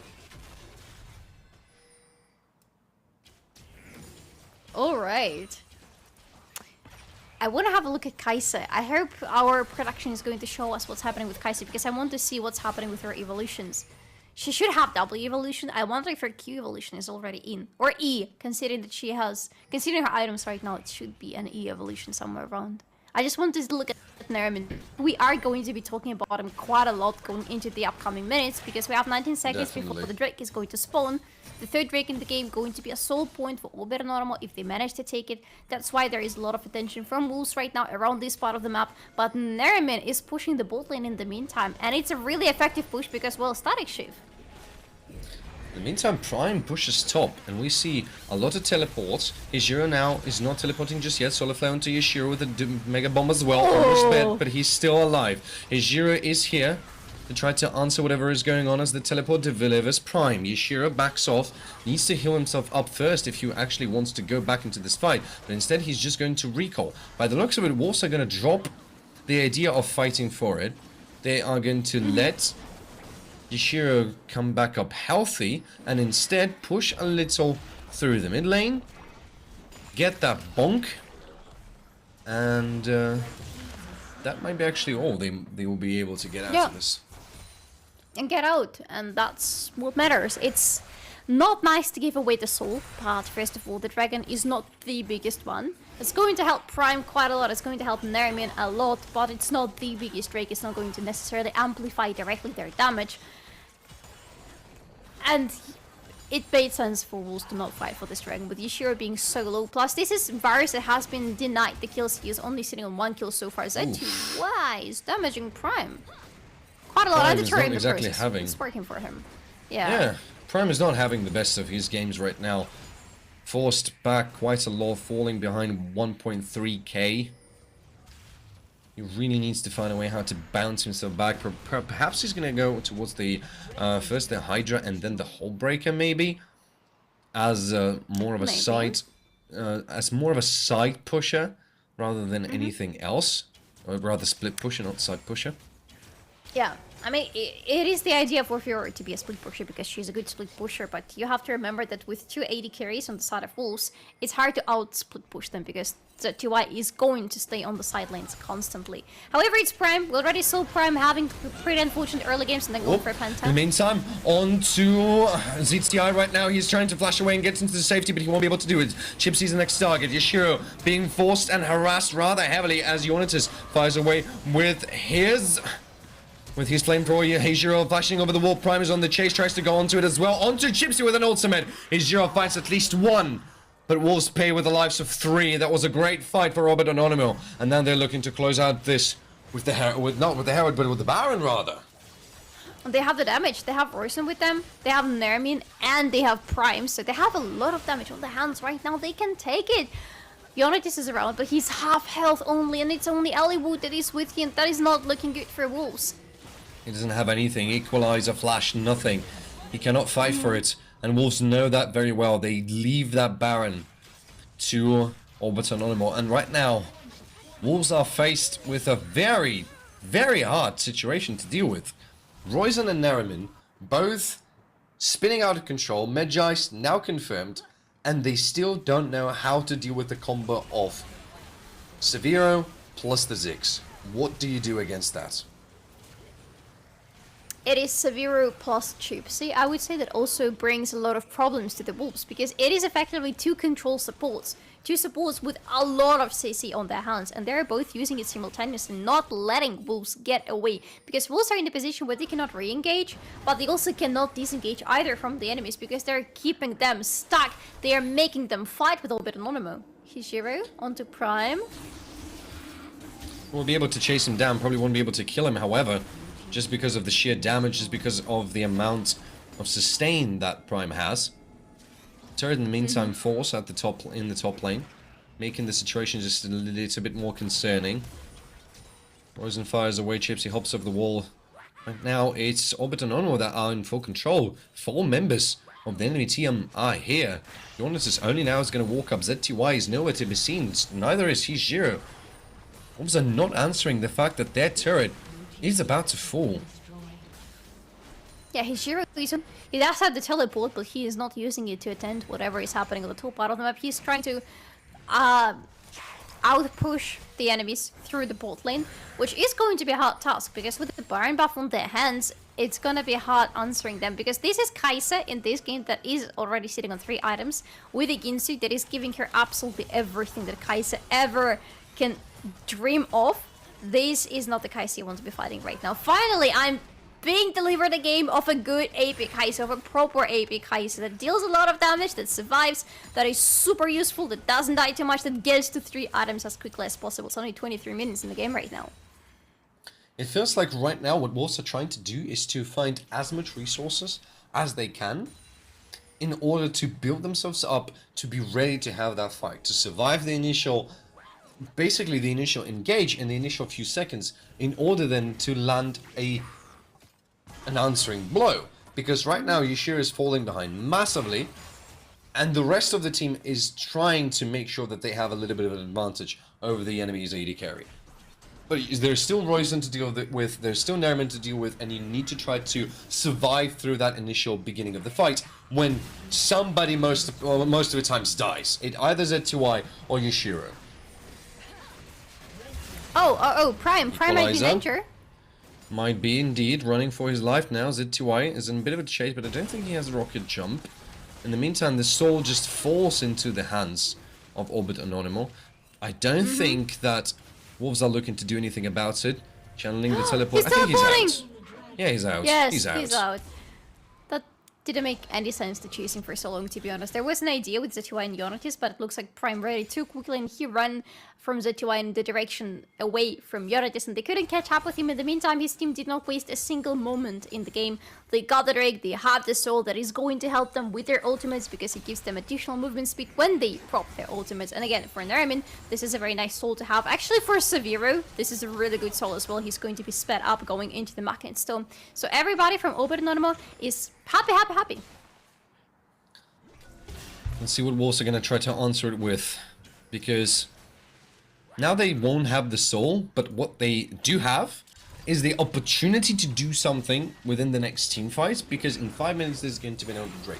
We know that a lot of different coin flips do happen with the Elder Drakes. A lot of different... Ooh! Also look at Ishiro, who survived a lot of that damage. Okay, that's actually quite interesting. So, what they are doing exactly what we thought they're going to be, which is building themselves up, building a little bit of that survivability to make sure that they don't die. Mm-hmm. My question is, will they be able, rather, to drag the time enough to get to the Elder Drake, slay that Elder Drake, or somehow steal it, and then win the fight? Because I feel like this is one of the most easiest ways for them to do it. I would say not really. Because the only good thing I'm seeing right now is that Tuba is final on 3 items. The Bloodthirster is there for Tristana, so this Tristana deals a lot of damage and survives through a lot of damage. But I'm looking at Kaisa, who is almost at her Zonias. The moment she completes her Zonias, she is going to be unkillable. Chipsy. Flash invested, Chipsy onto Yashiro now. Super Mega Death Bomb is going to get... Actually avoided. A lot of damage coming through. Yashiro did die in the end, but he almost brought Chipsy together with himself. Now Neriman is pressing the advantage. Depth charge is going to be taken away. Yonatis is here to try to lock down Chipsy. They'll take the first kill. The hooker's not going to connect. Lakewood might be in a little bit of trouble. Prime with the Grand Challenge tries to confirm the kill, and Roizen will do exactly that. Wolves are trying to dance around this as much as they can. ZTI is still alive. Yonatis as well. Doesn't have the equalizer, however. That makes the fight a little bit harder. Hijira is here, trying to do at least something, but he can't really, as Orbit and Normal will bring down the mid lane turret. And look forward to the next Baron. Because it is coming up right now. And they're recalling, they're resurrecting. Chipsy's going to be up and running very soon. Might be in trouble, knocked up in the air. ZTY tries to catch up with him. Ultimate has been used, but there's a lot of damage that he's soaking into himself. Hijira out, so is Neriman. Severa and Roizen trying to fire away, but both of the teams are now disengaging. Roizen with the ultimate secures the kill onto Hijira. Very well timed. And a very important one for Anonymo, because right now Wolves are without one for almost 40 seconds. The death timers are starting to time up. Not nicely. Anonymo have an upper hand. They have the numbers advantage. They have to go and fight for this Baron. Solar Flare onto Yashiro this time around. He's already dead. Yonatis tries to fire away. ZTI is doing exactly the same. It's an exchange. Now Eliwood trying to run for his life. Doesn't have the teleport available, or rather flash available to himself. That means he can't get out. ZTI hops over the wall with a rocket jump. Eliwood dead. Prime secures the kill. Wolves are being forced away. Severa almost dead. Rosen full HP. Neriman full HP. So is Prime. His Jura only now is going to get back to the map. Will he teleport? Will Wolves try to answer? Can they? There's a teleport coming in, but the Baron is already dead. The Baron is already in the Anonymo's hands, and they're going to recall way too quickly for Wolves to do anything about it. Chips is the only one who is not going to have the Baron buff, but he doesn't care. It's fine. He's just a support. And the fact that he died in the team fight is actually good for Anonymo, because Wolves had the damage and ZTY was dealing the damage all this time, but he was not dealing the damage in that fight to the backlane of the enemy, to the actual damage dealer. He was dealing the damage to Chipsy, he was dealing the damage to Severa, which is nice, and you get the kill, but Neriman is still alive, and Roizen is still alive, and Prime is still dancing around. As long as they are alive, you are going to die as Wolves. Another solar flare, this time connecting together with a root, and the damage right into the epicenter of that explosion. Roizen picks up his 8th kill. Orbit Anonymo are on the spree, and they are looking to continue to push through this game. Bot lane turret is now going to get sieged. 608 AP on Roizen. Oh, you mean 608 AP. Yes, on Roizen. With the 25 stacks on Medjay. That is a you saw how much damage very he was tripping. Yeah, that is very tricky one. You don't fight with it. You just don't fight with it anymore. He kills you. No questions asked. And he's a zero. He hasn't died once. Definitely true. Hops over, tries to go for... Tries to get into the safe comfort of the base. Yashiro now has to come back, so does his Zero. ZTY is going to be back in just 5 seconds, but Orbit Anonymo already pushing. Eliwood already taking so much damage. Jonas has had to flash out. Doesn't have the equalizer, so he can't really do anything about it. Here comes E0 right into the midst of it all. Onto Prime. Severa answers it with a push of its own, and Wolves just fall apart as Orbit Anonymo take the crumbles. Flash forward from that Tristana will not do anything as the Nexus is going to explode, and Orbit Anonymo with the win secured. 720. And you know what? I love what's happening to Orbit Anonymo right now, because we talked a lot about them in the beginning of the season, and especially about how much they struggled to find their new identity with the addition of Prime to the roster, because it completely went against their idea that they had before that with fighting and playing around Neramin. But right now, finally, the idea has been found. We play around whoever has the upper hand. If it's Prime that we can accelerate, we work around Prime. If Prime is getting constantly focused by the enemy, we say, fine, sorry Prime, you just stay there and absorb the damage in, absorb the attention in. We are going to accelerate Neramin, and I'm loving that for it. And on top of that, Rosen. I love seeing Rosen on the mages on the mid lane that are less about control and more about actually being mages, about dealing the damage, because boy oh boy, he excels at those. He had a massive impact into this game, and overall, this is something that we've praised Aga Rogue for, and that's something that Orbit Anonymo are now excelling at, which is, if you need us to swap the carries, as you just pretty much explained to us, that's what we're going to do. Right? This is something that we've praised Aga Rogue for 3 seasons ago, 4 seasons ago, when they were able to pretty much divert their attention towards anyone they needed. And Orbit and Anonymo are doing exactly that. Yeah. It works against other teams. My question is, will it work versus Zero Tenacity? Because right now, we are going, by the looks of it, see both of them in round 2 of the playoffs. Right now, it seems like this top 2 spot is almost secured, if not secured already, for Orbit Anonymo. Therefore, it works against Wolves. All right, fine. Will it work against Zero Tenacity? That's a good question. The second place is not secured yet, but Orbit Anonymo most probably with the results like that are going to be facing Zero Tenacity somewhere during the second round robin, and I want to see if it's going to work for them, because Zero Tenacity also are a team who have one hyper carry in their team, but if needed they can play around somebody else. Also have to remember that as of this week they're playing with a new mid laner, so slow queue, another potential for the hyper carry for them, is not going to be an option anymore. We need to see how well the new mid laner is going to work with them. But for Orbit and Anonymo, let's go back to them, because I really need to congratulate them with finding the way to play around this game. They actually say that this is a common mistake of quite many teams, with trying to get on top of Prime as soon as possible, which makes sense, but by doing so, they completely forget about the other lanes. And I'm sad that Wolves forgot about their bot lane, where they have Ishiru, the bright star for them that has brought them so much new potential the moment he rejoined the team. But they're putting him on Varus, the champion that goes against Kai'Sa quite well, especially if there is some help added to him in the jungle, that has so much early game potential. He just needs the kills during the laning phase. He needs the gold to make sure he gets transitioned. Exactly, we didn't see any of that. It felt like Wolves had a good initial plan, but then didn't know what to do as soon as that plan was executed, because they wanted to shut down Prime. Did it work? Yes, it did. What's next? And there wasn't that next that allowed them to do something. Yeah, exactly. There wasn't that next. And there wasn't that next because they didn't do enough during the laning phase. They didn't play around the cuts they drafted for the early game. They put too much emphasis onto shutting down Prime, but 0-2 Prime, yes, it's sad to see, but it's not enough to completely remove him from the game. He's still playing on Fiora. Fiora's kills, Fiora snowballs. You give her one kill and she's happy. I have completely forgotten anything that happened to me in the early game. Right now I am shining and I'm killing.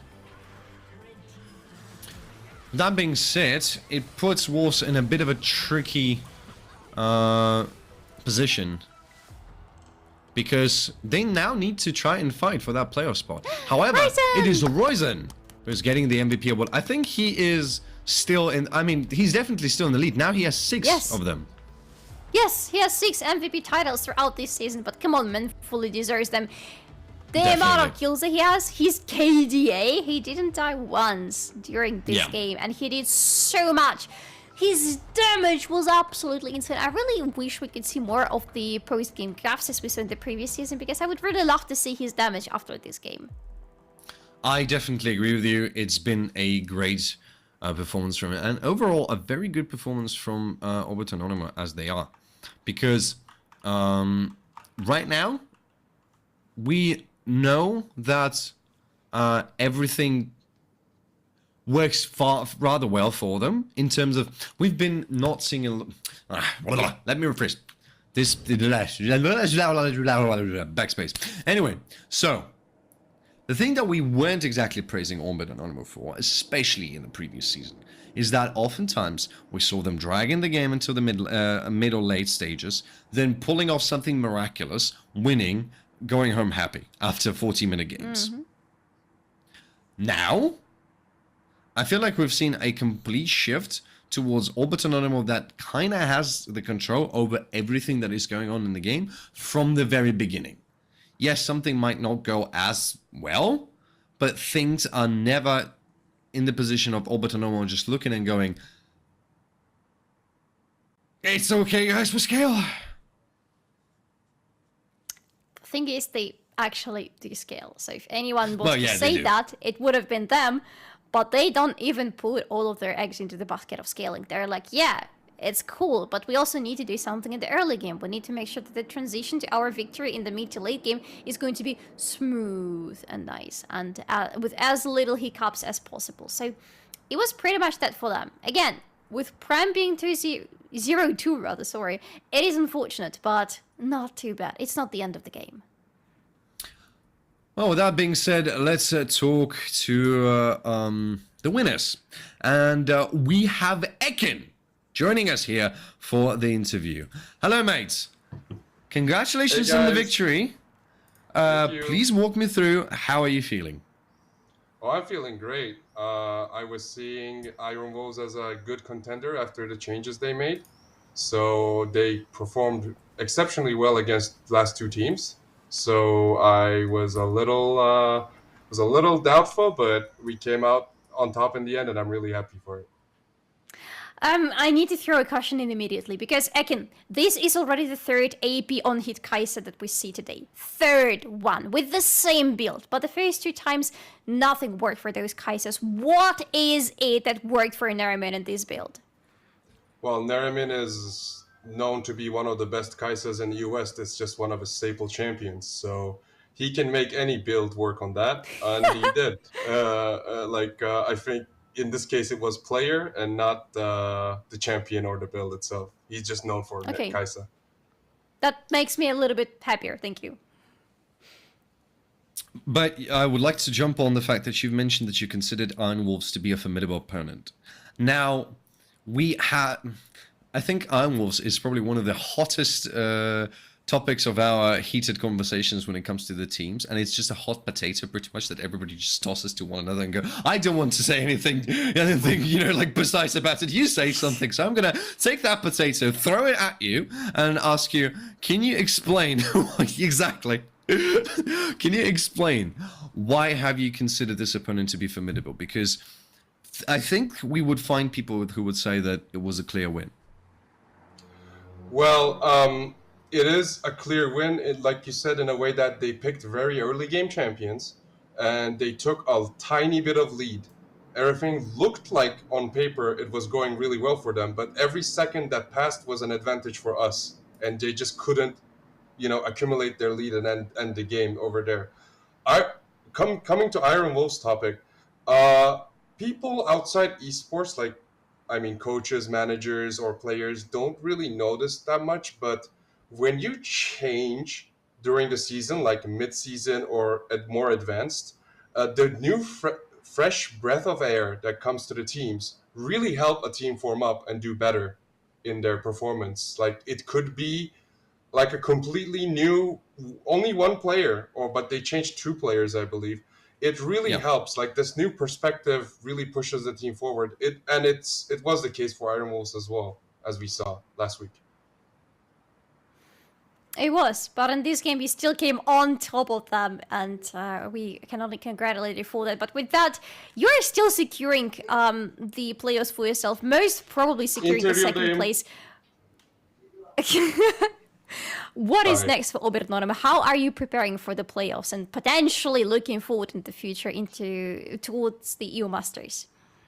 Well, as you both know, you've been interviewers in Ultraliga and shoutcasters in Ultraliga last split as well. I was in the exact same scenario last split, and I had a lot of lessons on the way, and I learned that if you go second or first place in Ultraliga, you should never go complacent and then like stop practicing or anything like that, because when that happens, you just lose. You drop the loser bracket and you lose.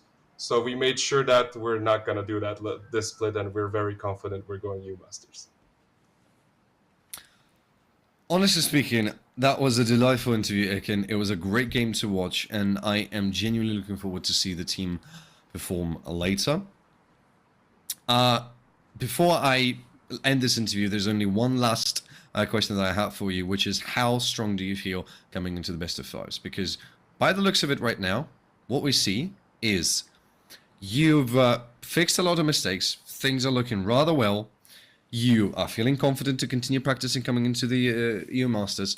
But the buy-in into the second round seems to be also secured. And the first opponent will be not just some team, but Z10. And straight off with the best of five. How are you feeling coming into that match? I think we are very, very confident against anyone except Z10. We are confident against Z10 too, but they're very, very formidable opponents. There is a little bit of like in the team, like we want to go to EU Masters. We want to win Poland, of course, but we want to go EU Masters. If like going to Poland is priority for us for like 10, like 11 out of 10, then like winning Poland is 9.5 out of 10. Does that make any sense? Like we care about a lot of it, but we are really preferring to go to EU Masters either way. But we will try our best to win Poland as well. Ekin, thank you very much for that interview. It's been an absolute delight. If you would like to give anyone a shout out, maybe even in your own native language, you can do it right now. Sure. Matt, come. I'm going to give a shout out to my new friend Matt here. We were on vacation together. He was by my side while we were watching games, and we had a lot of fun. So I'm going to give a shout out to him. Thank you for being here, Matt. Thank you. And guys, thanks for having me. It's always a pleasure to talk to you. I'm a little late on the English interview. I'm sorry, but I will try to come back again as fast as possible. Okay. Thank you very much, mate. It was nice to meet you as well. Yeah, absolutely. Thanks. Absolutely. Take care. Cheers, mate. Take care of yourself. You too. Wow. I genuinely don't think there's a lot to add to it, to be fair. It's a great interview. Yeah. It's a great promise. A lot of things to look forward to. You know what else we're looking forward to right now? The last game of the day. That can also be a crazy banger, because we were having 4 bangers today that were absolutely crazy, chaotic, unpredicted. And a lot of other things that I'm not going to name. But the last one is going to be Zero Tenacity going against Team ESCA. And on paper, you can imagine how it's going to go, with Zero Tenacity being like, hey, we stomp. We do Zero Tenacity stomp. But then they have the new mid laner that we really need to watch out. How is it going to feel? How is it going to look like? We will see though, but only after a short break.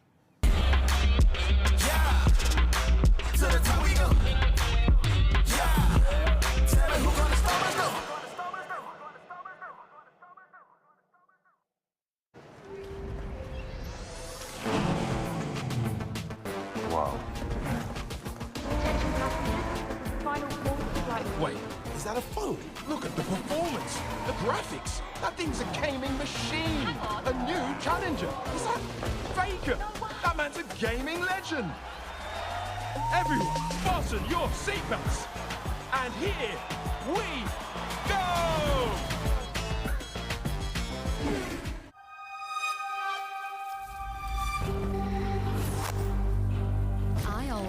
play jungle. I am top.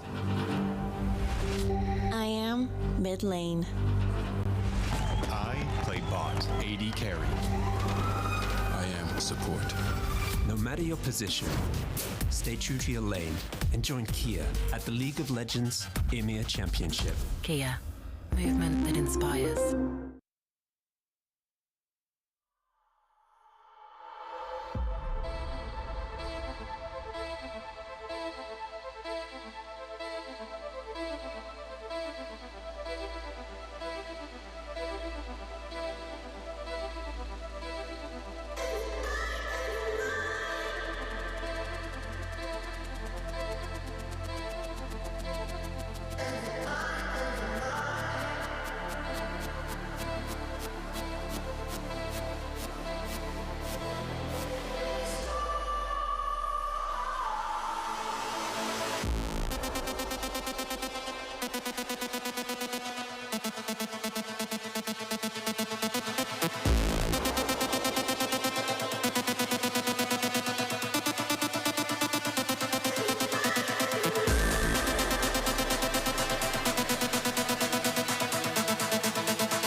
Welcome back, ladies and gentlemen, for game number 5 of this Super Week of Ultraliga. It is going to be Zero Tenacity versus Team ESCA Gaming, and I would love to say that we know exactly how the game is going to go, but given the fact that the 4 games before went not even remotely as we have expected it to go, I rather not comment on this subject whatsoever. I think, though, we kind of got the majority of the predictions correct, if I recall correctly. So I think so, yeah. But because we were expecting Illuminar, Alisia, Forsaken, and Anonymo to win, so the 5th game, if Zero Tenacity win, the majority of us are going to be right with the predictions. True that, but let's put your hand on the heart and say truthfully, did we expect them to win in that fashion as we had it today? My point exactly. Not remotely. My point exactly. So, do I know how the next game is going to go? No. No, I mean, no. I suppose.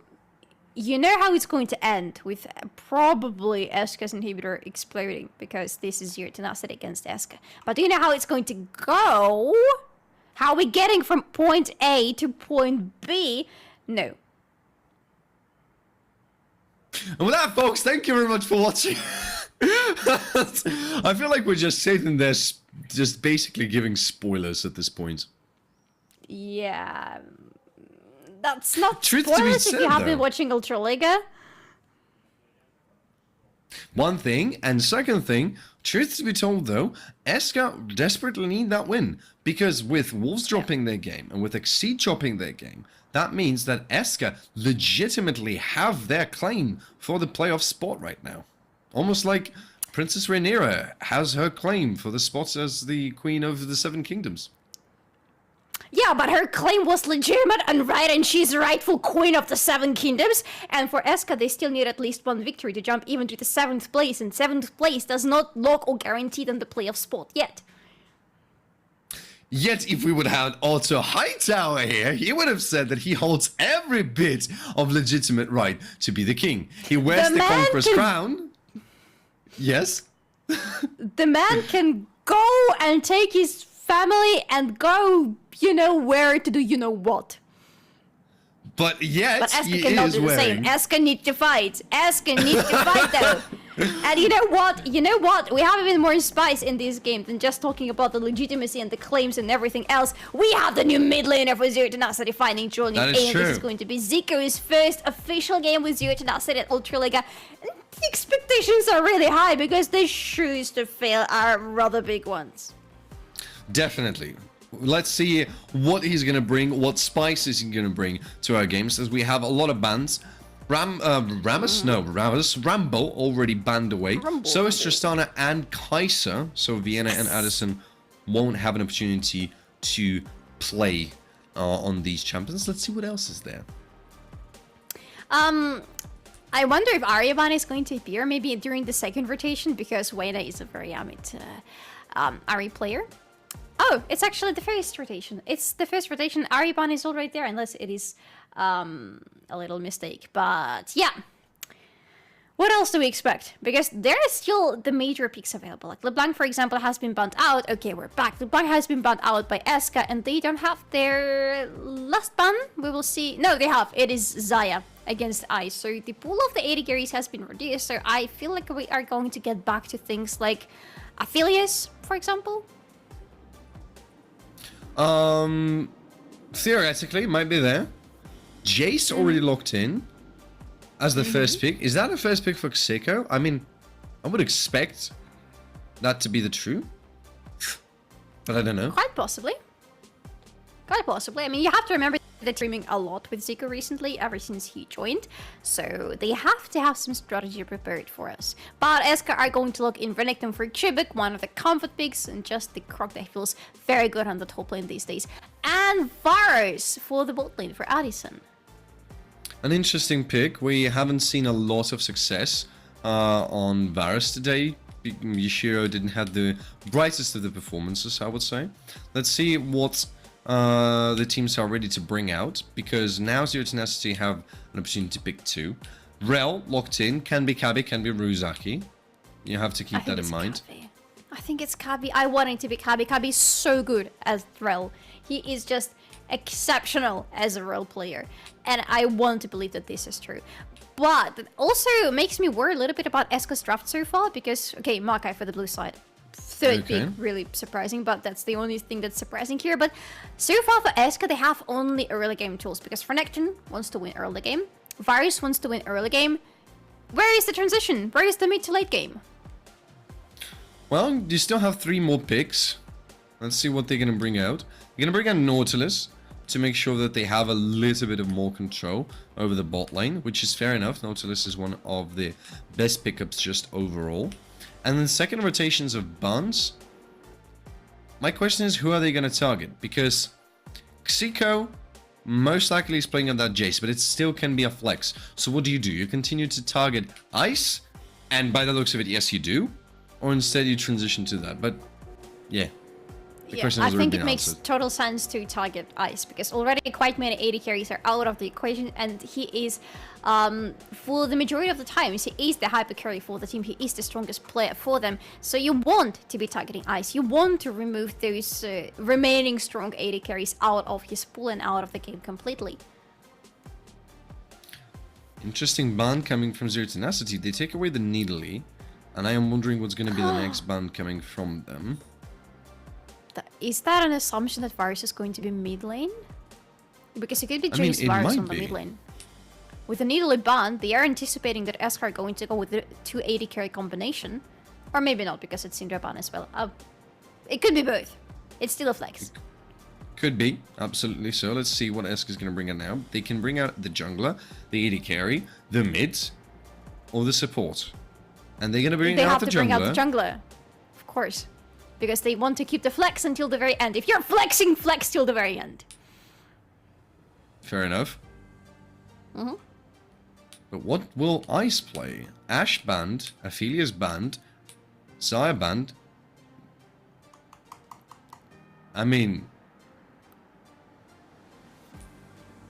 Question is still there. Question is still in the air. But it looks like, yeah, they want to go with Kala first. So this is confirmed to be Jace on the mid lane. So I am expecting Bayonetta to go and play Varus right now. It would be interesting, but it would be a lot of range for Varus, and Varus would even have the kill pressure together with Sejuani there. But I am hoping for this Samira to be true for Ice, because this is, yes, this is Samira for Ice, and I am in love with this so much. Samira is such an explosive AD carry, so fun to watch. The only thing with her is that you really need to win your lane, because that is everything that she wants. I mean, I do have my firm belief into Ice that he is confident enough to try and win it. But the last pickup of ESCA, that gets me so concerned as well. So we have Irelia mid, another potential super carry for the team. But yes, she's not going to have the easiest of the times. Nope. Jace has a lot of poke, but Irelia clears the waves very clearly. Very fast, rather. She has quite a lot of her own kill pressure on the enemy, to be honest. She's not running Ignite, so it's going to be harder to chase if she wants to. But she is a melee champion, and I love it much more for the ESCA's mid lane because of Sejuani. Because Sejuani wants to be playing around her mid lane quite a lot, and now she has a melee mid laner who is going to prop her E passive, which is much better than if you compare it to Varus. And with this, you can also rotate Varus to the bot lane. This is why he was kept as flex until the very end, because he wants to see what's going to be happening on the bot lane. Ice has picked up Samira for himself. He wants to win the early game. He wants to win the lane. This is the win con for Samira and for her team. Varus wants to do the same. So right now, you have an interesting balance on the bot lane, where both of AD carries want to be winning the lane. Both of the supports want to be starting the fights for their AD carries. This lane can just be the most explosive one we have seen throughout the day today. Might be, exactly. It's a question of whether it will, because I feel like the junglers are going to have a lot of say in it as well, right? What we very often see is Ruzaki being unbelievably proactive, especially in the beginning of the game. He doesn't have his Sejuani right now, to which you would say, I think you could argue that you could say that it's his standard rotation that he's doing, which is, I'm going to go, I am going to do an early gank underneath the enemy turret, we're going to try to do an early dive for level 3, level 4, get the kills, make Ice happy. Ice or Noah, depending on season the season you're talking about, right? Yeah. So, does it make sense? It definitely does. But now you don't have that. You have Maokai instead, and I am wondering how Severo. I'm melting because of the heat. Anyway, Severo is gonna try to approach the game as well, because he might execute the very same thing. He might go for the very same early game, or let's say early level dive underneath the enemy turret. I think if I don't see Sejuani doing something and diving during the early game, I would be highly disappointed in this game for ESCA, because she has literally 3 lanes. They want the jungler to be there because they want to secure the kills. We have Renekton, who is super strong into early levels Jax, and after that he is going to lose to Jax, so he needs to use this window as much as possible. And you want as a jungler to use this window to help him win the lane, to rotate towards the Herald. You have the mid lane, and we talked about it already. You synergize nicely, you want to go there to help out Irelia, because while she suffers from poke, if you all in Jace, he's going to have hard time trying to escape from you. And then I have bot lane, where the matchup again is so interesting the more I think about it, because I think Samira... No, I rather think that Varus has the upper ground against Samira, because while she can block things, of course, but pre her ult and just in general on the lane, it's gonna be tough for her. It's gonna be so much poke flying her way that I think as Sejuani, you want to help Varus use the fact that he's a little bit stronger than her and try to go and secure kills for him. So Sejuani, where do you path? Aye. Effortless is not gonna connect with that hook. In the meantime, ladies and gentlemen, welcome to the Summoner's Rift with Zero Tenacity versus Team ESCA Gaming. It's going to be the last game of today, but only the last game of the first day of a Super Week. Action today, action tomorrow, and action the day after tomorrow to determine who's going to go to the playoffs. Let's see how the game is going to go, because, as you said, I'm also very interested with how Savio is going to path, or the junglers as they are. And I'm also quite intrigued with the way how the mid lane is going to play out too, because I feel like both Vienna and Xiko will fight quite a lot, but my eyes are on Xiko just because he is that new blood, the pack of new blood that was brought to Zero Tenacity. He has a lot of proof. And actually, it's a rather interesting match to jump into right after the previous interview with Ekin, where he was talking about how much having a new team brings to the team as whole. So we are going to see if this is going to be the case for Zero Tenacity in this game or not. But regardless, bot lane already fighting. It's just level 1 for both. This is how it's going to look like, I suppose, till the rest of the laning state. Meantime, fight breaks out here in the mid lane as well. Xiko versus Vienna. Right now, both of them are looking to have a more fight. Xiko wanted to try to tank with a little bit of that turret. Didn't really manage anything, though. Both of them really low. In the meantime, level 2 has been taken by Ice and Cabby. They're looking to go onto Effortless. Level 2 still not yet secured, so they can't really do anything. Everybody is trading. But ESCA is having troubles in the bot lane, while Zero Tenacity are having troubles in the mid lane. Ooh, wait, no, that was a free tower shot that you just got there. That was very unnecessary. But at the same time, for Zika, it's so hard to fight Wayne, because when he decides to all into Wayne, Wayne is going to clear the minions super fast. The minions deal a lot of damage during this state of the game.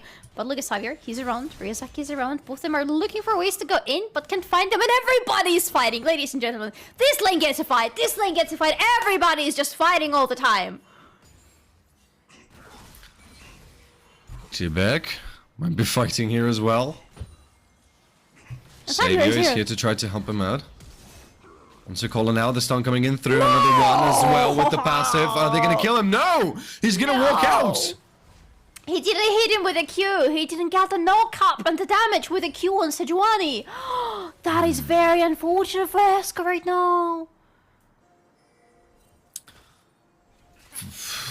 That was... That was unfortunate for ESCA, but very happy for Kola as he returns back to the lane with the teleport. Ready to have another fight. In the meantime, let's see if Ryazaki is going to answer it with anything. Savio now reset. Has the Ruby Crystal. Ryuzaki might be looking for a reset of his own, but no, instead he continues to clear off. They're both clearing off, they both see each other.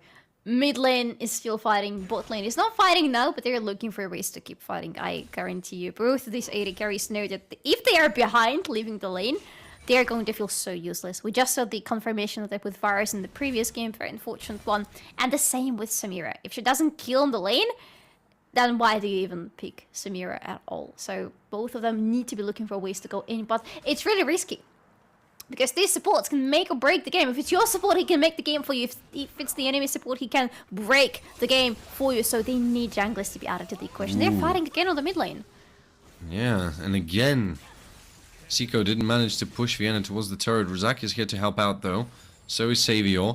So both teams are just going to look at each other, respectively not, and try to walk out. I've been looking on a Ryuzaki angle here, but they didn't find anything. Zico continues to fire up, and here comes Kabi as well to help out his jungler. Means nobody is capable of doing pretty much anything. Very tensed up situation when both of them are looking to stop the, or rather begin the fight, but nobody can do anything yet, just as of yet. Yeah, everybody keeps fighting, everybody keeps clenching their teeth and claws in a fight, but it actually doesn't result into anything. We have no kills as of yet. The gold is not really that different between the laners.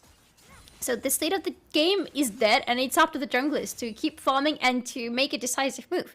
We have the first dragon on the map already, and in 2 minutes we're going to be talking about the herald on the map as well. And we have some level 6s finally hitting for some core members of both teams.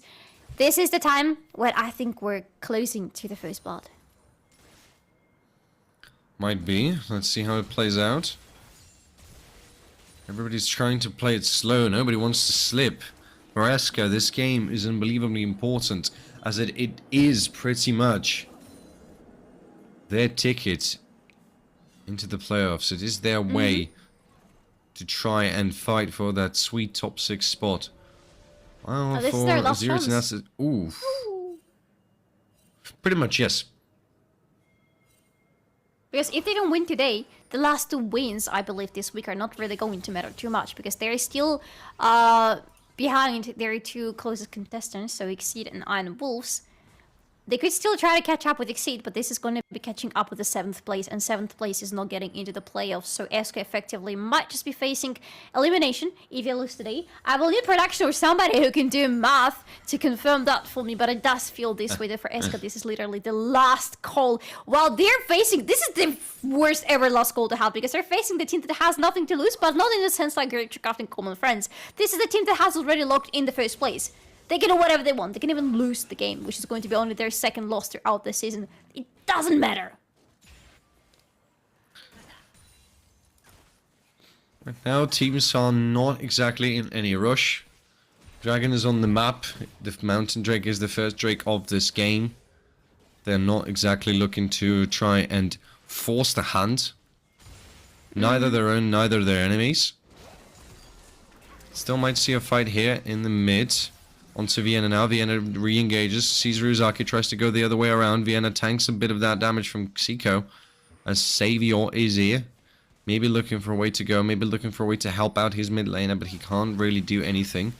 Vienna might be in a very strange position here. Sun coming in through! Very nice way to play it out, but can he finish that kill? No, he cannot. Savior cannot walk up. Seiko punishes Vienna for being a little bit too greedy. In the meantime, the fight in the bot lane now ensues as well. Effectless into Kabi. The stun and the Rutak war coming in through as well. Now Ice tries to re-engage, but he can't really get in the ultimate. And so he cannot really do that damage. Kabi forced to back Ice. By the looks of it, he's going to stay in the lane. Actually together with Kabi. As Grypciocraft and Kola are having a fight. Ryuzaki in the meantime is there in the bot lane. As Savior picks up the Herald. The madness ensues everywhere on the map. We have the exchange of objectives. We had already finally the first blood, and that is an important first blood to note because it gives us an understanding of what player Zikr is, but wait for it because Ryuzaki is going in on the bot lane. Yes, he does indeed. Effortless gets out of it. Teleport coming in through as well. A lot of different abilities have been pressed as Addison will be brought down by Ice. Vienna now gets the kill onto him. Now they turn their attention towards Cabby. Gonna try to finish him off. Cabby cannot do anything. He can just try to run for his life. Knockup is there. Stun as well. But it matters so little. He's just gonna let Cabby walk right into that turret. It's 2 kills for Vienna. Quite a lot of time he bought there on the bot lane, but it didn't matter whatsoever. But now top lane might be fighting. Oh, yes, he is indeed. Gbek knocked up. Kola now runs for his life, saving Seeker here. There. Kola gets him down. Now into a counter-strike to make sure he lands the stun. No flash available for Gbek as he used it already, so that means that he cannot catch up with Kola. And he's just going to jump away. Very well played for Zero Tenacity to make sure that they get one more kill.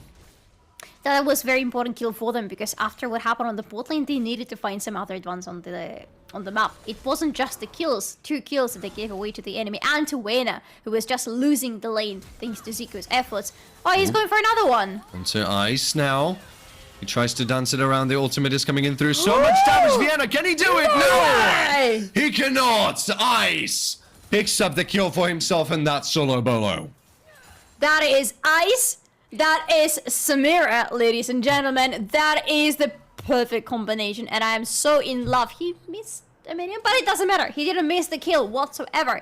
So now the balance has shifted back into the hands of Zero Tenacity after the unfortunate events on the bot lane, after which they didn't secure the kills. They gave away the kills. They couldn't secure the dragon because of that, but now finally they have all the necessary kills. They have Ice and Zico both sitting on the mythics already, and they're going to go into full lethality. That's gonna be so much mid-game damage. I can't wait for the next fights to happen. Oh, might be one actually happening right now. Kola instantly flashes out, gets himself into the safety. Zero Tenacity bring down that dragon. Very big exchange that have happened, and now it's in the hands of ESCA to try to bounce back from it. Vienna did get his 2 kills, but he didn't get a item out of that just yet. So he is falling behind quite massively, especially in the mid lane, since Zico is already running around with Drakthos. It's going to be a bit harder for him to do anything, really. Not the blue buff, just walked up the river, had a little nice view at the water, and walked all the way back. That is a standoff on the river, but there is nothing to fight for in the river. The only thing that is important right now is the Baron. No, sorry, the Herald on Xavier. He wants to release it on the mid lane because right now Wena is the most fed champion on their team. And it looks like the team is slowly but surely giving up on Addison because he is already behind, only 1 death, but no kills whatsoever. This is not the virus that you can accelerate at 11th minute of the game any further, especially if you compare him to Samir. So I would expect Xavier to go to the mid lane and to try to feed Wena as much as possible because he is going to be the winning card for the team from now on. Definitely so, I absolutely agree. I am really looking forward to see Vienna being accelerated because we see that he is eager to prove himself, and especially in this game. Magnus Soul in the meantime has been pressed down. Xavier is here to try to help out. Addison already dead. Ice now firing away with his ultimate. Zibek teleported himself right into this fight. Ice looking to finish off at least someone more as Cabby buys as much time as he can to get the double. Now might be looking for a triple. Ice! He's just killing them. He is the Dante's Inferno, and he's looking for the triple kill now. A lot of healing, though, coming from Jibek. It's a double kill for him as well. Here comes Xico with the first kill, looking for more, but it's Ice who's going to pick up his 3rd. What a performance from the AD carry of Zero Tenacity. 5-1-1 Samira. This is when you go, okay, GG, FF at 15. This is game over. 5-1 Samira. I said Samira hates hates playing from behind. This Samira is so ahead of everybody. I really want to see the gold graph because she is 2.6k ahead of Varus alone. She has to be ahead of absolutely everybody. And that's an interesting fight because with Duskblade she has a lot of lethality and a lot of ability to just cut immediately through the squishes, which is exactly what she does with Varus, so with Addison. But then it is 3 tankier members of the enemy team. And this is where things start getting really complicated for her. But Kabi dances around, sacrifices his life to make sure that Ice is getting the control and is not getting targeted. And then this is Magai who is coming in, helping out his AD carry a lot. And the enemies cannot focus on Ice anymore. So he gets a pretty much free kill by the end of it. Oop. In the meantime, we have a fight Effortless and Xavier turning towards Xico, trying to catch him. Vienna only now joining his teammates, therefore. This Jace is fully out. Effortless with the flash forward though, the root and the stun coming in through. Another one is not going to catch him, but the E will make sure it's there. It's the shutdown. Donated over to Vienna. So 3 to Vienna. He continues to be the only win con for the win right now. Everybody else is behind. Okay, DrBrilmann also has to run, but he is not really feeling too great right now. Only has the gold drinker completed and he still needs a little bit more. But Vienna is in a good spot with the Blade of the Ring King already completed. He wants to be fighting. But Effectless, does he want to be fighting?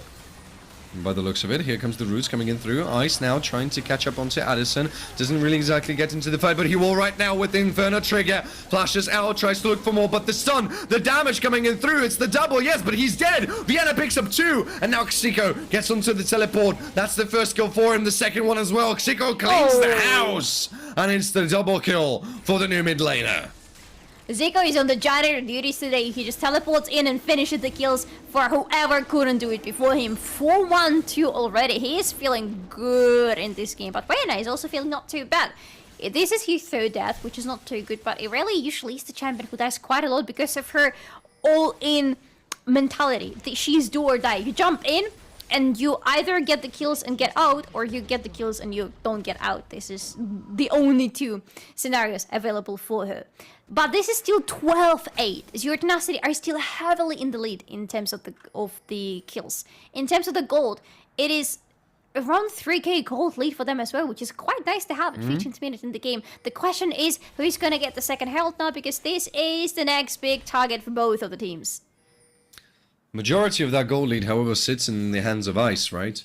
So, and there's no surprise really to that. Already running around with 2 completed items. Ugh. Oh, Collector, oh my god! These squishies on the side of ESCA are not standing any chance. Wait, no, it is not gonna go down like that. Yep, absolutely. Next fight is not going to be as pleasant for them as the previous one was.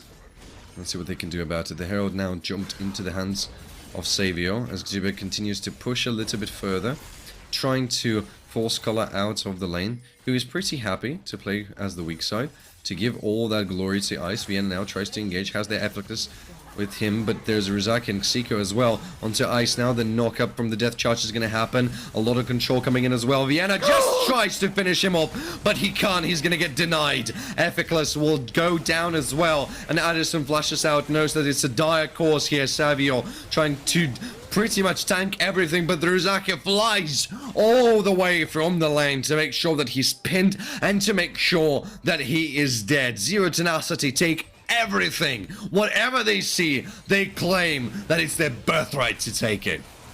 Now listen, I need to do my job and add a little bit of color to what's happening here, right? Because we're talking about Ice, and we're talking about a lot of pressure that was on this Korean AD carry when he just joined this team at the beginning of the season, because he had to replace Noah, who is now playing with Fnatic. And Noah was an exceptional player. He was really good. He was leading the team in the mid to late game. And Ice, when joining the team, he said on his Twitter that he wants to become a better AD carry than Noah was. And boy, oh boy, the man is on his way to doing exactly that. He is really good on pretty much any AD carry. We've seen really broad pool from him so far, but today's performance on Samira might just be the flashiest one I've seen from the guy. I absolutely agree with you on that one. What a performance from Zero Tenacity, just overall. Not just Ice, but Xico, Rizaki, all of them are stepping up in this game. And Ekin said, it is good to bring fresh, new batch of blood to make sure that you feel a little bit more upbeat coming into this games. And I feel like Zero Tenacity are feeling more upbeat than ever. Well, to be honest, being 15-8, there is hardly any other way to feel any other way. True that. ESCA right now are the ones who need to be finding their ways to fight back. They have the objective bounties, they have quite a lot of gold as the champion bounties on Zero Tenacity's heads as well. But it's gonna be super hard for them to collect those. Look at Wayne, he's actually realizing how much damage he is absorbing. Not just dealing, but also absorbing, because he is the bearer of the second gold drinker in the game and in his team. He wants to be a little bit more bruiserish, he wants to be able to go into the fights and maybe not die that quickly. But right now, with 3 members of Zero Tenacity on the top lane, I don't think it's a good idea. Ooh. Vienna Stuns one, goes onto Rizaka, flash forward from Xico, trying to catch up with him. They will eventually. Root stun, airborne, it's just everything. Cabi secures his first kill. And that ambush pretty much backshot ESCA in the foot there. Backshot? Can you say so? No idea, but I do. Okay. Shot back, okay. backshot. We say that we Kola can. Yeah. might be backshot here now because he's gonna get rooted, stunned, airborne, frozen. He's jumping away, trying to survive. Glacial Prison is gonna be invested as well. Ice is here together with Cabi Magnet Storm. It was just so huge. Together with the Infernus Trigger, make sure to send them all to hell. It's the 10 kills now for that Samira. Double kill for Kola, double kill for Ice. They just pick everything they want and everything they can on the map. 10 kills on Samira. God damn it, 10 kills on Samira. Zero Tenacity are unstoppable from this point on. I was a little bit worried with so much lethality in their build, how they're going to feel about killing Grypciocraft and Xavier, but it doesn't feel like they're feeling anything except for the bloodthirst that they have. Because they're killing absolutely everything that moves. Both Zico and Ice are exceptional in this game, and Zico is so far living quite up to the expectations, because expectations for him were also extremely high. He is replacing Slowq, who is a great mid lane player, who could be the hyper carry for the team. Quite many times we saw Zero Tenacity playing around Slowq, but he could also be a great accelerator to Kala and to Ice, depending on who was getting the lead in the game. In this game, Zico is going it extremely aggressively, but I love it that it's not just blind aggression. Has really good understanding of how aggressive the enemy is at the very same time. We saw it especially during the laning phase with Wayna trying to jump on him over and over, but Zico was able to balance it out every single time. Herald is gonna take a bonk. Who? The Herald, he just teleported a little bit through the lane. There was no walk animation, he just jumped from one place to another, but it's Herald, he does whatever he wants, I suppose. Who am I to question him? It's Herald of Rovia, yes indeed, as he delivered a little bit of gold over to Zico, ESCA. are you okay there? I think he is. I think he's perfectly fine. He just brought down the turret. ESCA looking to bring down more. Xavier gonna get picked up here a little. The roots are coming in through. Double, even triple teleport here as Xico will arrive. And in the back lane, you will have Kola. Ice already on the rampage, looking for more. Xavier is down. Vienna dancing around alone against the entire world. But the world is far more powerful than this Irelia. As Effortless runs for his life together with Grypciocraft. He's just a toy. He's just a toy, and he is godlike. Ice now runs for more. Effortless, next one on the line. I believe it is just a tiny bit way too late for Penta, and Effortless is not looking to do it whatsoever. Ace for Zero Tenacity as they continue to shatter the base of ESCA. It was an unofficial quadra for Ice, and we still take it, and we are very grateful as the viewers, because we love seeing Ice going completely bonkers in his game. And now the whole team can do pretty much the same. 25-8. They are taking the Baron. Who is going to stop them? Absolutely nobody. Unfortunately for ESCA, they are right now just trying to find the ways of doing something, anything on the map. They will take the dragon. Even if they take it, it's a Chemtech Drake, and it doesn't do much. It's just one Chemtech Drake in the end. They need to defend their base because their top lane is destroyed thanks to Zico, who is actually the second wealthiest man on the map. And Ice, yeah, I expected it to be approximately that much gold in his pockets. But other than top lane, every lane is going to be destroyed now. Kabi has He's not gonna walk in there. Feeling. Yeah, He's got knows a that sixth something sense is to off. himself. He's not gonna. He's not gonna get toyed around with. I mean, yeah, no. I am struggling to imagine how ESCA will try to fight this one right now as the roots are coming in through. They lock up Vienna, and the knock up is there as well. Xico already just destroying them together with Ice. They are looking to continue to force them out. Xavier almost dead. That's a triple. Give the man the penta! Yes! And he will be granted with it. Straight from the house, taking them back where it belongs. The penta for the AD carry of Zero Tenacity. Give the man a kill and he will be happy for 5 minutes. Give the man a penta and everybody will be happy for the man. What a great way to end this game for Zero Tenacity, because they are looking for a way to close it. Ice is finally getting a penta, and oh my god, this is such a well-deserved one for the AD carry of Zero Tenacity. He was absolutely on fire in this game. He still is on fire despite his nickname. He's still living throughout everything thrown at him. He is destroying the members of ESCA. They cannot do anything against the power of this AD carry, as their base is totally in shambles. Few more kills just to make it a bit more spicy for yourself. 21-2 he goes. Shutdown is gonna be scored, but it's 33-9. The ending score of this game is 33-9. More than 50% of those kills belong to Ice. I don't even know what to say after this game. I don't even know how to analyze it, except for singing and screaming praise for Ice, because that was his game. And I'm very happy to see him shining so much. Again, he had a lot of responsibility and a lot of expectations, and those were not, the easiest expectations to deal with going into this season. But I think this game proves to everybody just how much he has progressed and how good of an AD carry he is in his current state, and he still has a lot of room for growth. Absolutely so. But it's one thing when you have the room for growth. It is the other thing when you just walk into the Summoner's Rift with Samira and then do 21 kills with it. That's a whole different story. And we've been asking ourselves, is he a good replacement? Well, guess what? He is, because Noah didn't score 21 kills on Samira when he was here. Noah didn't just burned the entire Summoner's Rift to the ground. And that's pretty much exactly what Ice did here. Yeah, I mean, we shouldn't take... I know what just happened. The Song of Ice and Fire just happened.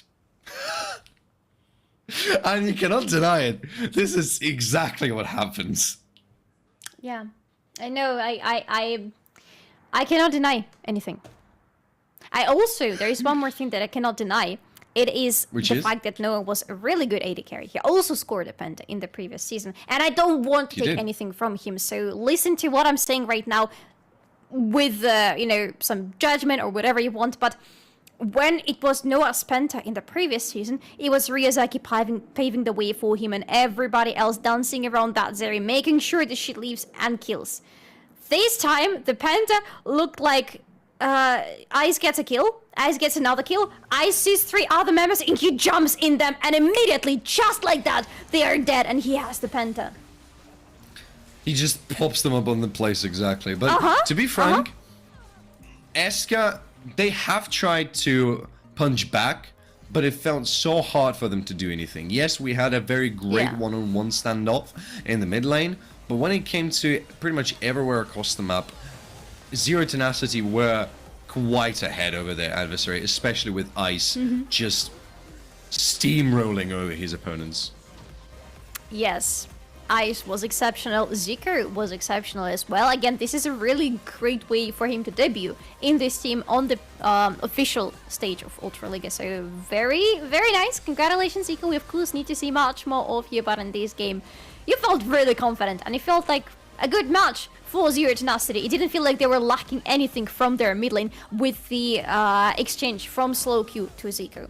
But for ESCA, things are looking pretty dire right now. I was a little bit incorrect with my math. Nothing surprising here, to be honest, but ESCA are not eliminated yet. But they have only 2 more games to play. Only 2 more games in the regular season. And those are not going to be the easiest ones for them. If they lose them, they're going to be out. Maybe even if they lose the game tomorrow, they already are going to be out, even though they're playing against Komil Friends, so maybe there is a chance for ESCA. But then the last day is going to be them playing against the Wolves, and that's going to be a really tough call to make. But what is scary is the fact that they have played against one of the strongest teams, and see how ESCA, looking at how well is ESCA prepared to fight against Zero Tenacity, especially in best of 5s, I am not sure whether they will be able to handle the pressure. Because if you look at what happened here, yes, it was a great game. Yes, ESCA tried to hang on for as long as they could, but they are not. I don't feel like they are fully ready to go into the best of fives against Zero Tenacity. No, not against Zero Tenacity for sure. And I don't think, even if ESCA get in there, this might be a game with them and Zero Tenacity, because before that they would need to cut through some other teams that are sitting ahead of them right now in best of fives, and that's not going to be an easy task to do. But are you even surprised that Ice is going to be the MVP of this game? To be fair though, his goal difference at 15 is a little bit lower than we saw in the first game today, but his kill participation, his KDA and his pentakill are making up for that. There is no doubt about how great Ice was in this game. Congratulations to him, congratulations with the Penta, congratulations with the MVP, and congratulations to Zero Tenacity for winning this game. Yes, that was a good win for them. Again, doesn't really change much in the grand scheme of things. They're still securing the first place, but it's just a good way to have another victory in your pockets, you know, to continue the win streak. Definitely, absolutely so. But it's time to talk to the winners. It is time to talk with the top laner of Zero Tenacity, Kolo, joining us here for the interview. Hello, mate. Congratulations on the victory. Walk me through it. How are you feeling? I mean, I feel satisfied with the bot lane performance. They didn't manage to get solo balled in bot lane, so that's a good step up from them. And Ice obviously getting his another penta in Ultraliga, so it's great stuff to see, right? It's perfect. Enemy jungler was kind of disliking me in the top lane. I don't know if I at some point insulted him in a solo queue, that he took it personal, that he camped me this many times. I don't know what's the reasoning of it, but I was having fun with laning with Sejuani top lane, surely. Yeah, for sure. It felt a little bit personal to you, but Kalle, the obvious question for me is going to be about the addition of your new mid laner. We already had a chance to talk a little bit during previous week, but now that he's officially with you and we finally saw the first official game with you as a reformed team, what are your feelings about your new mid laner? He is the problem maker. Sometimes he causes us some issues, sometimes he causes the issues for the enemy team. Like, there is a copy pasta going, that Xico is the problem, so I think it stands perfectly for him. I haven't seen this one! And, yeah, it's been spanned by the Spanish people that came to the Polsat game stream, I suppose. So there is a lot of copy pasta about the Xico, like he's popular in Spain low-key, so yeah. And about him as the addition to the team, like I think he's like bringing another strong voice in a, like, I wouldn't say like shot calling department, but overall what he wants to do in a game, what he wants to achieve. So it's good to have that addition. And in terms of the champion pool, like obviously he has a similar champion pool to the slow queue, maybe with some addition here and there, but I don't think it's like never been the issue. It's mostly about the kind of refreshness of the roster, having like another voice that can have an idea in a game that is helping out us overall to create the plans when we play the scrims, because obviously it doesn't show off that much in officials in a Ultraliga, but in a scrims obviously it feels way different. So yeah, it's good to have this kind of addition. And please tell me, based on the fact that now you have a new addition to the team, based on the recent performances, how is the preparation going for best of fives? Because best of ones and best of fives are always very, very different when it comes to the preparation, when it comes to the execution, when it comes to pretty much all aspects of the game. And by the looks of it, your first best of five is going to be Orbit Anonymo. Of course, their top two is still not secured, but right now that's the case. So how are you feeling coming into this first set of best of fives? I mean, I think when it comes to the drafting, like throughout the weeks we had in Ultraliga, even when it comes to preparation for the opponents, like you can see us shuffling with the picks, shuffling with the strategies. We have like multiple picks in multiple roles, I can say. So it's I would say we're I don't want to say like we're not BO1 team because we are winning the most, so it's difficult to say.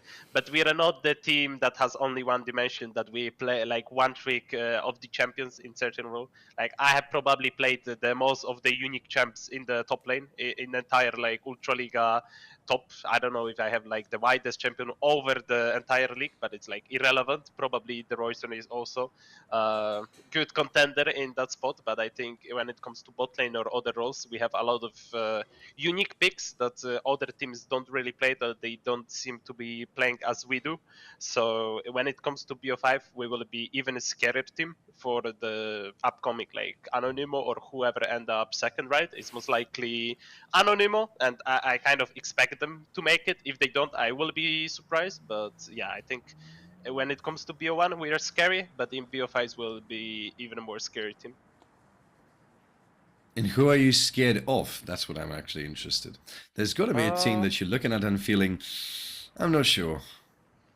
I mean, well, I can just copycat my coach answer. I'm scared of JDG, but they're not playing in Europe. So yeah, like when it comes to the competition, we're looking a bit further. Obviously, I don't want to sound cocky because we are still like playing in the Ultraliga. Our level is not that great to compare ourselves to JDG, but I think having as the role model, like the world's contender team is always a good thing, and compare what they do the best and what you can learn from them is a good point, I would say. So obviously, when it comes to comparing ourselves to who are we scared of, we are comparing ourselves to best EU Master teams or best LEC teams or best Korean teams or Chinese teams, whatever it is. I think we are not looking really on competition in Ultraliga.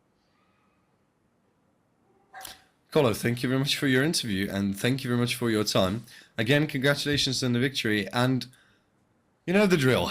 If there's anyone you would like to give a shout out to, maybe even in your native language, go ahead right now.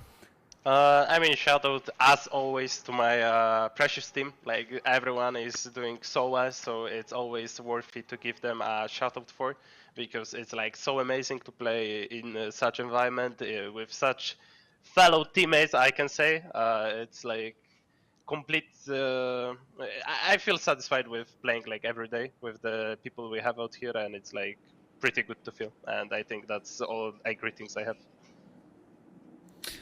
Connor, thank you very much for your time, and thank you very much for the words. Good luck in the Super Week, and I hope to see you here next time. Yeah, thank you for having me, and see you next time. Thank you. See you Cheers, next mate. time. That was actually a very explosive game. So all the games today, all 5 games today effectively delivered us what we wanted. They delivered us both what we wanted in terms of predictions and in terms of the unpredictability, bloodbathity, explosivity, weirdness, and all the other things that you can imagine. Fair. Yeah. I'm just gonna say that. It's fair. Yeah, can we actually, do we have the predictions already ready for the end of the day? Because I want to see how everybody's feeling, including the production. I'm not sure. Well, stop teasing the production. Treat them well. They are the production. I love them. I love them. Next time they're gonna cut your microphone, don't be surprised. I will not know that. Don't worry, I'll tell you. But thank you. yeah, well, Bielito, I'm not sure what you were. I mean, you did try something. It didn't work, but you tried it. Way to go, mate. Yeah, good job. Good job. Yeah, and the production is not happy. It was one person who did the predictions for the whole production. We are not going to name the person because we are trying to be nice here and not to, you know, point the fingers at anybody, but the production is blaming them quite a lot. But everybody else is feeling fine. Everybody else, for everybody else, they went exactly as they expected.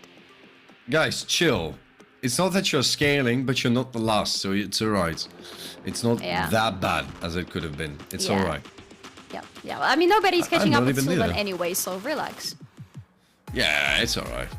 Well, let's take a look at how this day ended.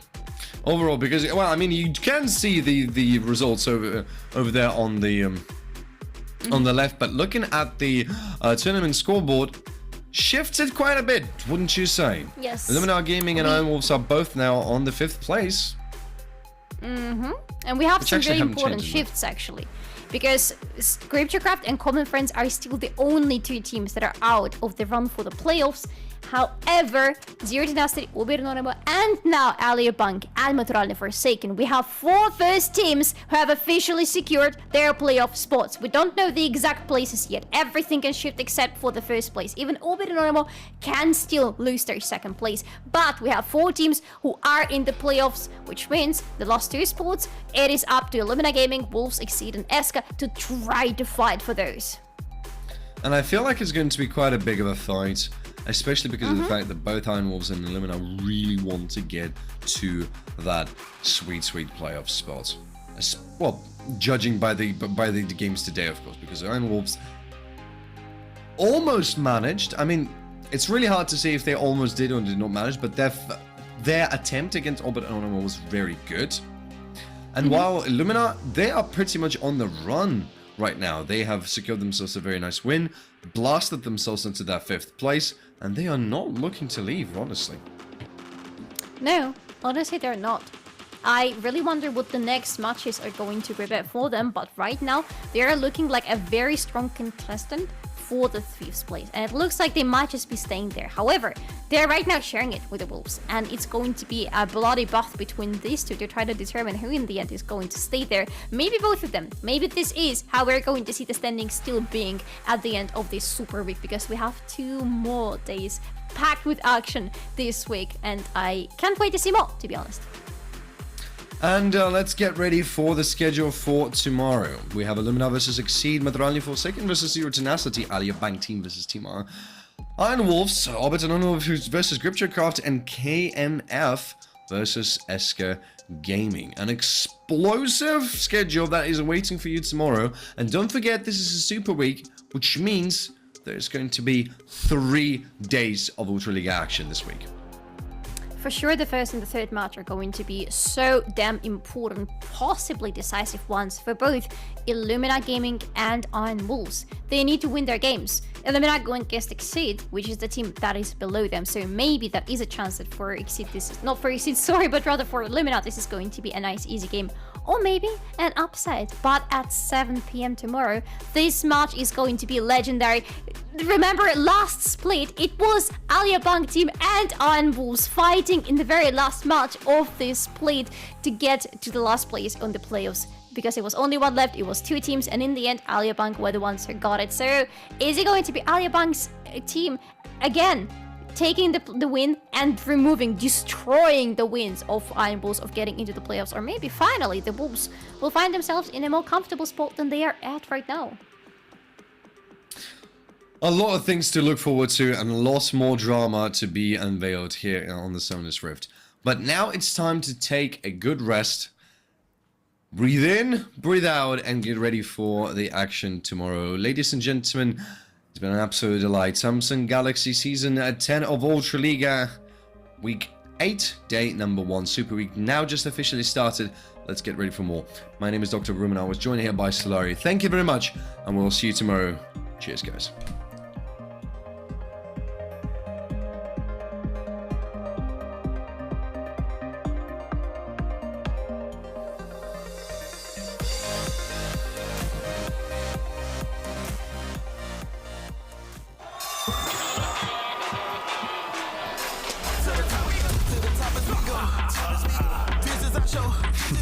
You either can get down and lay down in sometime wherever we go. We rock and re-roll. The people that way down the playground, we poppin', just look at our glow. Baby, we all in the game. Lately we all on the chain. Crazy, we fall from the plane. But they still calling our name. Straight from the bottom, we started with. Now we're becoming the parliament. We came and we saw and we conquered it. Now we welcome you to our conglomerate.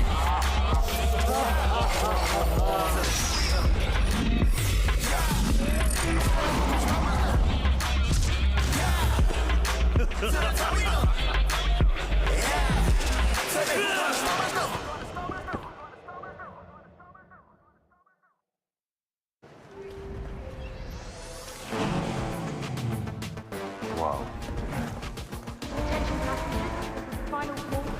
Wait, is that a phone? Look at the performance, the graphics. That thing's a gaming machine. A new challenger. Is that Faker? That man's a gaming legend.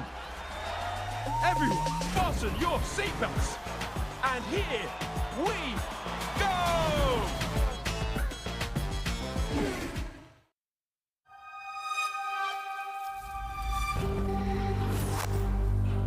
I always play jungle.